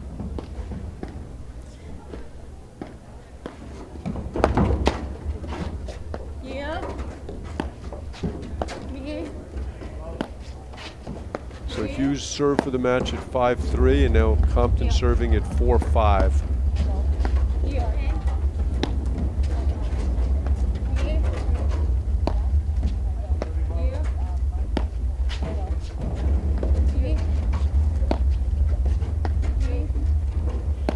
For those of you who are trying to watch through the court, it's 30 love, Compton McNerney. That's the great thing about screens, Mark. You can see a couple courts at a time.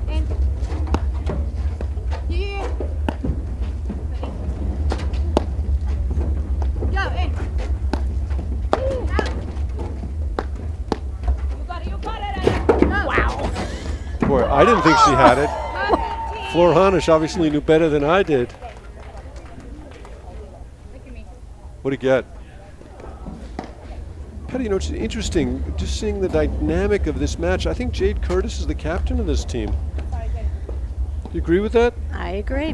Which is remarkable given how little paddle she's played. I mean, Andrakova is a real seasoned veteran, former national champion. 15-all. But I just think that's Martina's style. Yeah, it is. She's a quiet leader out there, and she stays even-keeled throughout every match I've ever seen her play. And I think she just 30-15. empowers her partner to be the best they can be, and I think she's, you know, we view it as a support role, but she came up big time in the semis, and she's coming up big time here. But Jade Curtis just evolving in front of our eyes this afternoon as a player. 40-15. A lot of misses from Hanish Zabori. But I'm telling you, I told you, these guys, taking out Delmonico and Gebbia, they won it because they played a really smart match. Okay, game, set, and match. Hughes Powers, 6-4 in the third. So men's final upcoming against Curtis Andrakova. Burris Ordoya. 4 in the first set. My guess is that'll get started maybe 7 o'clock. 3 games in a row here for Curtis Andrakova. great day for Montclair Golf Club. We've got Flor out here and Mick coming up.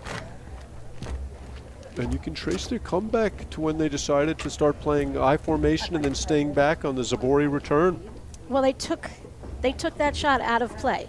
Yep. They took Gebbia out of the match this afternoon. That's why I'm saying they really spotted their shots. I see Jay's not overhitting those overheads, letting that ball drop, playing a lot of shots. As you would say, Flor-like. She's not the only one out here who's capable. I mean, all of these women can do it all.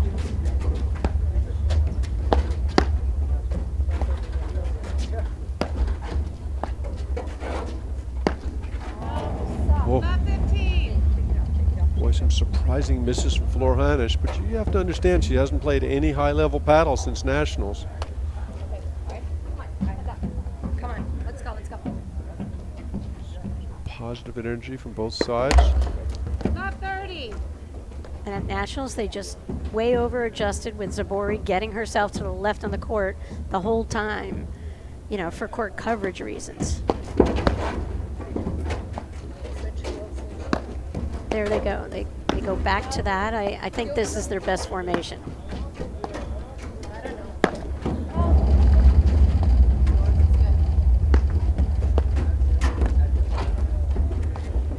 And Mark Jade, super comfortable off the screens. I mean, for someone who brings the heat from her forehand, backhand, I haven't seen her miss 2 screens all day. No, no. She's so talented.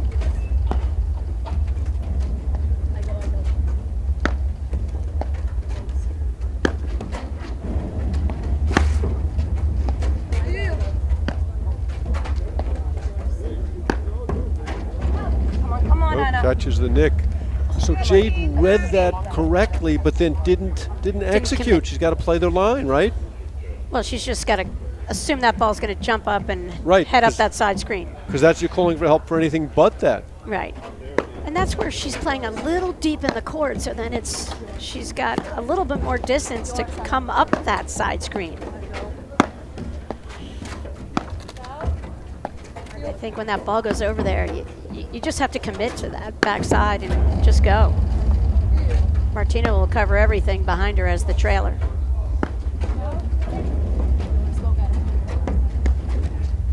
Wow. Wow. 30 all. That's taking advantage of a short lob. Yep, a lot of spin on that ball.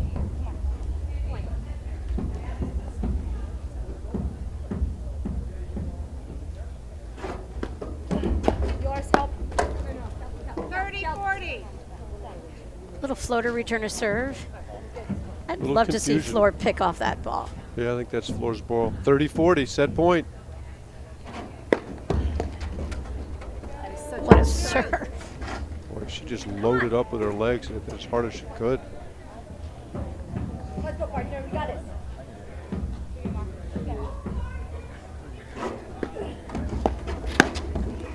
Just like that. Watch back, go back. And that's the thing. Martina's return to serve is kind of that off-speed ball. So that player at the net has to be active and cut that ball off so that the server doesn't have to come in and volley up to someone. With some great lobbing, Curtis Andrakova.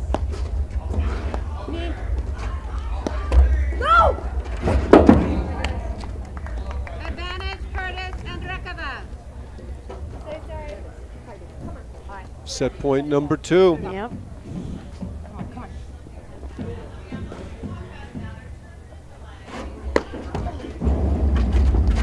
Another huge serve from Zabori. Come on! That hard overhead. She caught Andrakova deep in the court. Great recognition. Takes us back to deuce.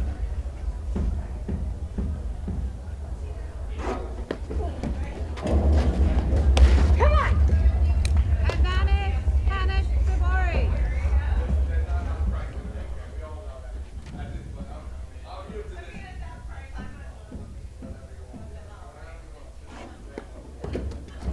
Catches the nick. What a serving exhibition from Zabori. I mean, headed right at that nick. Curtis has to consider just block lobbing that ball. We had a good angle at that one. With some hold there.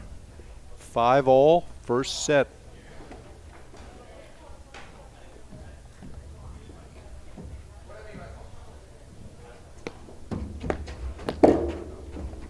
Oh, some volley from Andrakova.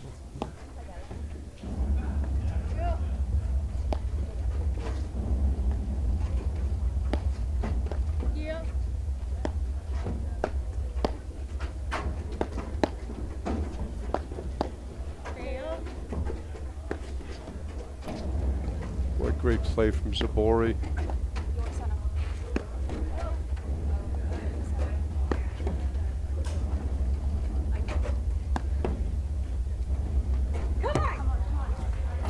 Zabori wanted that overhead, but Hanish got it done. So 5-all, love 15. And the energy in the court really changed the last 3 minutes, didn't it? Yep. Staying back against Zabori again. And she misses that one. Such a great example for the league players out there. Just because you can't make that first volley doesn't mean you can't win. change it up, stay back, play I formation. Have your partner poach. 30-15. Back-to-back missed returns. 30-15.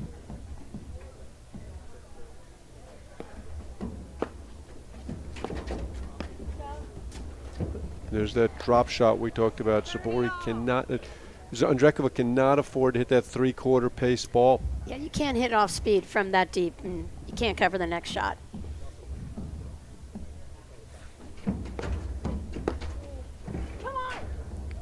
Wow, I think she got it. What happened there? Andrakova kind of stopped. I think it was a little bit of a mishit, But why would she stop? because I think it was a little bit of a mishit, and she thought it was going out. Oh, some bad decisions there from Andrakova Right. that game. Just And- shot themselves in the foot. Crucial points, end of sets. I always think if you're in between and it's that off-speed ball, you've got to play that shot. You can't let it bounce because you have no chance to play it off the screen. Yep. And there was just no commitment to that swing either. She made a couple of mistakes there. And Hanish will serve for the first set. Yeah, so Curtis Andrakova, 2 set points there, and then total momentum change here, Mark. And credit to Zabori. She hit some big serves down set point. Completely neutralized the Curtis return, which was really bothering her earlier in the set.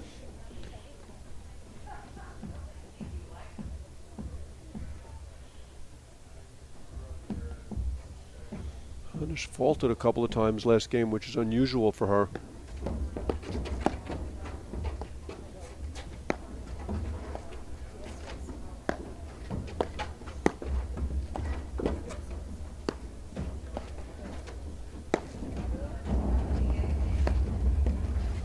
Again, the drop shot and the three-quarter pace drive. Yeah, and it's tough for anyone to drive at the person closer to the net on, when you see that opposition up there, I think you just have to pick a better shot for the drive. 30 love. Oof, Boy, the wheels are kind of coming off this set, aren't they, Patty? going fast, just the last 6 or 8 points.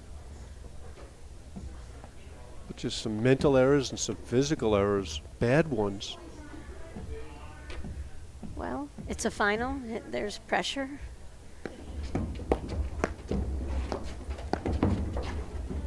That's a great blitz from Curtis there. Zabori got caught in between. Either bail or come in. Don't try and hit a volley moving back behind the service line.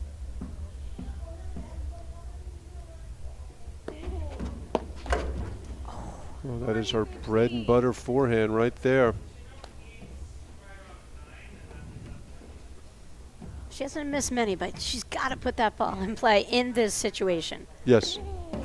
I didn't feel like Flora was charging the net by any, in any way there. And it certainly wasn't the serve that forced the error. Right, but that's just gaining that awareness as a baseline player. Is there true pressure on top of the net or not? 40-30.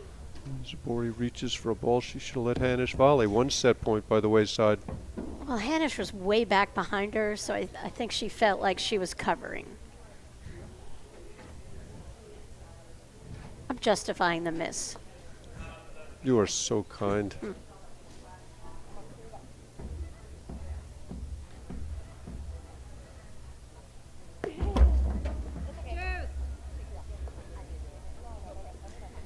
Right here, I'd love to see Curtis take a step or two in, just apply some pressure.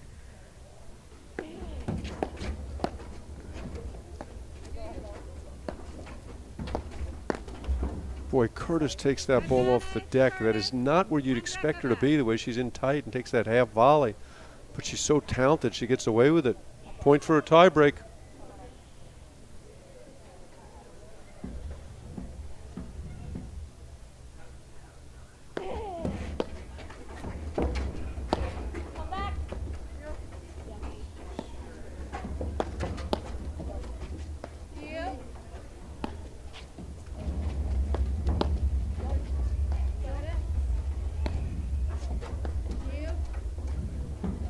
Great Beautiful, lob. beautiful Hanish. lob from the deuce court, cross court. Oh, that was going out. Good recovery from Zabori.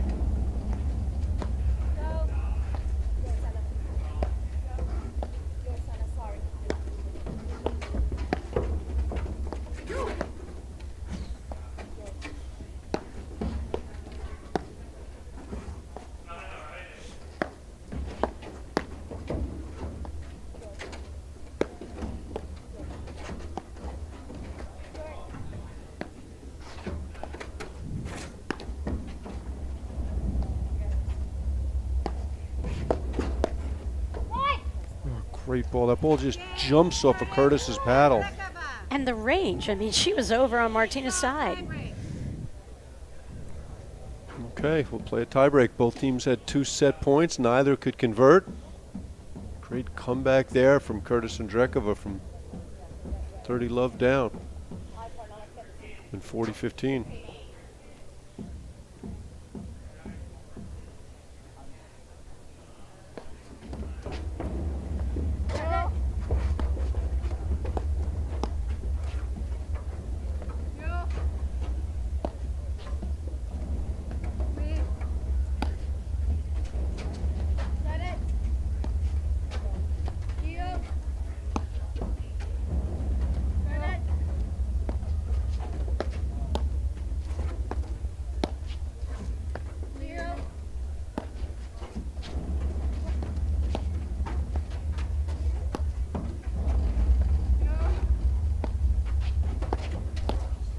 There's some great lob in this point from Hanish Zabori. Oh, Hanish missed that one. Curtis Andrakova, 1 love in the first set tiebreak.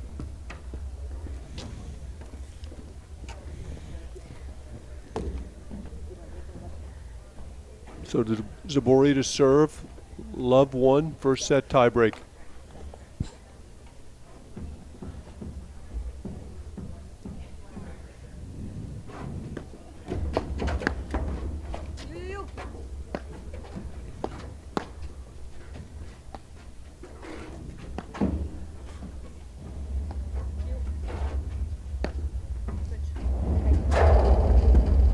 Oh, what a shot from Curtis.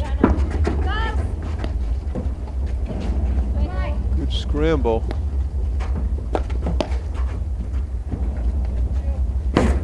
Oh, what a wow. shot from Zabori. That's a good shot. Great point. 1-all. Wow, that was just tremendous action, Patty. Yep, and Curtis said that's a great shot. We all agree.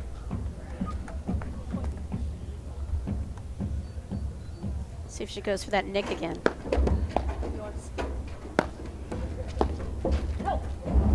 Andrakova misses that one. Good idea. She had her off the net. She's had her make her volley from the service line.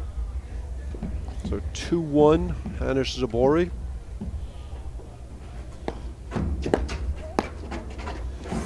Got it.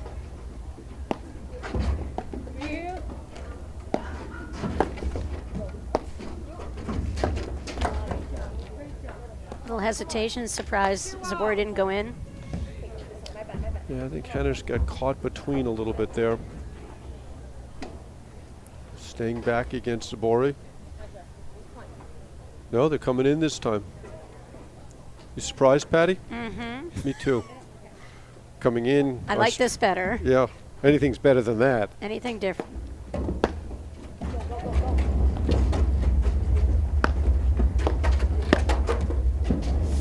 Great volley. And again, that's just Zabori caught Andrakova really deep. 3-2, Hanish Zabori Well, we leads talked earlier that 3-2 that's kind of her in the Achilles first heel, set that she tiebreak. likes to play deep in the court because she's just not really comfortable getting tight and playing the balls off the wires. That's the way she defends against that. So 3-2, Hanish Zabori. Floor Hanish to serve.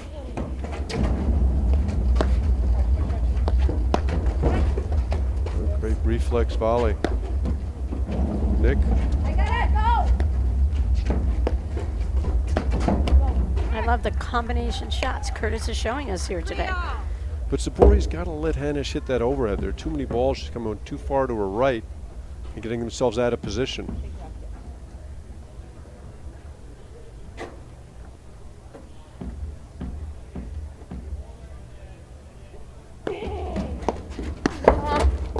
Come on. Again, such indecision. You talked earlier, Patty, about these moments of the set. You've got to be really clear in your mind what you're trying to accomplish. You've got to take a step. Martina just got planted. Yeah, there was just no clarity there at all. 3-4. Got it. Yeah.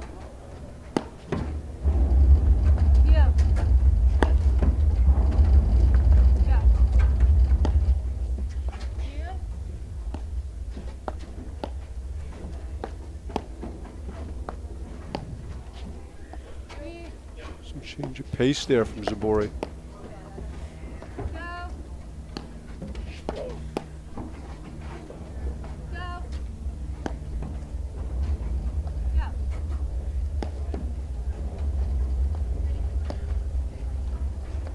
Love that off-speed shot from Zabori out of that court.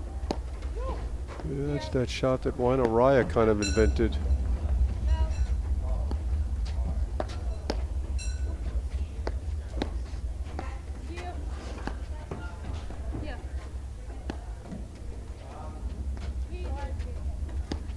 Well, you better be careful with that down-up overhead into the Hanish corner. She will make you pay.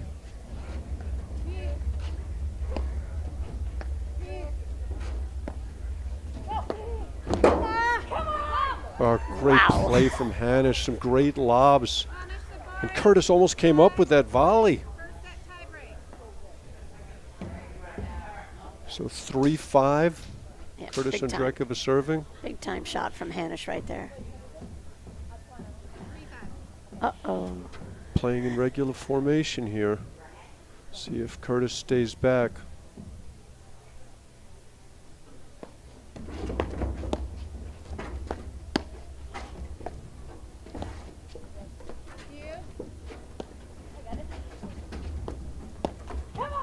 Oh, did Andrakova just go for a backhand cut volley at 3-5 in the breaker? She did. She thought she could draw on her own artistry in the moment, Mark.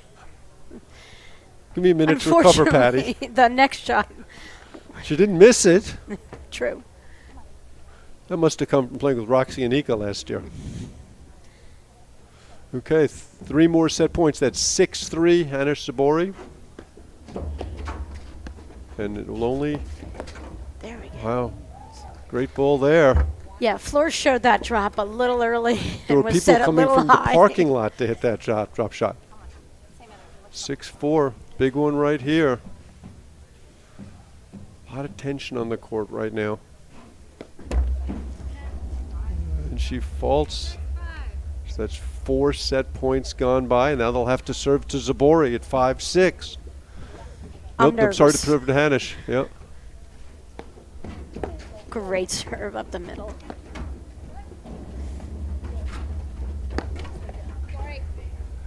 So I learned a new lesson, Patty. When you say sorry and you raise your hand, you actually mean yes. Yes, exactly. At set point, how sorry was Zabori there? Sincerely sorry. Sincerely sorry. Not.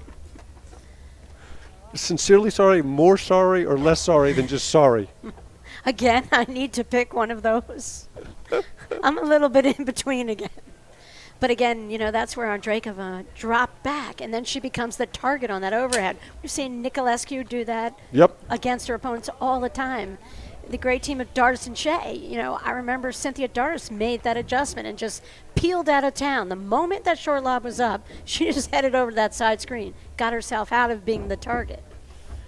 And also willing to play further into the court so that she was able to punish the hard overhead. When you're that deep in the court, you have no chance to chase it down. And there she got hit. Good first set of paddle.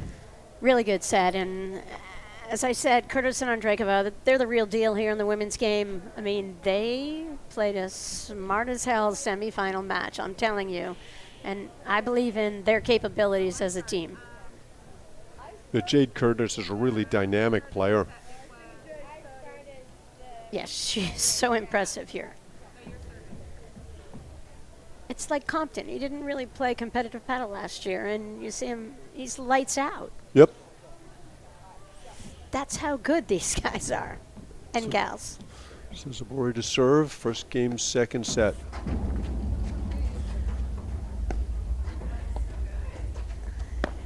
Took 5 set points to close it out. This is where Zabori and Hanish are really going to be dangerous. They're great front runners, as you pointed out. We'll see if Martina can make a little bit of an adjustment on that deuce court. She had her wheels on there, Mark. She got that short ball, handled it beautifully. She played the last couple of drop shots brilliantly.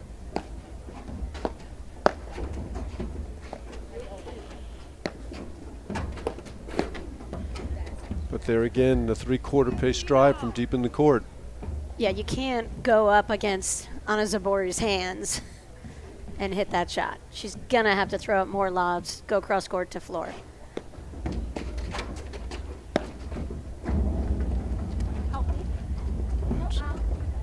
Just missed the lob long there. But this is dangerous time right Yep. here. Andrakova and Curtis have to Yours. really battle.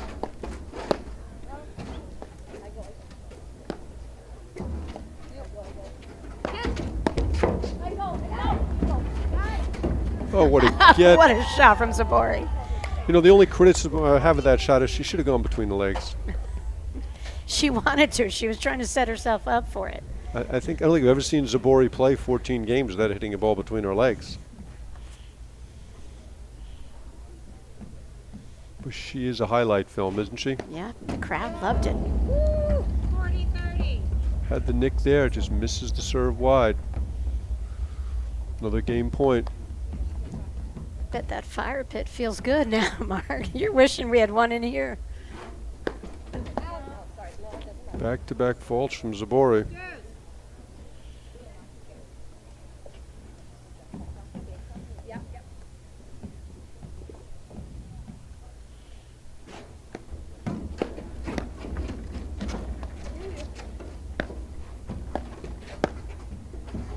Hughes. Let me know. I go watch. Good. That's hit the ground for Jay, right? Yeah, Curtis had to let that ball just go through. Hanish. Oh, that's the shot of the fire pit. Now we're talking. And there's Max Lepavere. Good to see him. Big shout out to Bob and Ellen Jacobs. Big fans of Anna Zabori's.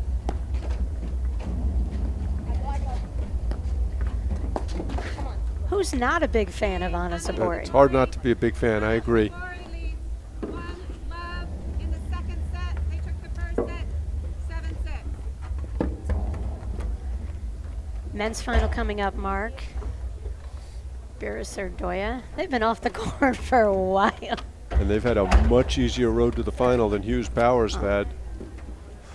Those teams have had some epic battles. Remember the one at Short Hills a couple years ago where Hughes and Powers were up like 6-1, 5-2, and all of a sudden it was a third set breaker 3.5 hours later? That was one of the longest matches I ever called. And then in the semis and nationals, Burris Ordoya got the better of them on that slippery court at Canoebrook. And that was just a slog fest. Hey, Mark, this is a sport where we play all winter long, whatever the conditions are. And as I've said to every single person, Love The- 15. the teams who won the national championship deserve to win it. Yeah, hard to argue Teams with who that. got to the finals deserve to get to the finals. I don't Okay. argue with Love 15, big moment here in the match. Love 30. Don't want to get behind this team.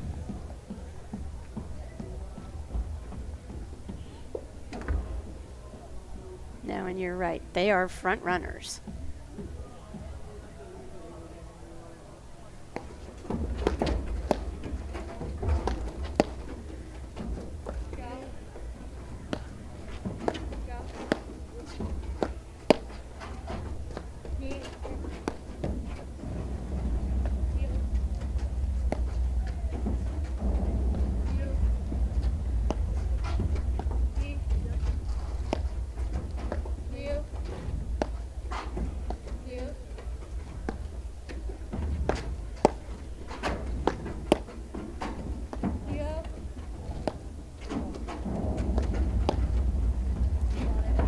Oh, beaten there. Great volley from Curtis.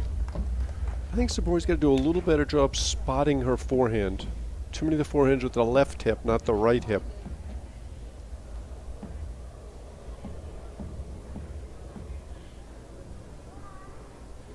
No, that's wrong. 15-40. And that's just the pressure of the Zabori return.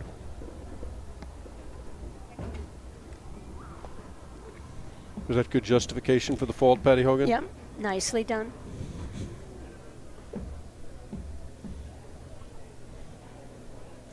Good shot of our umpire, Margaret, up there. Oh, Great volley. APT is so appreciative. All these umpires who come out here do a really good job handling the situation. And it gets cold up there, Mark, as you know. Brad told me the air's thinner up there. Good scrambling here from Zabori.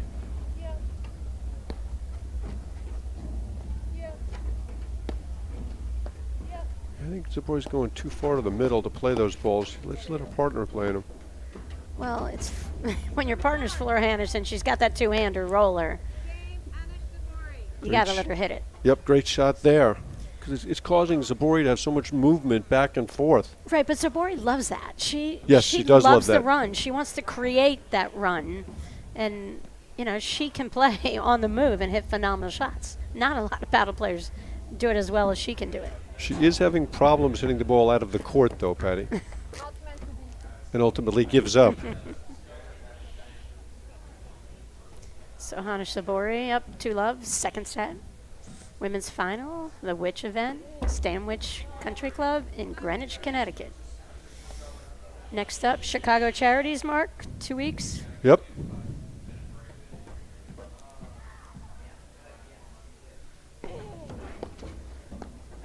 I think Durant Mitchell will be making their debut there. Great move there from Curtis. Love 30.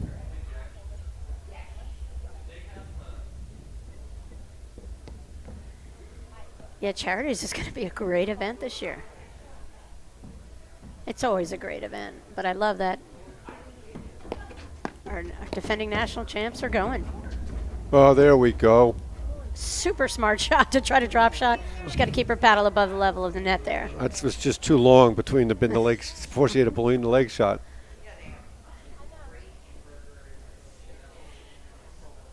I don't think Jade saw Johan's video where she's got to pull her paddle back, but you got to get that paddle head above your hand.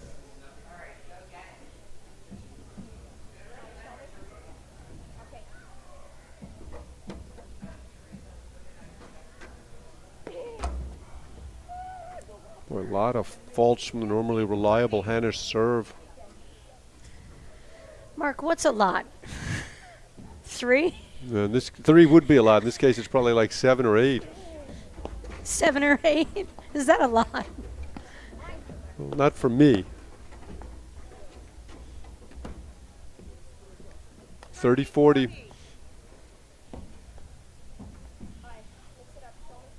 Big point right here.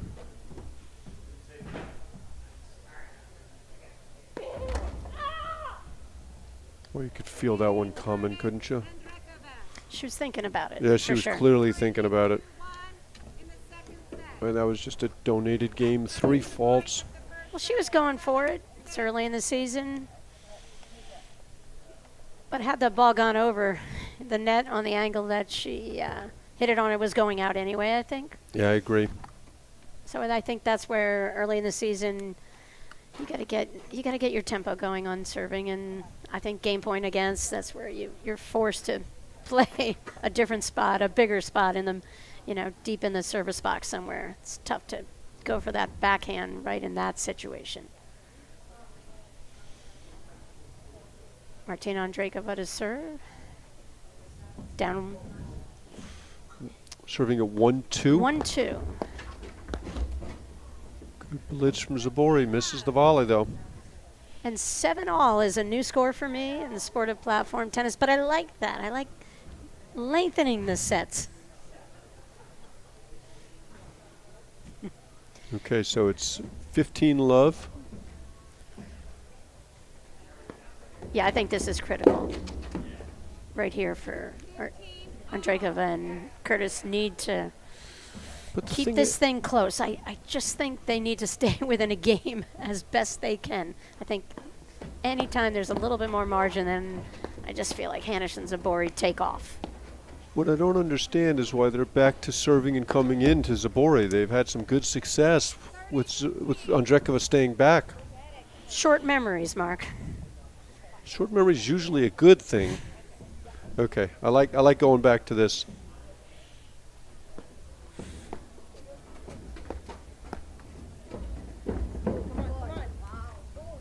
Great drop shot.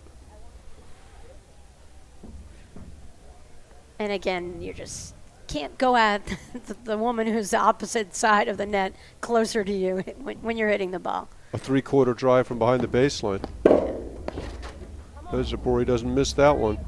Yep, and the drop shot really made a difference in the end of that first set, and Yep. right here in this early in the second.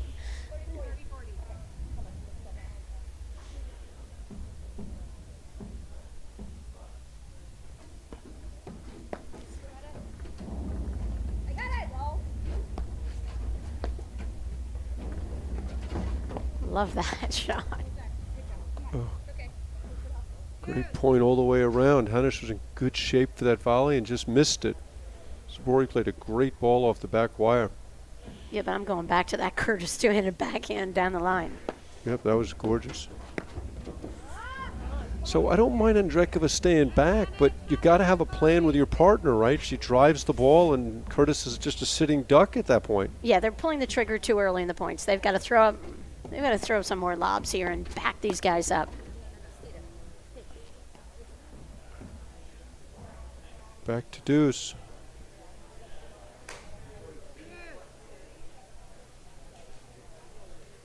Both teams talking.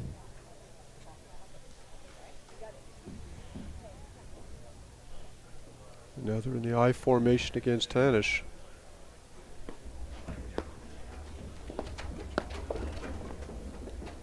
Drop shot. Whoopsie. Whoopsie. We're going to start sounding like a broken record. You've got Yeah. to throw up the lob. You just Yeah. can't. They can't pull the trigger this early in the point with off-speed shots. Catches the lead cord there.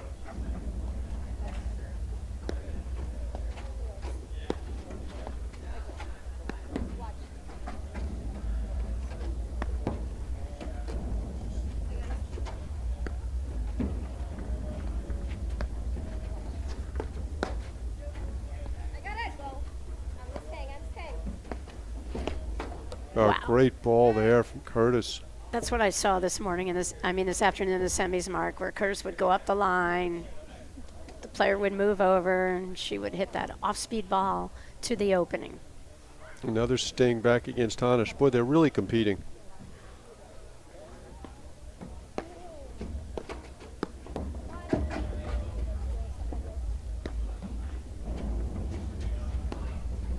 I got it. That's a good overhead. Deep in the court, soft, giving her time to recover. Oh, what a stretch Court volley. coverage from Curtis right here. Got it. And from Zabori.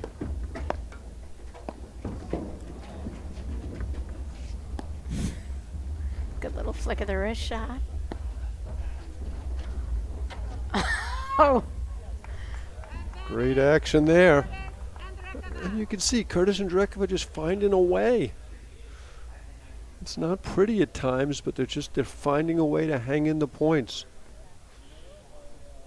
Point for 2-all. and you see big smiles. I mean, they're enjoying this. They're enjoying playing out here. It's fun to see.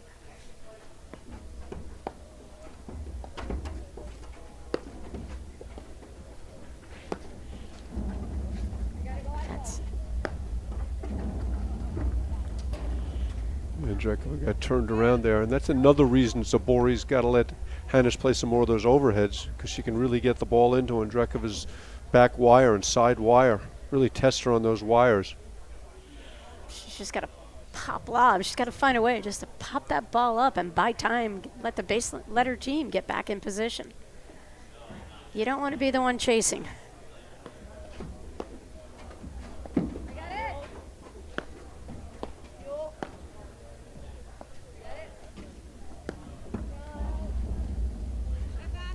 Wow. Sloppy miss there from Zabori. Another game point for Curtis Andrakova.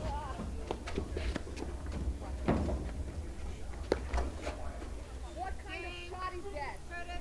Can you answer that question, Patty Hogan? Which question mark? What kind of shot is that? Anna Maria Zabori just asked that. My mother said, if you don't have anything good to say, don't say anything. 2-all. Another great hold for Andrakova, Curtis Andrakova.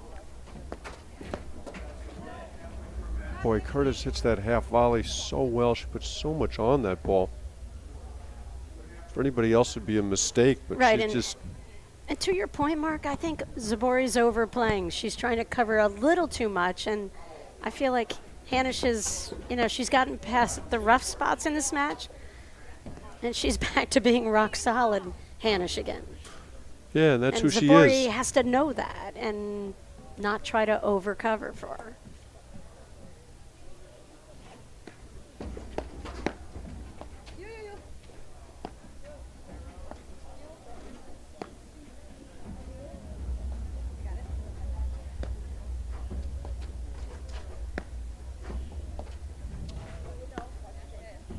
Playing a lot of balls to Andrakova now. Yeah, Curtis got herself in trouble there.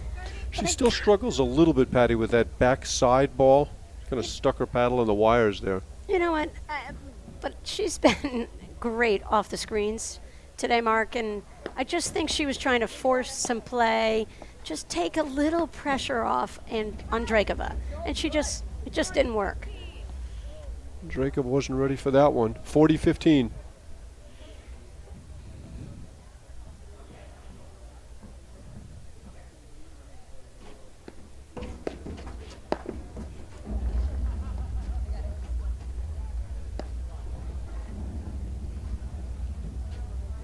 Game. Hanish Zabori. Hanish Zabori. Okay, Yeah, so kind of it's like a boring little low overhead, not a lot to it. Take the first set. 7-6. so 3-2. Hanish Zabori, second set. Yeah, we need some energy here from Curtis and Andrakova here. I feel like it's a little flat now. Are you going to go deliver the energy? I could. I know I don't you're want to never go short outside. of it. It's so comfortable in here, Mark. The only thing that looks nice outside, Patty, is the barbecue. I'm getting hungry. Speaking of the barbecue. There's nothing worse than watching people walk by with food when you're kind of hungry. Yeah, the Sandwich Club, great hospitality out here. Yeah, lunch was delicious. Really was. I had some shrimp and chicken. That Max was about Levere said he- 7 hours ago, Mark. I'm ready. Max LePavere said he cooked his chicken himself. Chicken a la Max. He's an excellent cook. Much better cook than a paddle player.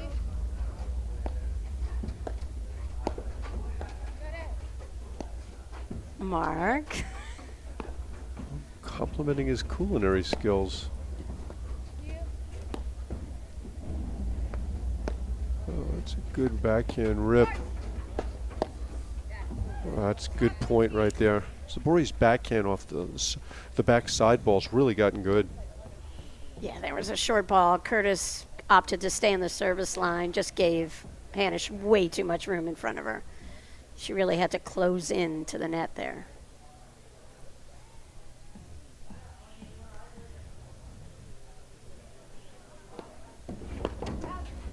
Well, that's the first one she's missed in a while.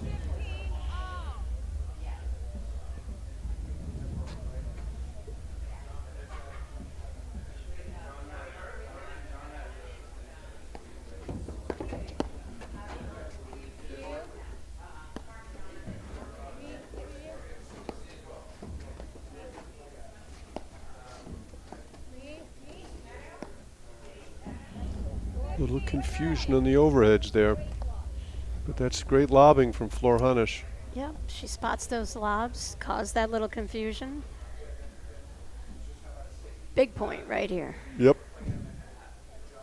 And Curtis and Andrakova know it. And they forgot about their strategy to stay back against the Zabori forehand. They've done better with Curtis serving than Andrakova. I'm not sure why. Oof. Let cord goes wide.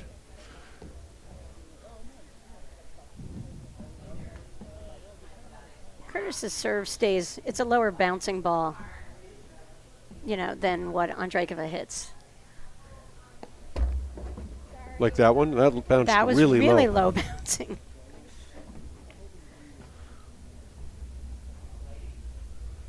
Point for 3-all. But that's like the matchup. You might love someone's serve, and you don't. Yep. You just can't deliver your return off some other kinds of serves.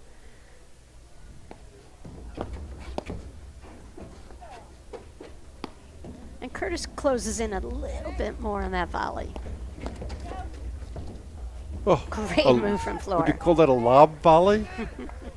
Great I saw volley. the pink going. Another great blitz. Yeah, from great touch. Hanish. I think she's won virtually every point that she's blitzed on.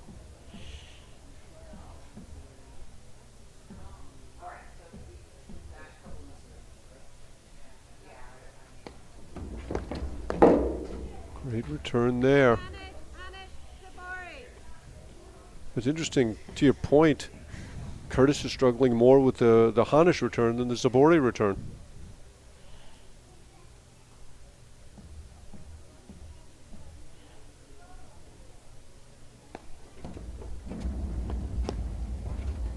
Great volley there from Andrakova. See, that's the ball I want to see Hanish lobbing. Oh, she had it. Yes, she did. The open court and everything.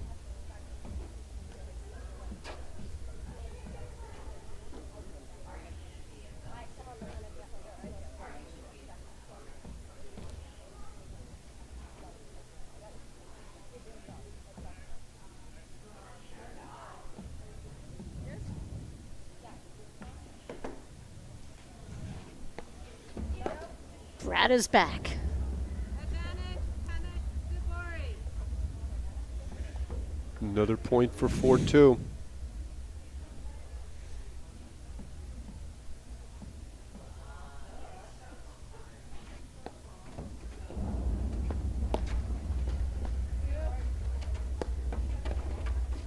A great block lob there from Hanish. Yeah, she slid over, cut the corner, took time away. And Zabori got away with that last overhead to Curtis's corner. She was off the net. Curtis had the backhand.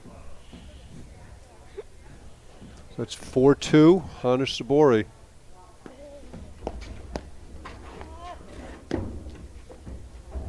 I thought that little kid looked like Roxy's little boy. I did a double take, and there she was. 15 love.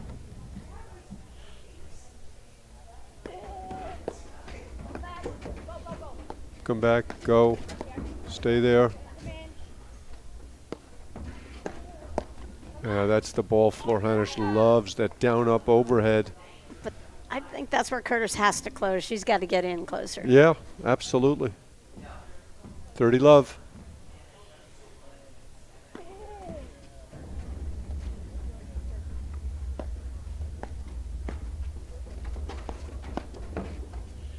You see there, I like the bail, but then don't try and make the Right. volley as you're backing up. But, to Curtis's credit there, she took a little something off that shot, and Hanish made the decision there's no way she was going to be able to, neither of them was going to track that off the back screen.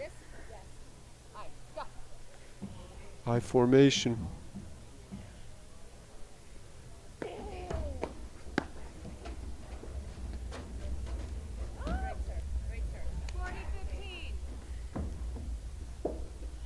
And again, you just can't leave anything over by Zabori on that forehand over there.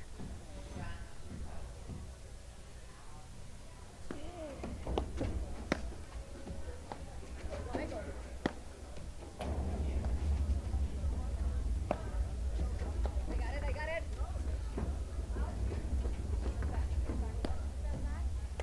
The ball was back. Yeah, I thought it was clearly out. I wasn't sure Zabori had called it initially. Zabori leads 5-2 in the second set. They took the first set 7-6. Curtis and Andrakova had some chances. They did. It's hard to, they didn't capitalize on those 2 set points. And then it's kind of just the opening Hanish and Zabori ran with. And then the game that 2-3 that Curtis served, they had some chances and just couldn't quite put the game away. Now Andrakova will serve to stay in the match at 2-5.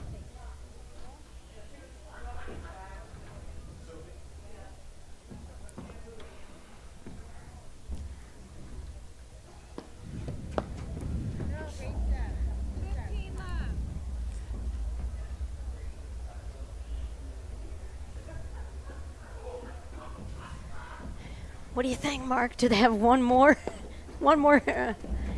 battle here? Maybe not. When things are going your way, everything Yeah. goes your way. It's amazing, isn't it?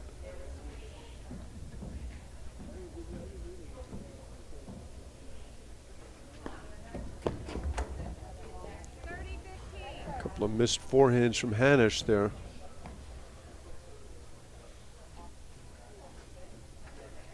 All right. This is where they need to stay back or do something. I formation. Some movement from Curtis, possibly. Well, so far you're 0 for 2. Yep. Make that 0 for 3. Wow, that ball just caught a tiny bit of the line.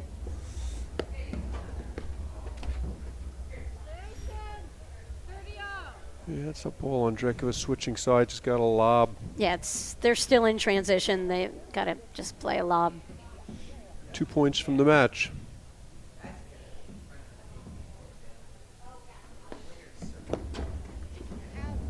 Third forehand miss in a row from Hanish. Okay, staying back here. I like this decision. I don't like the decision to fault, but I do like the decision to stay back. Takes us to deuce.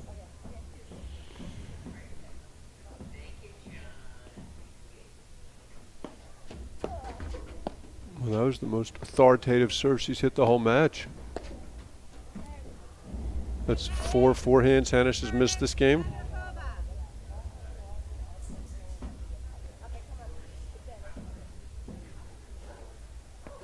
I'd like to say I've never played a game like that, but I'd be lying.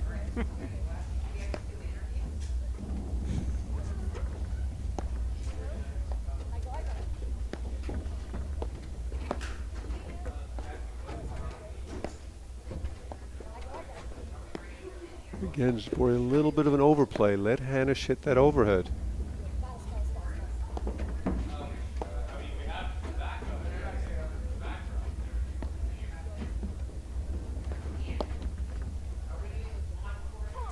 Boy, she was in on that ball and looking for it. Still missed the volley. Another deuce.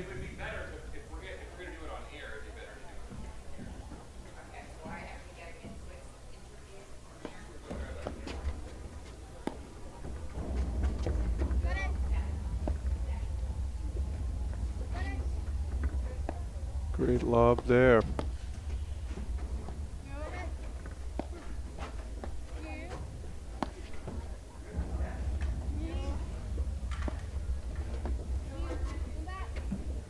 Another great lob from Flor Hanish.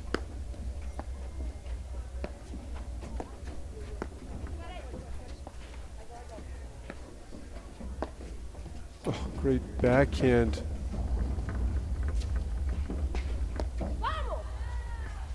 What a tough shot right there. She And that- just took Jade on. That takes us to match point.